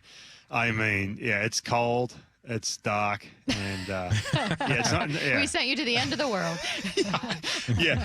One thing to look for today. Let me think. Well, we've got a little bit of a mix and match. I don't know if you guys know what the pitching, is. Apparently, there's a good chance. I'm just going to say it like that. There's going to be an opener from Casey Legumina, and then go from there. But I think, look, I have a feeling Julio's going to go multi hits. A couple doubles in the gap here when it counts. And, man, I'm telling you, Julio's he's on – I know he's starting to hit much better. The chase rate's down. I talked to him about at the beginning of the conversation. Mm-hmm. I think he is on the verge of having those 2 hits, 3 hits, those kind of numbers where he's driving balls into gaps with that plus exit velo, kind of like we saw last night, that home run into left field. I think he's on the verge. I think he's going to have a big night tonight. Couldn't come at a better time, right? Yes. Just absolutely. He is Ryan Rowland-Smith. Ryan, thanks for taking the time, man. We appreciate it. Thanks, Ryan. No worries. Thanks, guys. All right, you are listening to The Dugout, and we are wrapping up with maybe some pretty good pitching news. Alex Mayer joins us next. Only Brock and Salk in Seattle sports go one-on-one with Raiders head coach Pete Carroll. Dude, that still sounds so weird. Are you kidding me? Good morning, Coach. How are you? What's happening, fellas? Nice to see you. Nice to see you, too. It's been a while. How I are you? bet. I get it. Yeah, you haven't called me once. What are you talking about? Doing great. We're having a blast. The energy around this building is really familiar and really fun. The whole conversation's on video. Watch it on YouTube or the Seattle Sports app. Hey, it's Mike Salk here, and you've heard about my success losing 35 pounds in just 8 weeks with the Eastside Weight Loss Clinic plan. I know you've heard from Ryan Rowland Smith as well. Well, now I want you to hear from someone just like you, a Seattle sports listener. Chad, who lives in the South Sound, he joins me now. Chad, how much weight did you lose? I lost about 20% of my total body weight. I was down 43 pounds from the start of the reduction phase till it ended. 43 pounds. My gosh, how'd that make you feel? Would you recommend it? Fantastic. Confident, first and foremost, for me. Much more confident, and then also just healthier, just easier to do things around the house, easier to do things at work. I would 100% recommend it. I can promise you'll lose the weight you want to lose. Well, that's another ringing endorsement for Eastside Weight Loss Clinic. Yep, Chad started his journey with just a 15-minute phone call. You can schedule yours today at eastsideweightlossclinic.com. Have the same kind of success I did, the same kind of success as Ryan, and the same kind of success as Chad. Go to eastsideweightlossclinic.com. Dr. Ryan Coogan, D.C. Results may vary. Rick Riz here for the Pella Windows and Doors of Western Washington's Improve Your Play program. Many of our local youth sports teams need help with field enhancements, training, and equipment. Local Pella owners Keith Dashafy and Luke Wilson are stepping up to donate $5,000 to 2 deserving teams. We need your help finding them. Head to seattlesports.com/play to nominate a deserving team in need. Let's help our local youth improve their play this year with Pella Windows and Doors of Western Washington. Contest and rules at seattlesports.com/play. Endless hours of research, seeking referrals, dozens of calls. Hiring the right attorney can be a challenging process during an already difficult time. J.P. Pendergast with Pendergast Law explains. In Washington State, Tom, there are thousands of attorneys to choose from. Referrals and online research can be helpful, but discovering the right attorney requires a conversation. It can be hard to identify integrity and authenticity without that interaction. So, what do you recommend? We encourage anyone looking for personal injury representation to call for a free consultation with our team before making a decision simply based on referrals or online research. Accident victims need an attorney that listens, demonstrates honesty, and is genuinely understanding of their unique circumstances. The care, attention, and preparation that our firm provides throughout the case mirrors the effort involved when taking on the insurance companies. Save time and avoid mistakes after an injury. Contact the caring and compassionate team at Pendergast Law. If you or a loved one has been injured in a car accident, call Pendergast Law. We can help. What is that sound?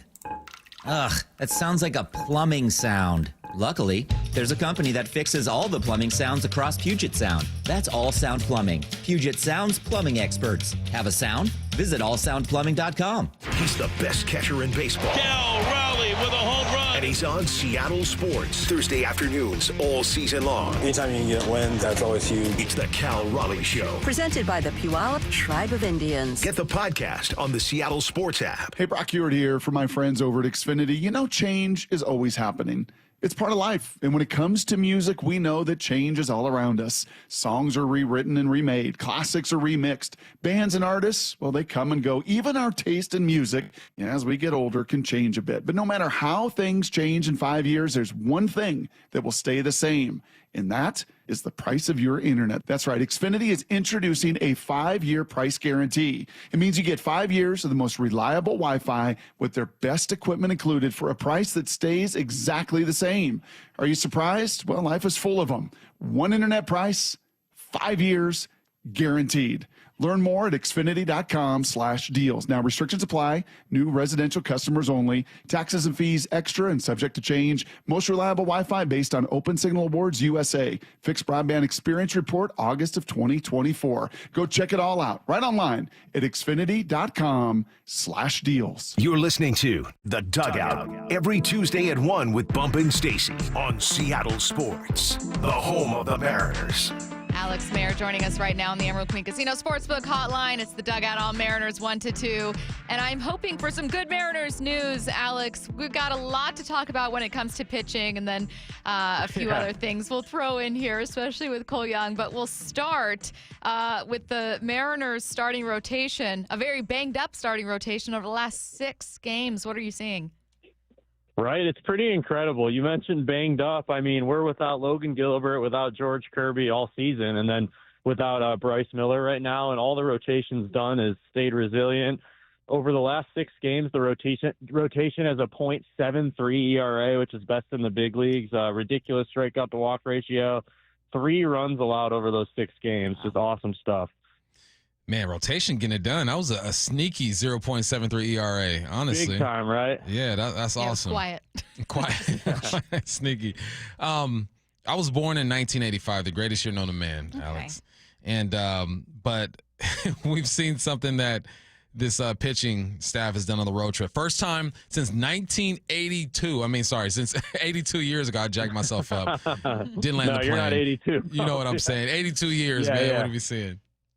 Yeah. So I went and wanted to dig and find an interesting note on the pitching, and I looked, and the first 4 games of this road trip so far, Mariners 4-0, 3 in San Diego, 1 in Chicago last night. The pitching staff overall has allowed 1 or fewer run and then 2 or fewer walks in all 4 games.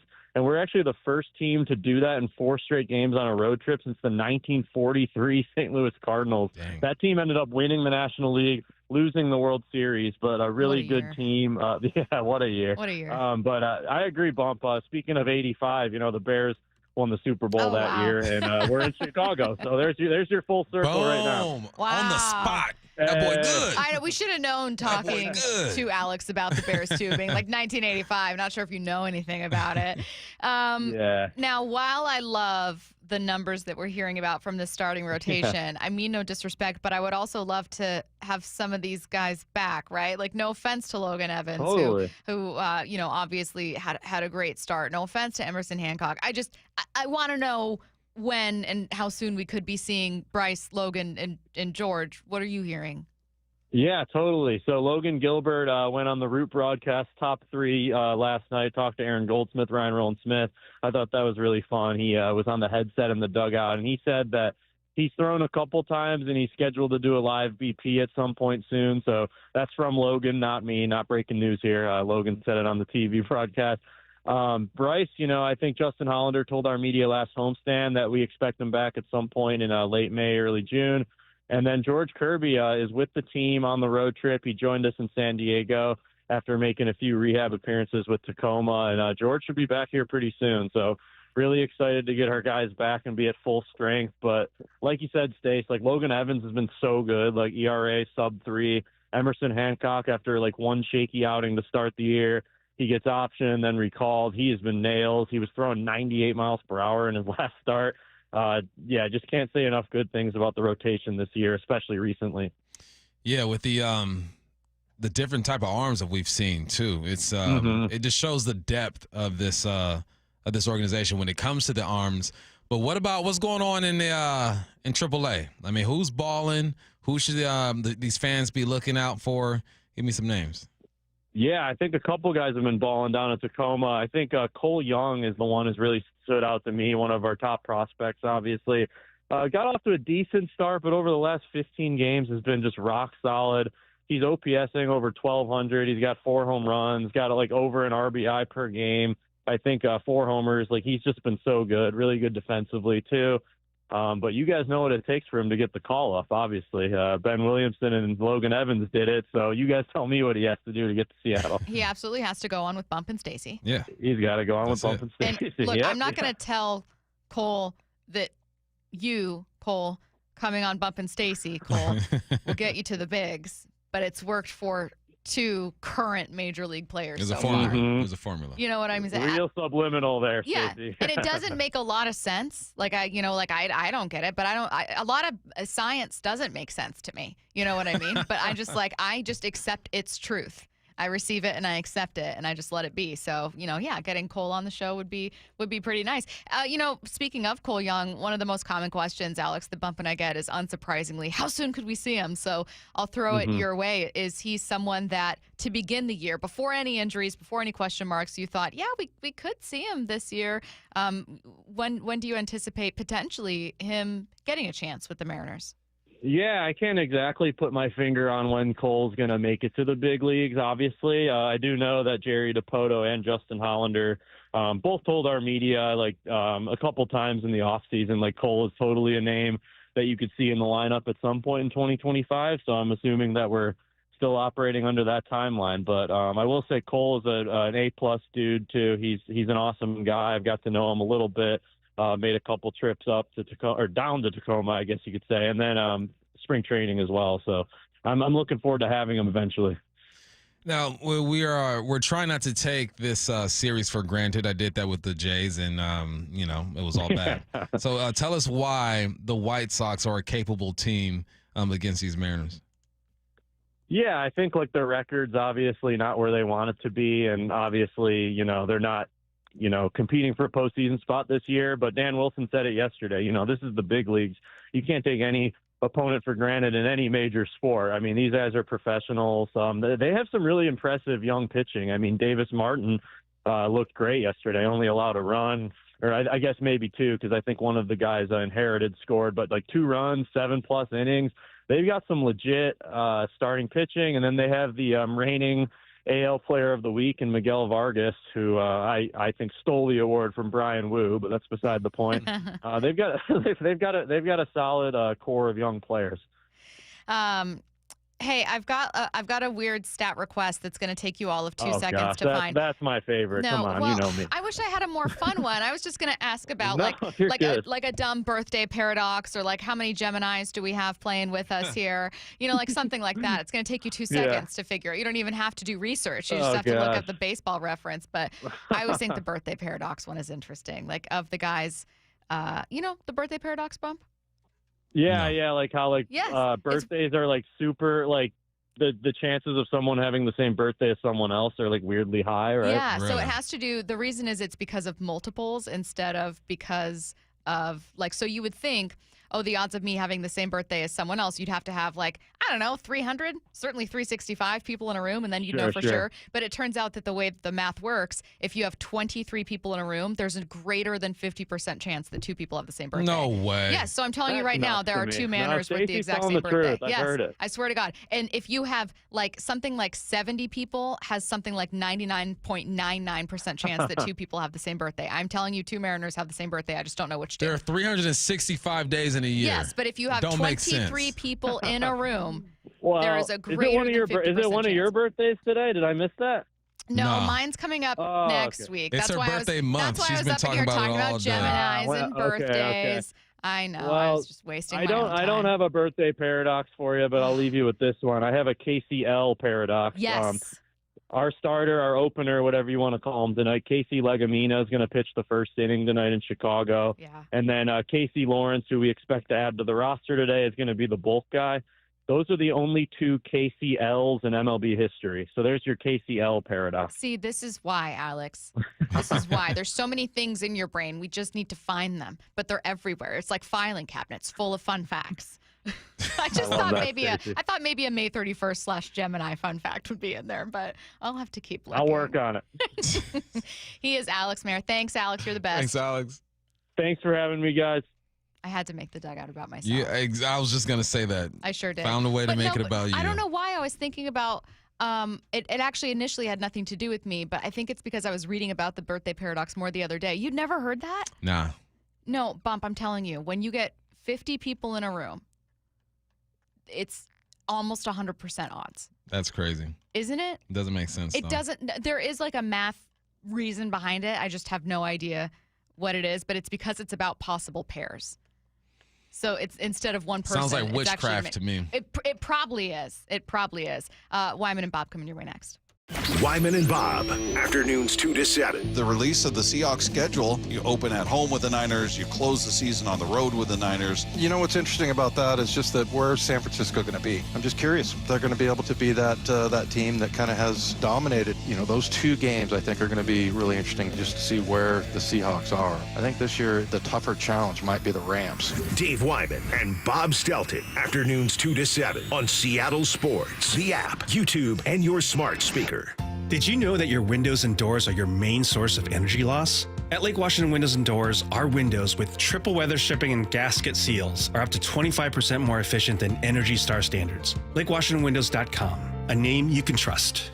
I saw her texting, coming up to a stop sign, and so I saw the accident coming, and she T-boned us. In the blink of an eye, Crystal's life changed when she suffered a severe spinal injury. The pain was something I had never experienced before in my neck. I got massage therapy. I saw a chiropractor. I was prescribed muscle relaxers so I could sleep. I got depressed. Nothing was relieving the pain. Drugs, sleepless nights, and depression. Sound familiar? I'm Dr. Mark Shelley, a chiropractic physician and board-certified functional neurologist. At Sound Pain Solutions, our treatments include high-dose laser combined with spinal decompression and other comprehensive therapies to rehabilitate damaged discs.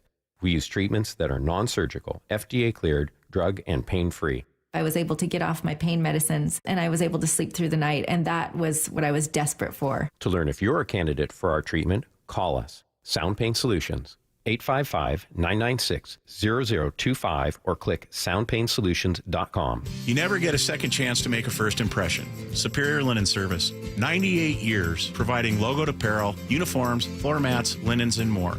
Give us a call. We answer the phone. Superior Linen Service. Visit suplinen.com. Mike Rowe here with a quick question. Have you noticed mold, mildew, bowing walls, or water in your basement? I hope not, but if you have, your basement is losing the war against groundwater. That's where Groundworks comes in. They can honestly assess your situation and create a plan to waterproof your basement and stabilize your walls. Schedule your free inspection at groundworks.com/row. And while you're there, check out my latest dirty job. It's a good one. Licensed in all states where work is performed. See website for details. Hey, Mike Salk here, and great news this August. Luxury awaits at Snoqualmie Casino and Hotel. Yes, the hotel is finally opening. You can book now for an unforgettable summer experience at snocasino.com. Breathtaking views of the Cascades in Snoqualmie Valley, an expanded non-smoking gaming floor, awesome destination spa, a 2,000-seat entertainment space and convention center, and yes, new food venues, restaurants as well. You can book at snocasino.com. Seattle's closest. It's now Snoqualmie Casino and Hotel. 1877 Cars for Kids. KARS Cars for Kids. 1877 Cars for Kids. Donate your car today. Donate today at carsforkids.org. That's cars with a K. Your car can be picked up as soon as the next day. Receive a tax deduction and vacation voucher. 1877 Cars for Kids. Donate your car today. Now accepting donations of land, homes, buildings, or any kind of real estate. G. Scott here with former Seahawk Doug Baldwin. Tell us about Nourishing Champions. We know the benefits for young people in sports, but we often don't think about the barriers, and one of those barriers is having proper nutrition. So Nourishing Champions, in partnership with Champions of Change and Safeway, is an effort to address those barriers so that our student athletes have what they need to excel both on the field and in the classroom. High schools can apply for grants up to $25,000 from Nourishing Champions. Learn more at championsofchangefoundation.org/Nourishing Champions. Let's go! This is Seattle Sports. Streaming through the Seattle Sports app. KIRO AM Seattle. KIRO FM HD2 Tacoma. Home of the Seahawks, Mariners, and everything Seattle sports. Seattle Sports Snapshot. Mariners looking for another series win as they get to Game 2 of their series against the Chicago White Sox after a big win yesterday. Today, it's going to be interesting. They send Casey Legumina to the hill. He gets the start against the White Sox, weather permitting. Some inclement weather happening out there, assuming they get the game going at the right time. We'll turn you over to the pregame show at 3:30, 4:40 first pitch right here, Seattle Sports on 710. Other games scheduled to get going. The Cubs will be on the road against the Marlins. Pirates host the Reds. Nationals bring the Braves to town. It's the Mets in Boston taking on the Red Sox. Astros on the road to take on the Rays. Yankees host the Rangers. Padres and Blue Jays get together in Toronto. Orioles taking on the Brewers in Milwaukee. And the Cardinals and Tigers get together in St. Louis. Snapshot, brought to you by Miller Lite. When it's game time, it's Miller time. This hour is brought to you by Legacy Group Capital Common Sense Lending. From the Quantum Fiber Studio, this is Wyman and Bob. On Seattle Sports. Streaming live on the Seattle Sports app and at seattlesports.com. Now, here are your hosts, Dave Wyman and Bob Stelton. Welcome, everybody. It's Wyman and Bob. This is Seattle Sports on 710, seattlesports.com. Happy Tuesday to everybody out there. Hopefully everybody's having a great day. Looking forward to another Mariners game. Hopefully another Mariners win if they can, assuming the weather allows. Hearing reports of rain happening out there. Not sure if it's going to be a downpour, if it's just going to sprinkle, or what's going on. So we'll see. But we'll turn you over to the pregame show coming up at 3:30. Meanwhile, El Hombre, Michael Bradley, will join us at 3 p.m.